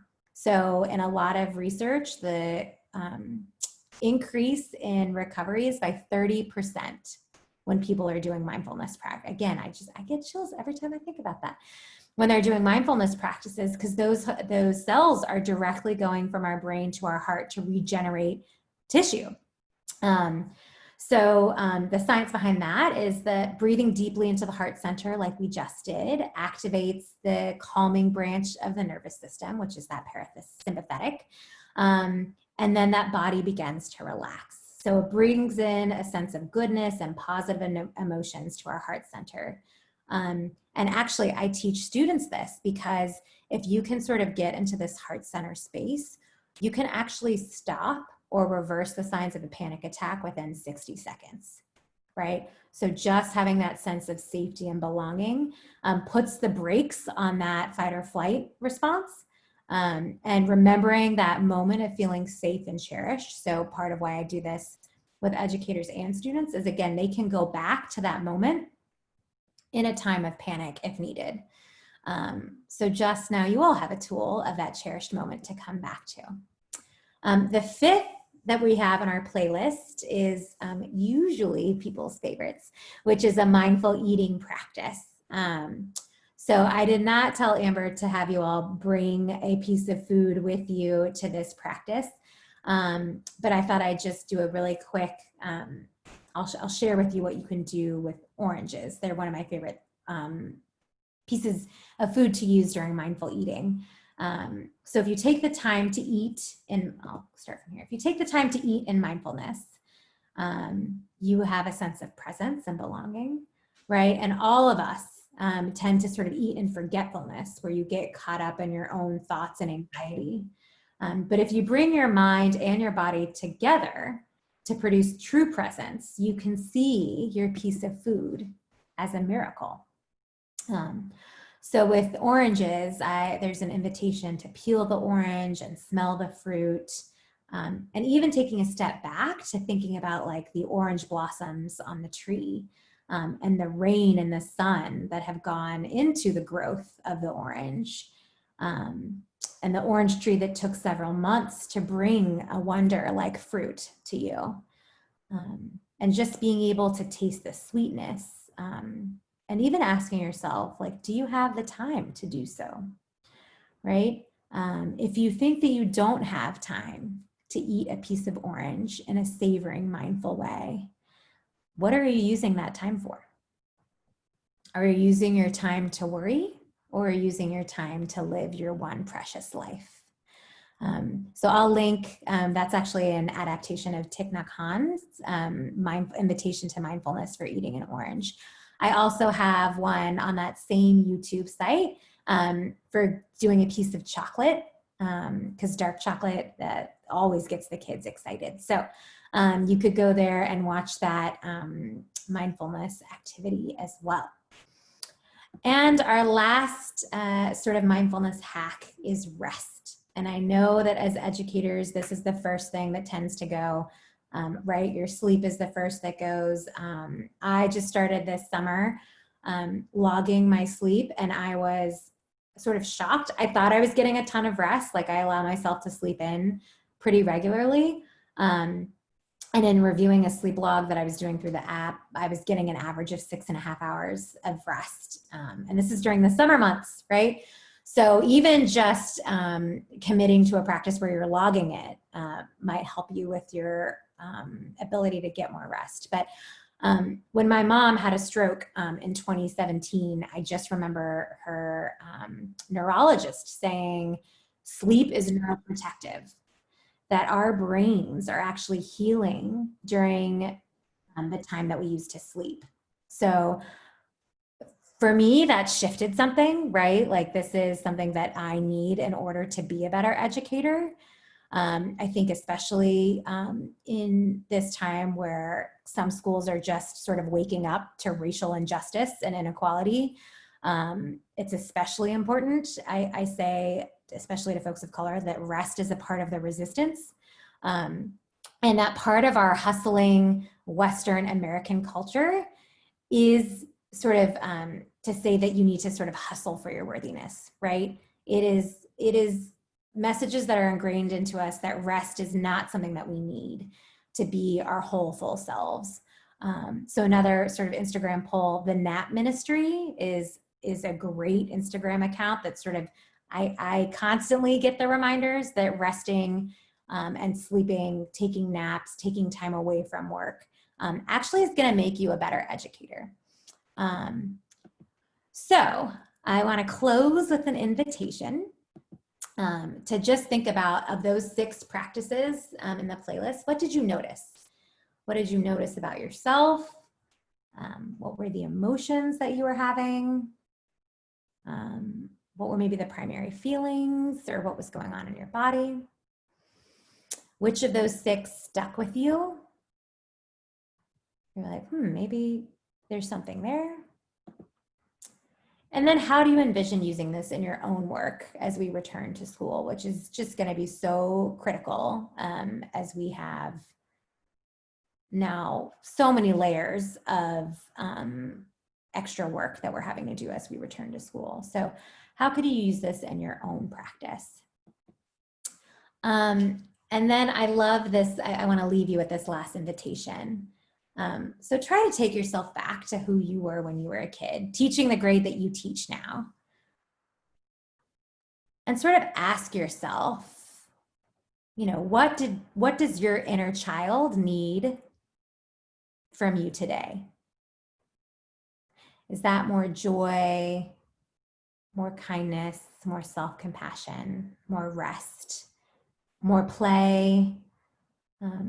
So just think about being who you needed when you were a kid. And I'll invite you to make sure that you're using those deep, mindful, cleansing breaths. So center as you enter and breathe as you leave. Again, I have so much gratitude. Thank you for investing an hour of your time to invest in yourself. And if you have questions, if you are thinking, man, I'd really love to do this with some other educators at my school, I'd love to do this with friends, feel free to reach out to me on Twitter, Instagram, or on Facebook, and we can connect that way. I'm often posting things that sort of remind us to come home to ourselves. Or if you're interested in maybe hiring me for your school through Lausanne Learning, or through this practice, feel free to reach out to me at that email address. I'm always excited to work in schools, and especially with educators who have some of the highest levels of burnout and wanting to build their practice. And the key is just choosing one, right? And it may be something that I haven't even listed. It may be being really mindful with your cup of coffee in the morning. It could be stretching before bed. It could be making sure that in times of this kind of isolation, you're checking in daily with at least one person. I'd actually also love to hear what you're doing for your own self-care. So we can either put that in the chat or talk about that now. So you can reach out to me with any of these options, and I'll be happy to take questions if there are any, or if people just want to share in the chat of sort of what they have felt has helped with their own self-care. So thank you. Oh, we got Thank you so much. Of course. So I just got a message on the chat about getting a list of books recommended during the session. So we can definitely, I put some links in the chat too. But Priya, what was the book that you said that you really enjoyed? And I'll put a link for it in here. So this one is great, specifically on burnout and stress. It's super practical. It takes you through the neuroscience. It's talking about completing the stress cycle. So this has been really big, especially when I work with clients and we've done mindfulness, we've done the cognitive behavioral therapy, and they're like, Priya, it still is coming back to me. And that's usually because they haven't completed their stress cycle. And you can do those in some of the ways that I mentioned here. Also, I mean, I didn't even talk about physical movement, activity, nourishing foods, you know, going for walks and things like that. So this is sort of number one in talking about self-care. The other ones that I said were, and I can even just put these in the chat, but choose wonder over worry. That's Amber Ray, all those Instagram handles that you saw. And then I actually didn't mention this one, but this I got, and that, to be truthful, I have not finished reading it. Actually, I've only started reading it, but I got this specifically when COVID started, and sort of understanding how to work through life in a brokenhearted world. And then started to revisit it as as I'm trying to cope with sort of all of the racial injustice and trying to build equity into our schools. I found that was really helpful. Also, with regards to that, when you find yourself sort of getting into a place of anger, as I did, I think early in some of this work, and just befuddled by inequity in our schools and in our world.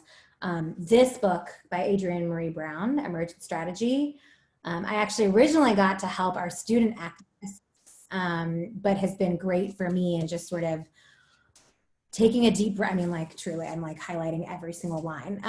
Taking a deep breath as sort of like a framework for how we move through this. So in terms of self-care, I think this would be really great if you're trying to build your own practice, right? Like, how can I make sure that I'm taking care of myself when I've got kids or an older family member that I'm caring for, when I'm asked to be 2 places at once for school, when I have to do online learning and in-person learning, and all that, you're telling me to take care of myself. I think this book's really good for coming up with your own strategy on that. Oh, perfect, Amber. Thank you for doing that. And I've got like snapshots to all of those on my Instagram. If you're just looking, to me, that's like a real tangible way to kind of incorporate that into your daily life. So I've got a couple posts on this and on burnout, just like kind of snippets of what I felt like were best. So that's Instagram.com/meaningfulminds. But I'd love, you're all about snacks, to hear gratitude. Oh, I love these words. I didn't even have a chance to look at them. So in the chat, gratitude, protected, that's amazing. So yeah, I'd be happy to answer any questions. I have literally done 3 full-day workshops on this. So I tried to give you a real practical, short 45-minute tour of what could maybe help you. But if there are any questions, I'd be happy to answer them. Awesome. And feel free to unmute yourselves or put questions in the chat. I can read them or you can unmute. It's up to you.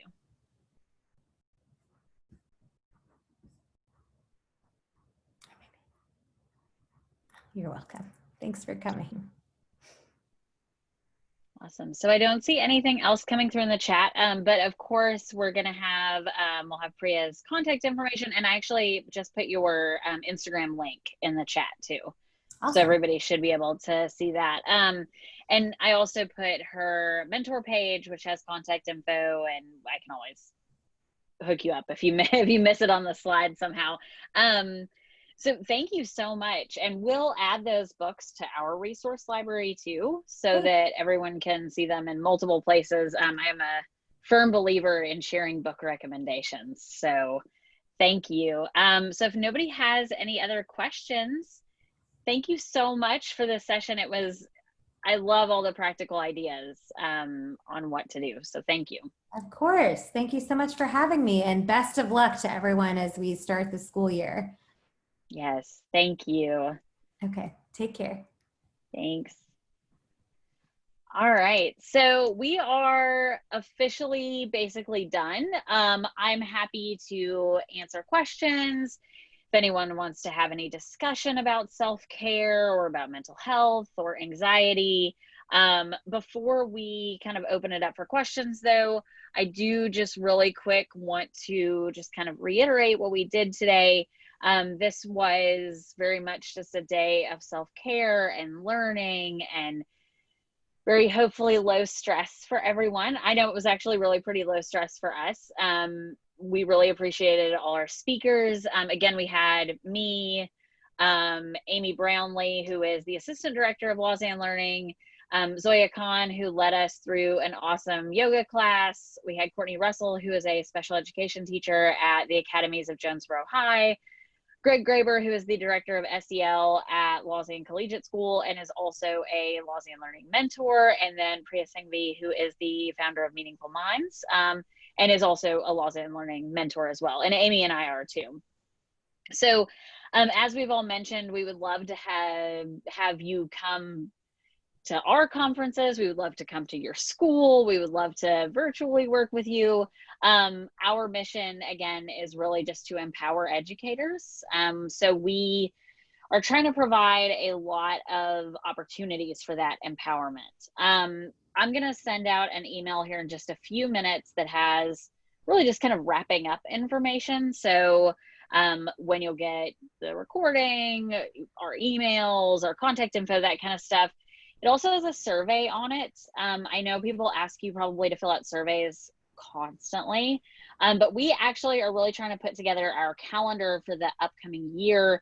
And we want to provide some of these like free, really resource-driven days. And so if you'll just fill that out and tell us kind of what you liked, what you didn't like, what worked, what ideas that you have, we absolutely take those into account as we're planning. We want to do stuff that is useful for you.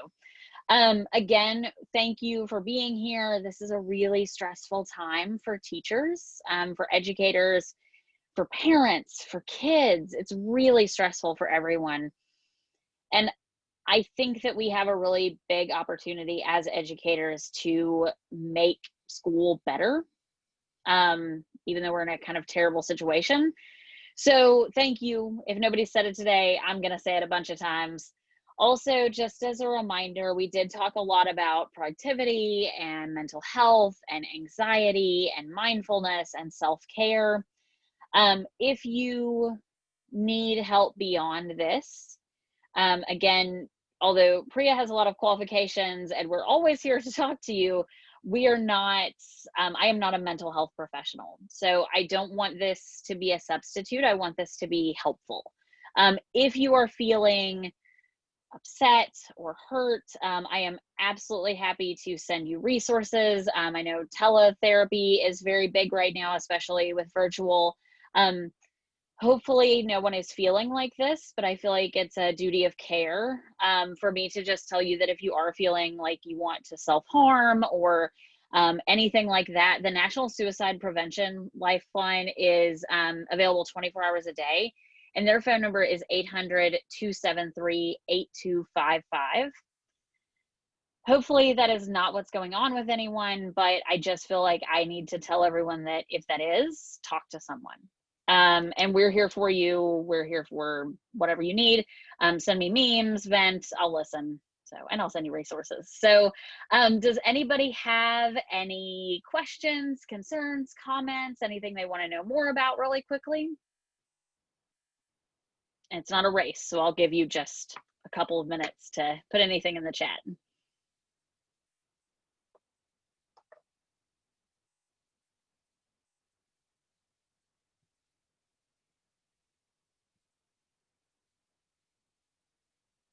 All right, well, if there's nothing else from anyone, Priya just put, you can also text hello to 741-741. It's licensed mental health professionals. Absolutely. You know, find your people, take care of yourself, breathe, right? Sometimes we forget to do that. So thank you everyone so much for being here. I will send the email in about 30 seconds. You'll get the recordings on Monday. Your CEU will be there by Friday, and you can always reach out to me at acolvin@lausanlearning.com or my cell phone 901-860-1946. All right, everyone, this concludes our day of self-care. Have a wonderful rest of your Saturday, and I will see some of you soon and some of you hopefully at the next conference. Thank you.